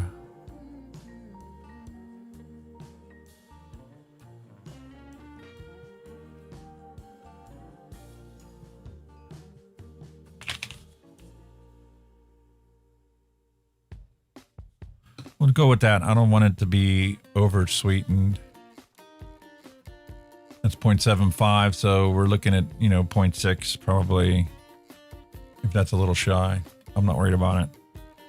All right. 2.16 for PG.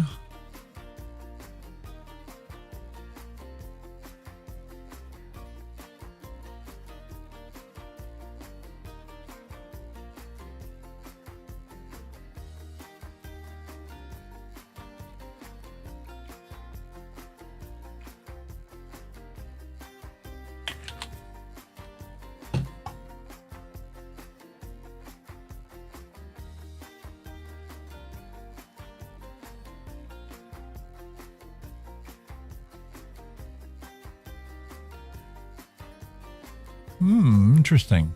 There's not like, you don't have any of this coconut or the cream or any of this other stuff.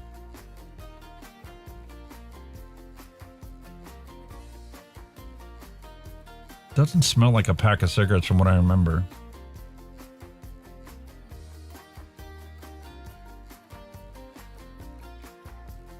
I like it. It's simple. We need 8.8 of VG.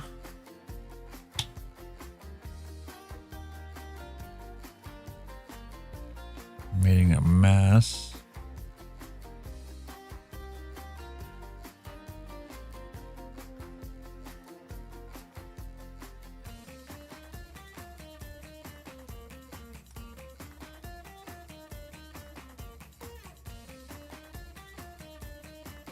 I got a couple drops on here, so I wanted it over, but that's okay.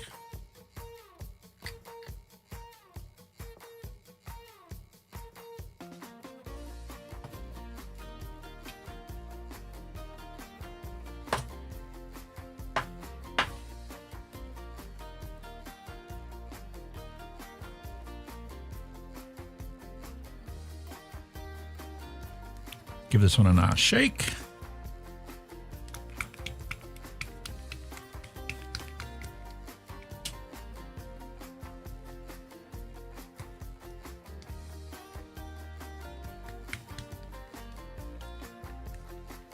Did I roll the random recipe bumper? Did we just jump into it after the retro?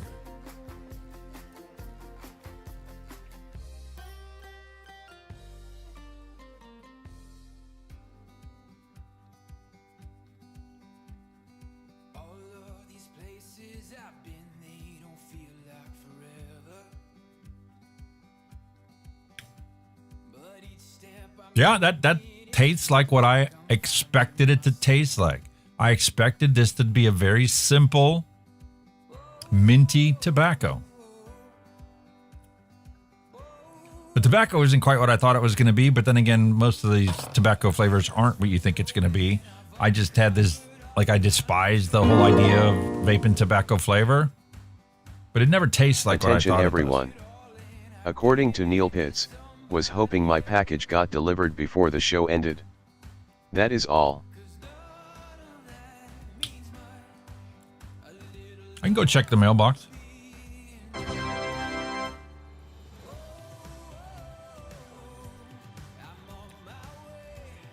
God, that is really good.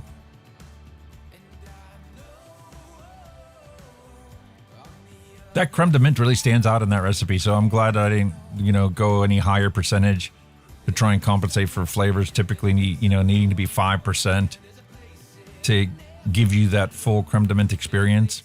I think it adds just the right amount of mentholy cooly sensation to it. And the chocolate characteristic of that creme de menthe really adds to this recipe. It really rounds it out, I think. I mean, this is a really beautiful trio. The mild tobacco and the sweet tobacco really play really nice together. There's like no real like off notes coming from that. There's some nice caramelly nutty notes in there that are really, really pleasant. Like, I could have used this liquid to quit smoking. Like, I use candy cane and I love candy cane. But this would have been good enough for me. And at the time, I didn't, have any like, I can't have a tobacco menthol. If I would have walked into a shop and asked for a tobacco menthol, and this is what they gave me, I could have used it to quit smoking as easily as I did the candy cane.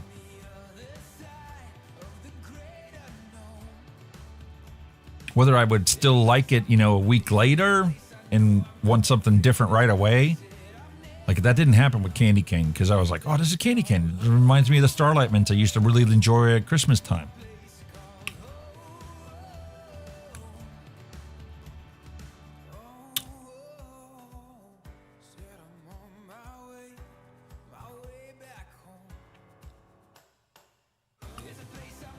And I really like it because it's not like that wintergreen or like the Wrigley Spearmint kind of mintiness. That's fantastic, man. I think he's going to like it. Let's go put a label on this.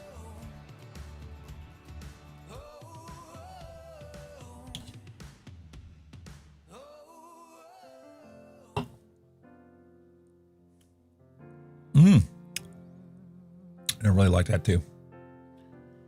Okay. Hunky Smoke. Nice recipe.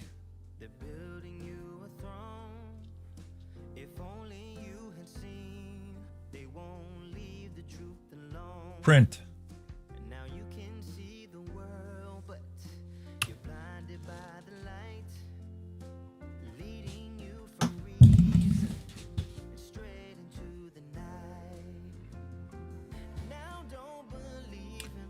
Honestly, I think I'm just going to mix up a 60 ml bottle of each of these and then send it to him and see what he thinks.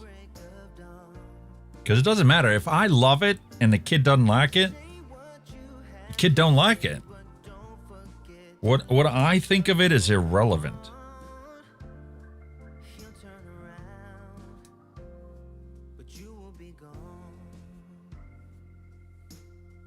Put the label on crooked, but there you go, man. Good thing that coffee cup's empty.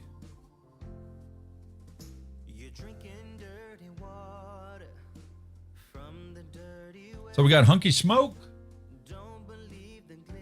And we have a menthol tobacco Creed's Indulgent. awesome.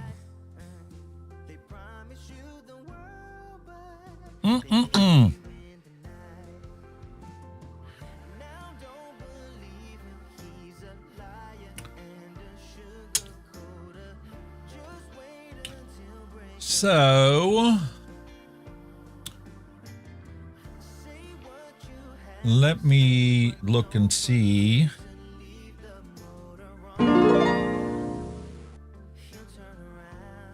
Attention everyone. According to Neil Pitts, says I delivered. looked up the tracking Well, I'll the go out and package get says it. delivered. That is all. It says it delivered, so I will go out and get it. I need to take a leak anyway, so let's roll Governor Douchebag. We haven't heard from him in a while. And as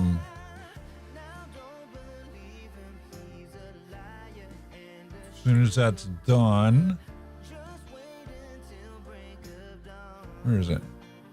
Here's a message from our sponsor.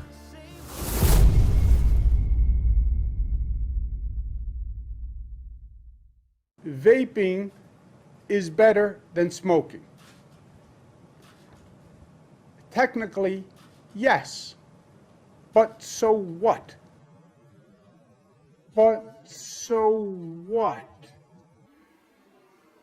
But so what? Vaping is better than smoking. Technically, yes.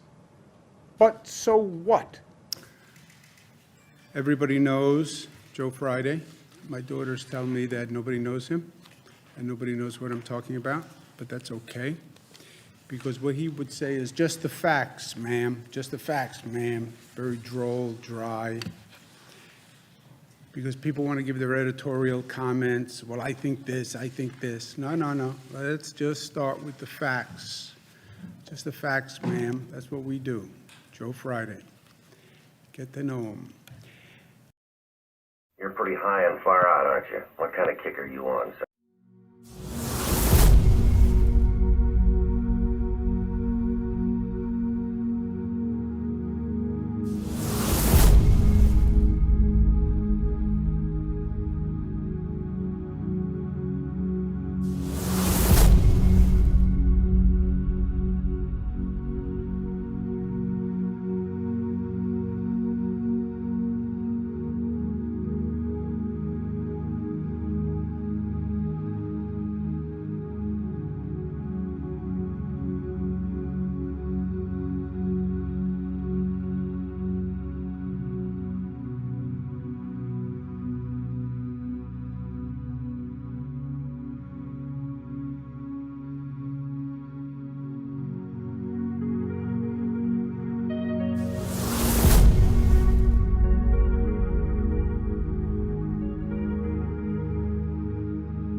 And that right there was a message from our sponsor, Governor Douchebag. Got the packaging. It was sitting right on the front porch.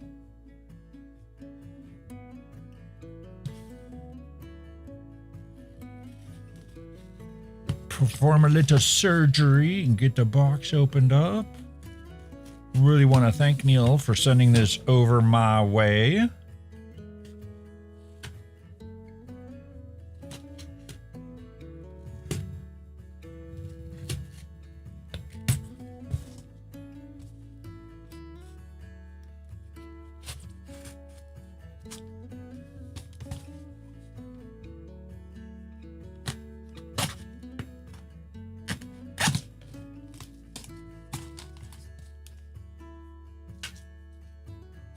Very, very nice.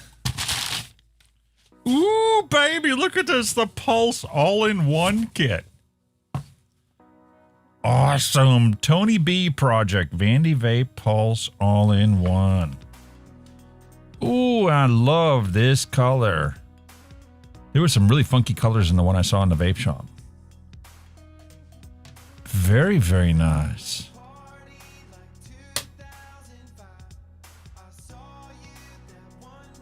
Look at that. Thank you very, very much. Definitely gonna use this.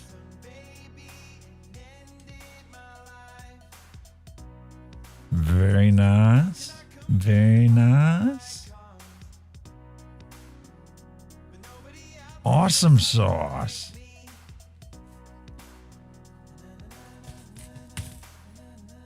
And we got some random liquids here too.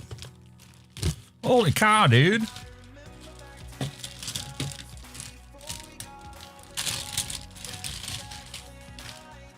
Juice head. Pineapple grapefruit. Man, that sounds delicious. Definitely going to be giving that a try. What's this one? Noms. This is a cherry lime from Noms. All the Noms liquids that I've used so far have been coil killers because of how much sweetness they put in them, I'm imagining. Awesome sauce. Looking forward to giving that a try. Squeezed. No way, dude.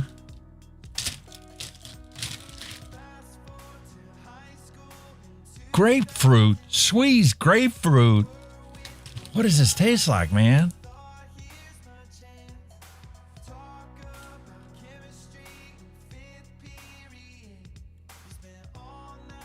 That is really, really good.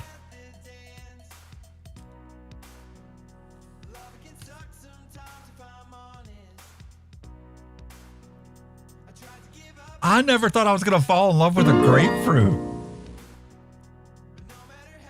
Attention everyone. According to Neophyte, in the plus box the gaskets that are in the bag with the screwdriver is the old one, the new ones are by themselves for the rebuildable ribbon. That is all. Oh, cool. Thanks, buddy. I am in love with this one because there's like no sourness to the grapefruit, so you get that whole pink grapefruit flavor in there as it would be like a pink grapefruit candy. Man, Squeeze just nails all the flavor profiles. I can't imagine what the squeezed strawberry would be like. You're going to have me on the hunt trying to find all these different squeezed liquids. Get the rest of the stuff on the table.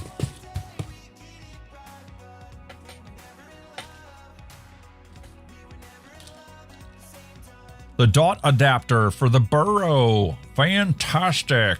I'm gonna have to place an order to Thundercloud for those. But I need to get their reviews done first.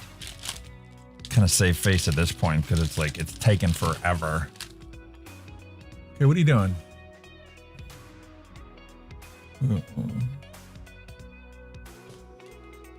Too much reflected light? I don't know. Palm berry mix. Pineapple, orange, mango. I believe it's the palm.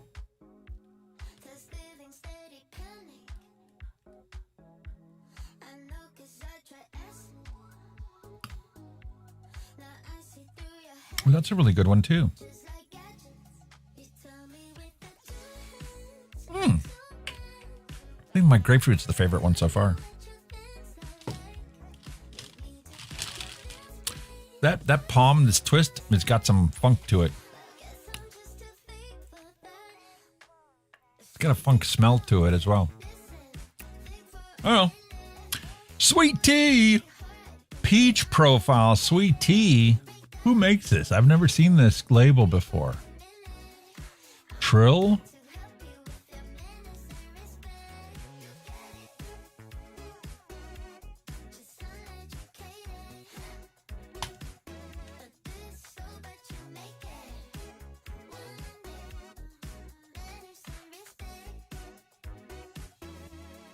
Very sweet.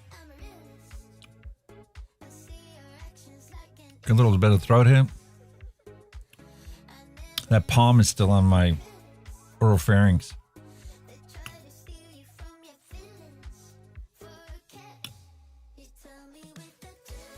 I'm gonna have to try this one independent. We're gonna be doing a thing. I'm gonna put it out as a survey for the next couple vlogs. We'll pick like 2 of each, and you guys get to pick which one of the 2 I try first. Actually in a tank to vape it and stuff. And then the week after that, we'll have 2 to pick from. And then we'll pair the loser up with the last one. And we'll eventually use every single one of these on the vlog. Thank you very much, Neil. Very, very much appreciate that. Aspire RDTA and 2 coils. Aspire had an RDTA. I think that's going to be our retro vape next week.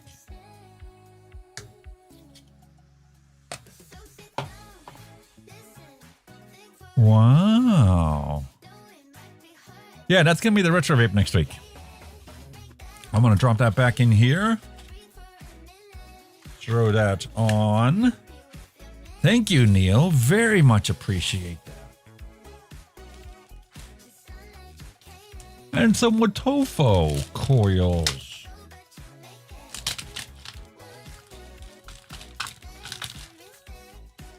Some mesh coils. 0.15 ohm. Canthal A1 Next Mesh Clapton.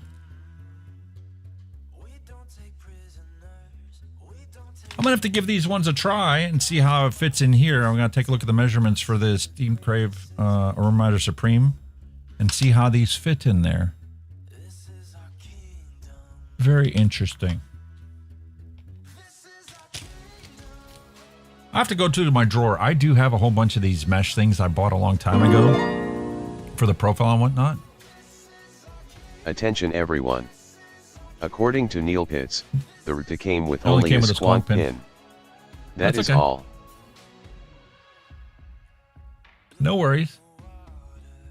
Yeah, I'm gonna have to take a look in my drawer underneath here because I've got a whole bunch of like stuff that I bought a long time ago for like different size mesh. They were also the Watofo brand. Don't remember this style mesh in there. They were just the regular sheets of mesh. This is that combination mesh, like the next mesh that they used in Mike Vapes put out a tank that used the next mesh, and he used like a weird stainless steel, like a 308 or something instead of a 316. And that's what they're using in your disposables nowadays too. There's a right half and a left half. It's like a Clapton mesh. They have Clapton wires coming this way, and then they had it running across individual sheets that turned it into a mesh. Those are really cool. Thank you very much. Very, very much appreciate all of this. And then the dot adapter for the burrow. I am definitely going to order that dot tank and get that on there. Oh man, I'm so glad that this arrived right before the thing. Thank you very, very much. Very, very much appreciate that. And I'm really looking forward to trying all these different liquids out. This squeezed grapefruit, really. Holy cow, man. I love me some squeezed e-liquid. The palm, this is probably going to be my least favorite out of the whole bunch. Is this palm. Because it's that palm berry mix has some kind of a little bit of a funk to it. It's like, but I don't know. It all depends on what tank you put it into. Noms, cherry lime, and sweet tea. I could sit there and try these ones off right off the bat, but I'm going to save them for the show while we're doing the live show and put it out as a poll question, and you guys can actually tell me which one to try. Attention everyone. According to Neophyte, it's hard to get a dry hit with the Clapton mesh. That is all. Cool. I never really noticed that much about it. I mean, I only had that one coil that had that Clapton next mesh design inside there. And it was a stock coil thing. And I couldn't find the replacement coils for that tank that I did the review on 5 years ago now. But I really like that idea, that design where you have the Clapton coils that are waved and then it's actually like welded using just simple electricity and a press to the strips to turn it into mesh. Like the stuff I have in the drawer here, we'll pull it open.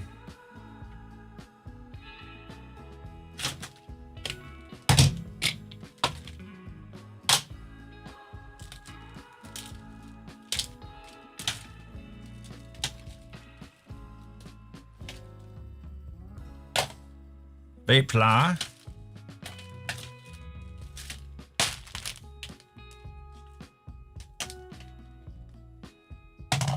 Make some more wire.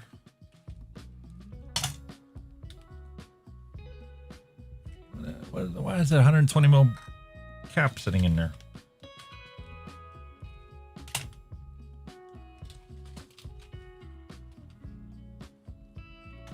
Pocket X coil. TFV 16 coils. TFV 18 coils. PS4 battery. LED light bulbs.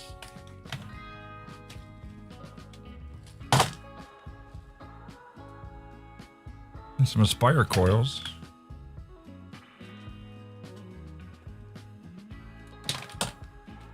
I need to clean this drawer out. Samsung 30 Cube, brand new.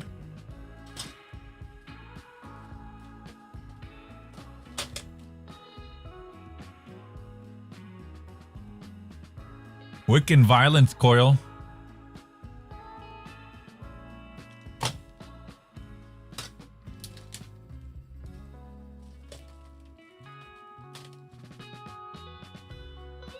Is that ready box? Where's my Watofo stuff?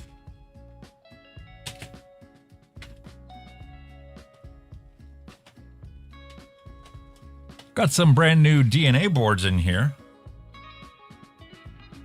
DNA 250C and DNA 75C.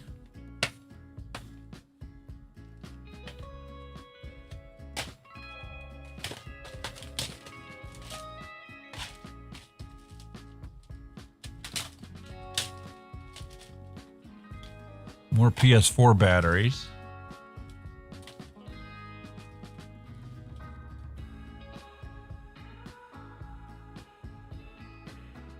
I think this was, yeah, another vape fly.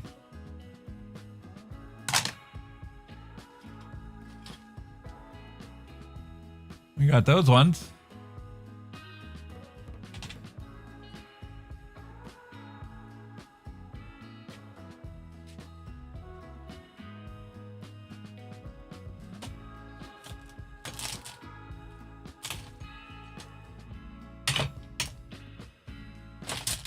I know I have a bunch of Watofo stuff here.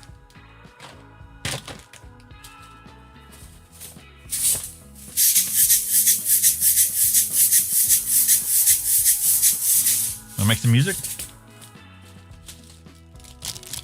100 ml bottles. Couldn't get those anymore. BP Mods Clapton wire.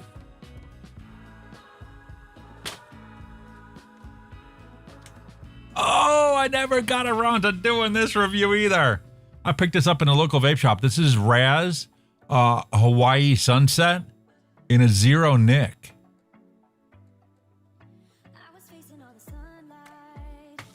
I picked that up at Brick City like 2 years ago.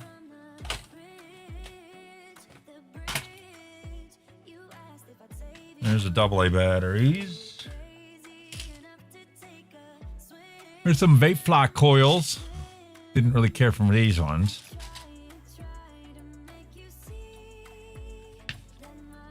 More BP Mods Clapton. I got number 1, number 2, and number 3.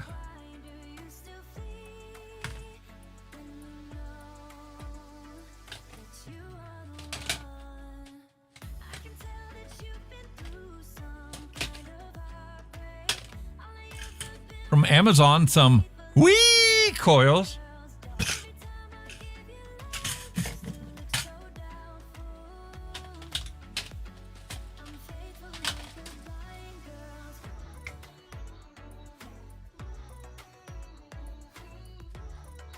Who made these ones? Coilology.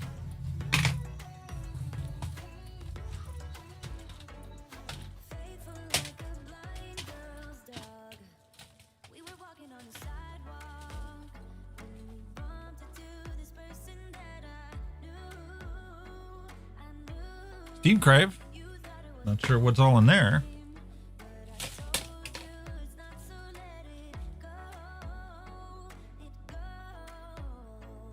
How about New Era Vape liquid? It was a local vape shop back in Pennsylvania. House juice.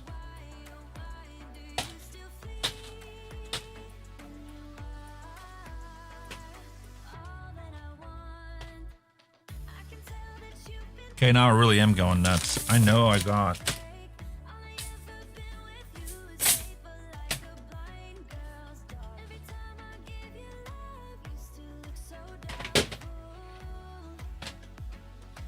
I think I figured it out. As my desk is full of all kinds of stuff here. Yeah, here she goes.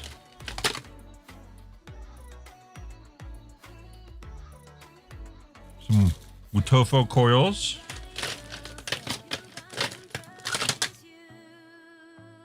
How about Next Mesh OFRF? Remember that when Wutofo bought them out? This was designed for the profile. I hated that profile. Took forever to get it wicked properly. And then when you finally got the perfect vape experience out of it, it only lasts like 2 days. And then you're back to like Burnt City. Some more Coilology, frame staple.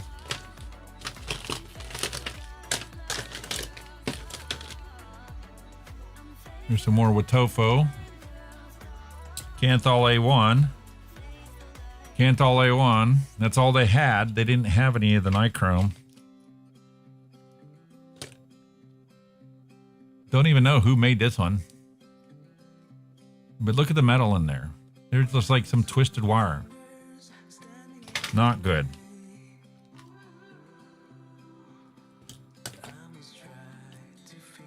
I think this one is for Deuce's Jack. The way that one was made. No, the damn vape.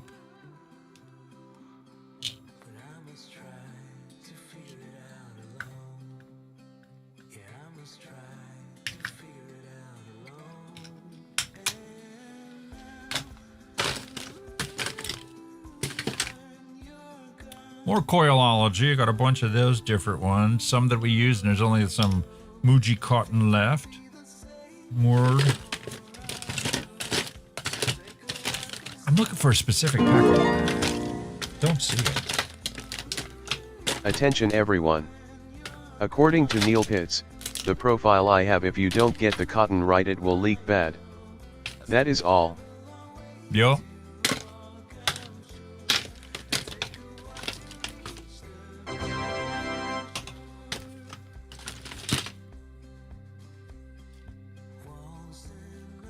Here's an RBA deck for a smock. Don't even know which one that one's for.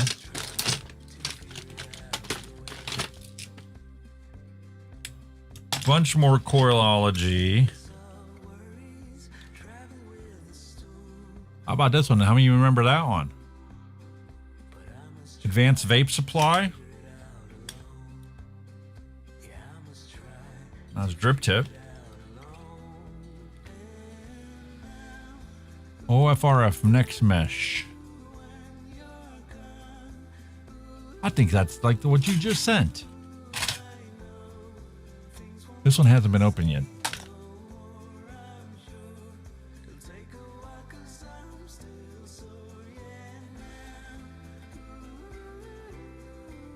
Yuck. I'm pitching those right in this second. They look like used coils.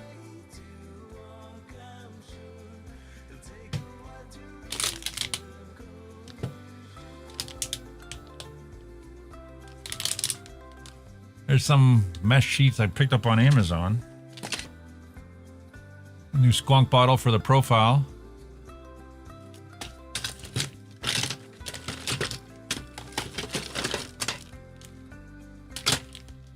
Look, I got a pack of bearings. Why is that sitting in here? I know why, because for the lathe, I was looking for a new set of bearings, and I bought those. Those were skateboard bearings, and they were the wrong size.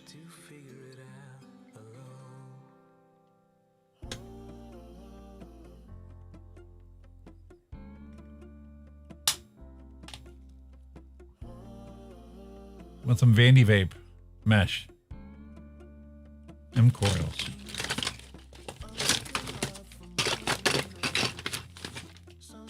I think after the show today, I'm going to have to get this cleaned and organized.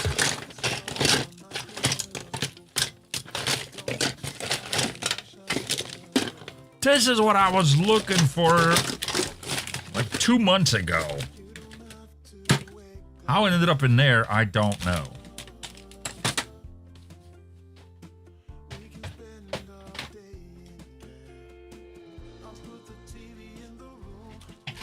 Got me like all like sidetracked.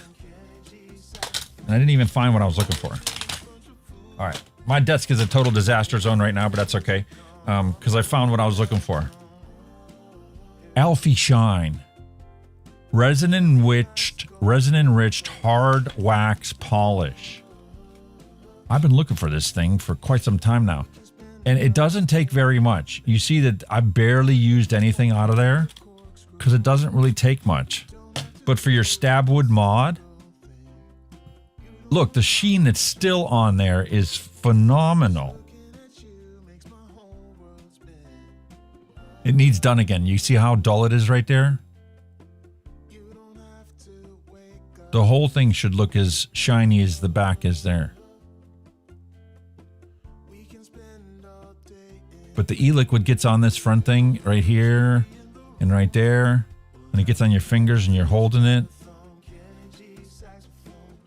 Alfie Shine. This is going to make this look better than brand new. Definitely need a little bit of time. I looked for this thing for weeks. I couldn't find a bloody thing. And here it was mixed in with the rest of the coils. Holy cow, what a mess I made. But thank you very much, Neil. I truly appreciate what you sent over there. I need to reach out to you because I got a whole bunch of flavors that I've got duplicates of. I'll send them your way, man. If you want them, you want to use them, you're more than welcome to them.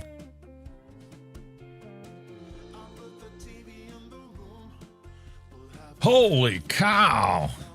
Man, did that 5 hours go flying by. I can't believe it, dude. Where did the time go?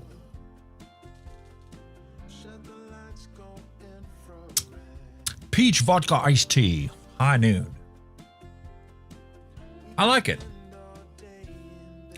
Some of those ones that you get, the tea is like so sickeningly sweet that the sweetness takes away from the tea flavor altogether. And then the peach is like an afterthought. This one is a very well balanced peach tea with vodka. And I like the fact that, you know, it's kind of like, it's not watered down. It's not that weak, but you get the typical punchy artificial peach flavor. You get the nice tea that's balanced with it, and the alcohol tends to sit in there very nicely. Attention so everyone. It's a subtle note in the background. According to Neophyte, the more the flavors the better. Look at the other recipe I sent too. That is all. All right, we'll have to go back in the chat and scroll up and find this other one. Okay, we got that one. We picked that one already. So, come on.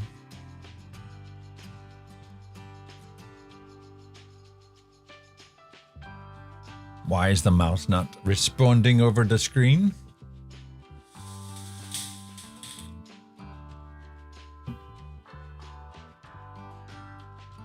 Okay, it's on live chat.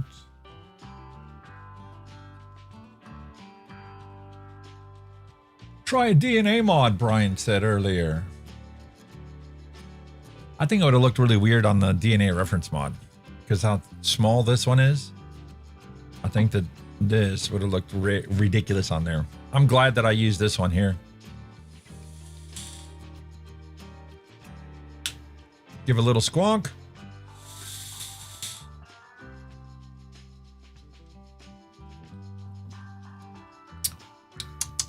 Yep.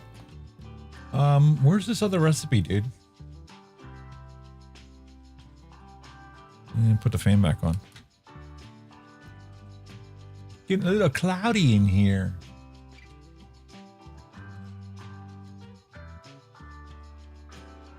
All right, dude, I literally can't find this other recipe. You want to drop it in the chat again? I'll take a look at it. I got nowhere to be.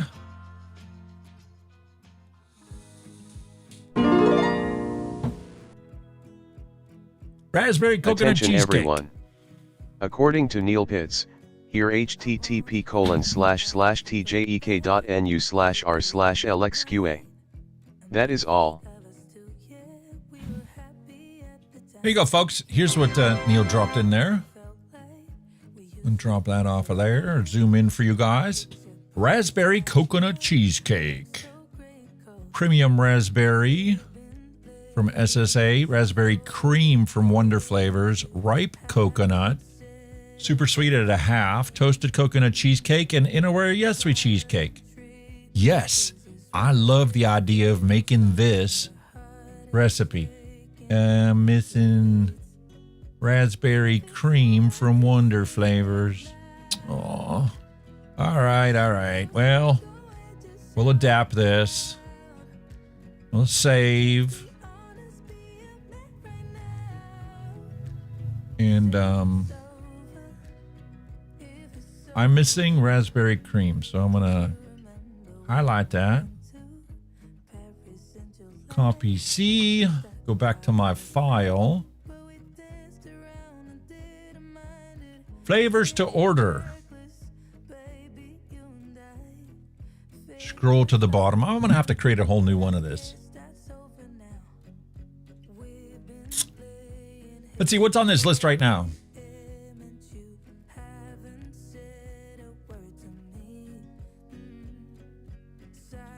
One-on-one creamy milky undertones. Jungle flavors. I don't have any jungle flavors whatsoever. Ultimate strawberry. I want to give that a try because I have no idea what jungle flavors ultimate strawberry is like. I've heard plenty of good things about it. There are some people that can't taste strawberry. They can taste that.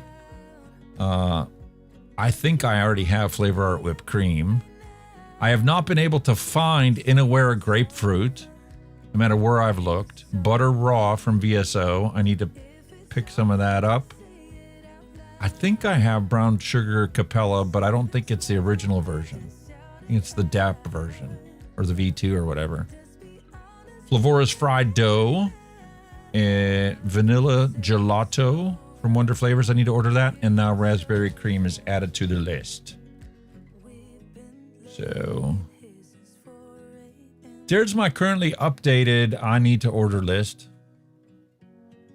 And I'll get around to that. Maybe I'll do that as like a Christmas present to myself. Sad reality is, though, I'm going to have to place that order from like 3 different places. Because one-on-one creamy milky undertones isn't typically sold by a lot of different places. Attention everyone. The gelato you can only According get to from Neil Pitts, Canada. The gelato you can only get from Canada. That is all.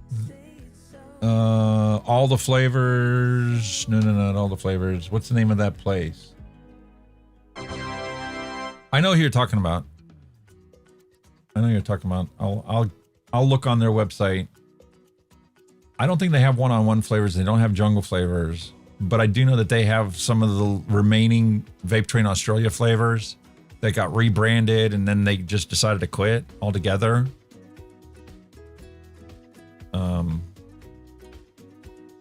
I need to find another reliable place to order flavors from here in the United States besides Bull City.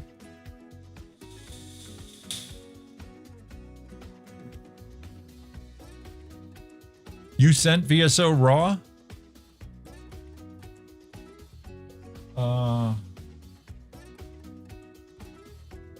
I'll take a look. I've got VSO in a separate section because their bottles are always different than everybody else's. It's up right alongside the Enterprise ship, so I'll take a look after the show and see if it's in there. And I do have some one-on-one flavors, but I don't think I have the creamy, milky undertones. There's so many recipes that I've wanted to get into mixing and so many flavor profiles I wanted to explore. Like I really wanted to get a good rice pudding. And like when I call Peggy to get some cotton, I'm going to ask her if she's got any of his rice pudding that he was bragging about. Nana's rice pudding recipe.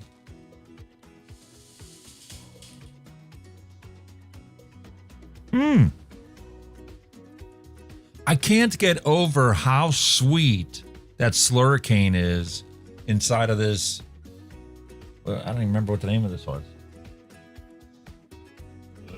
Asgard.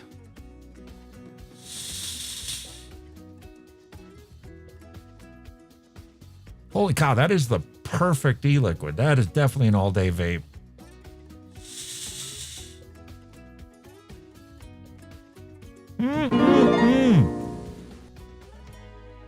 Wonder Flavors Canada is the only place you found it. According to Neil Pitts, Wonder Flavors Canada is the only place I found it. That is all. Vanilla Gelato Italian. Let's Google this.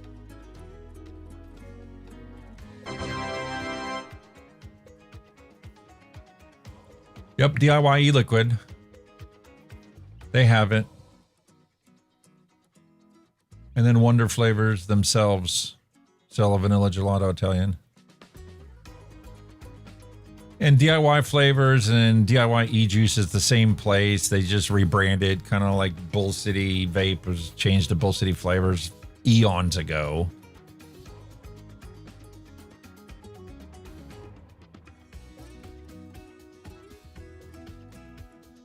Yup, that's the only place to order from. I'm gonna have to suck it up and pay the tariffs. This tariff war with Canada ever settles down. I don't know anybody in Canada. That's what I need. I need a Canadian buddy. I can hop it over the border as a gift. And I'll send them a gift of equal value. Neither one of us has to pay tax or tariffs on it. All right, we'll get there someday. We'll get there. It's not a hurry. I've got 900 flavors here. I've probably got 500 of them at least that I haven't touched yet in any recipe whatsoever. It's time for me to start working my way through those flavors and getting to know them. And we've hit the 5-hour mark for today, so we're going to call it quits for today. I really want to thank Neil for sending that care package over. Very, very much appreciated. I'll be reaching out to you after the show and send you a list of these extra flavors that I got here and some of the other ones that I've got like big sizes of. You're more than welcome to have any of them. You know, send you over 30 mils of each of the ones I got in 120 mil bottles. Because I don't think I'm ever going to go through 120 mils of some of those flavors. As much as I truly love my cinnamon Danish swirl muffin, I've got enough there to probably make 500 liters. Okay, maybe not 500, but 100 liters of that. Maybe I should do some math before I guesstimate that. But I've literally bought every single ingredient that goes into that recipe in 120 ml bottles to make that, you know, because that was the only one I was really concerned about making. And I was like, oh, I'm not ordering, 10, 20, 30 ml bottles. You can't buy 60 ml bottles of flavoring anymore from Bull City. That used to be my go-to size to order flavoring. But yeah, I've got so much flavors here. And now that I don't have anybody else to mix for, other than my friends that, need me to supply them with stuff, I'm never going to go through all this. Be happy to send it over your way. We can throw a mod or two, a tank in, whatever you want, I've got more than enough. I don't have them all here yet. But you think of something you want, let me know, man.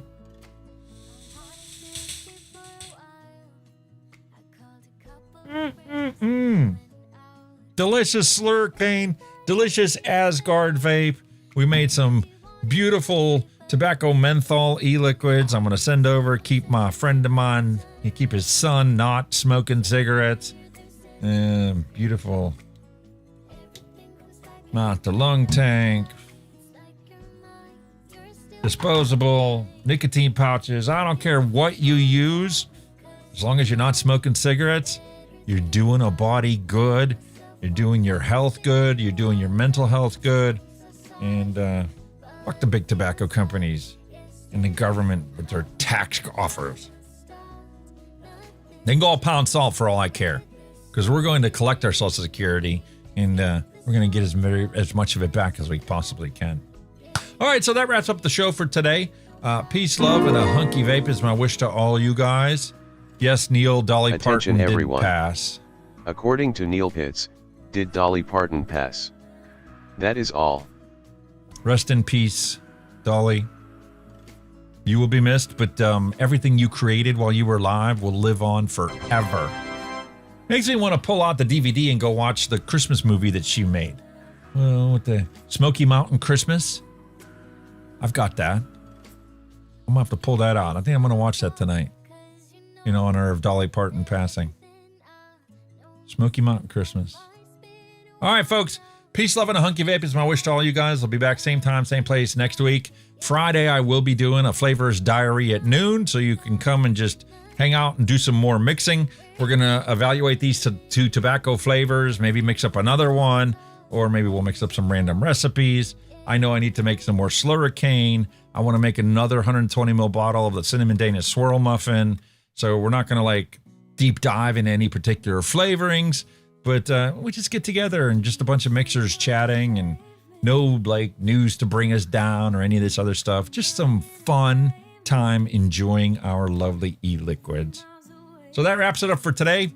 We'll be back same time, same place next week. Hope you guys all have a fantastic weekend. Hasta la vista. Thanks for listening. We'll be back next week again for a fresh round.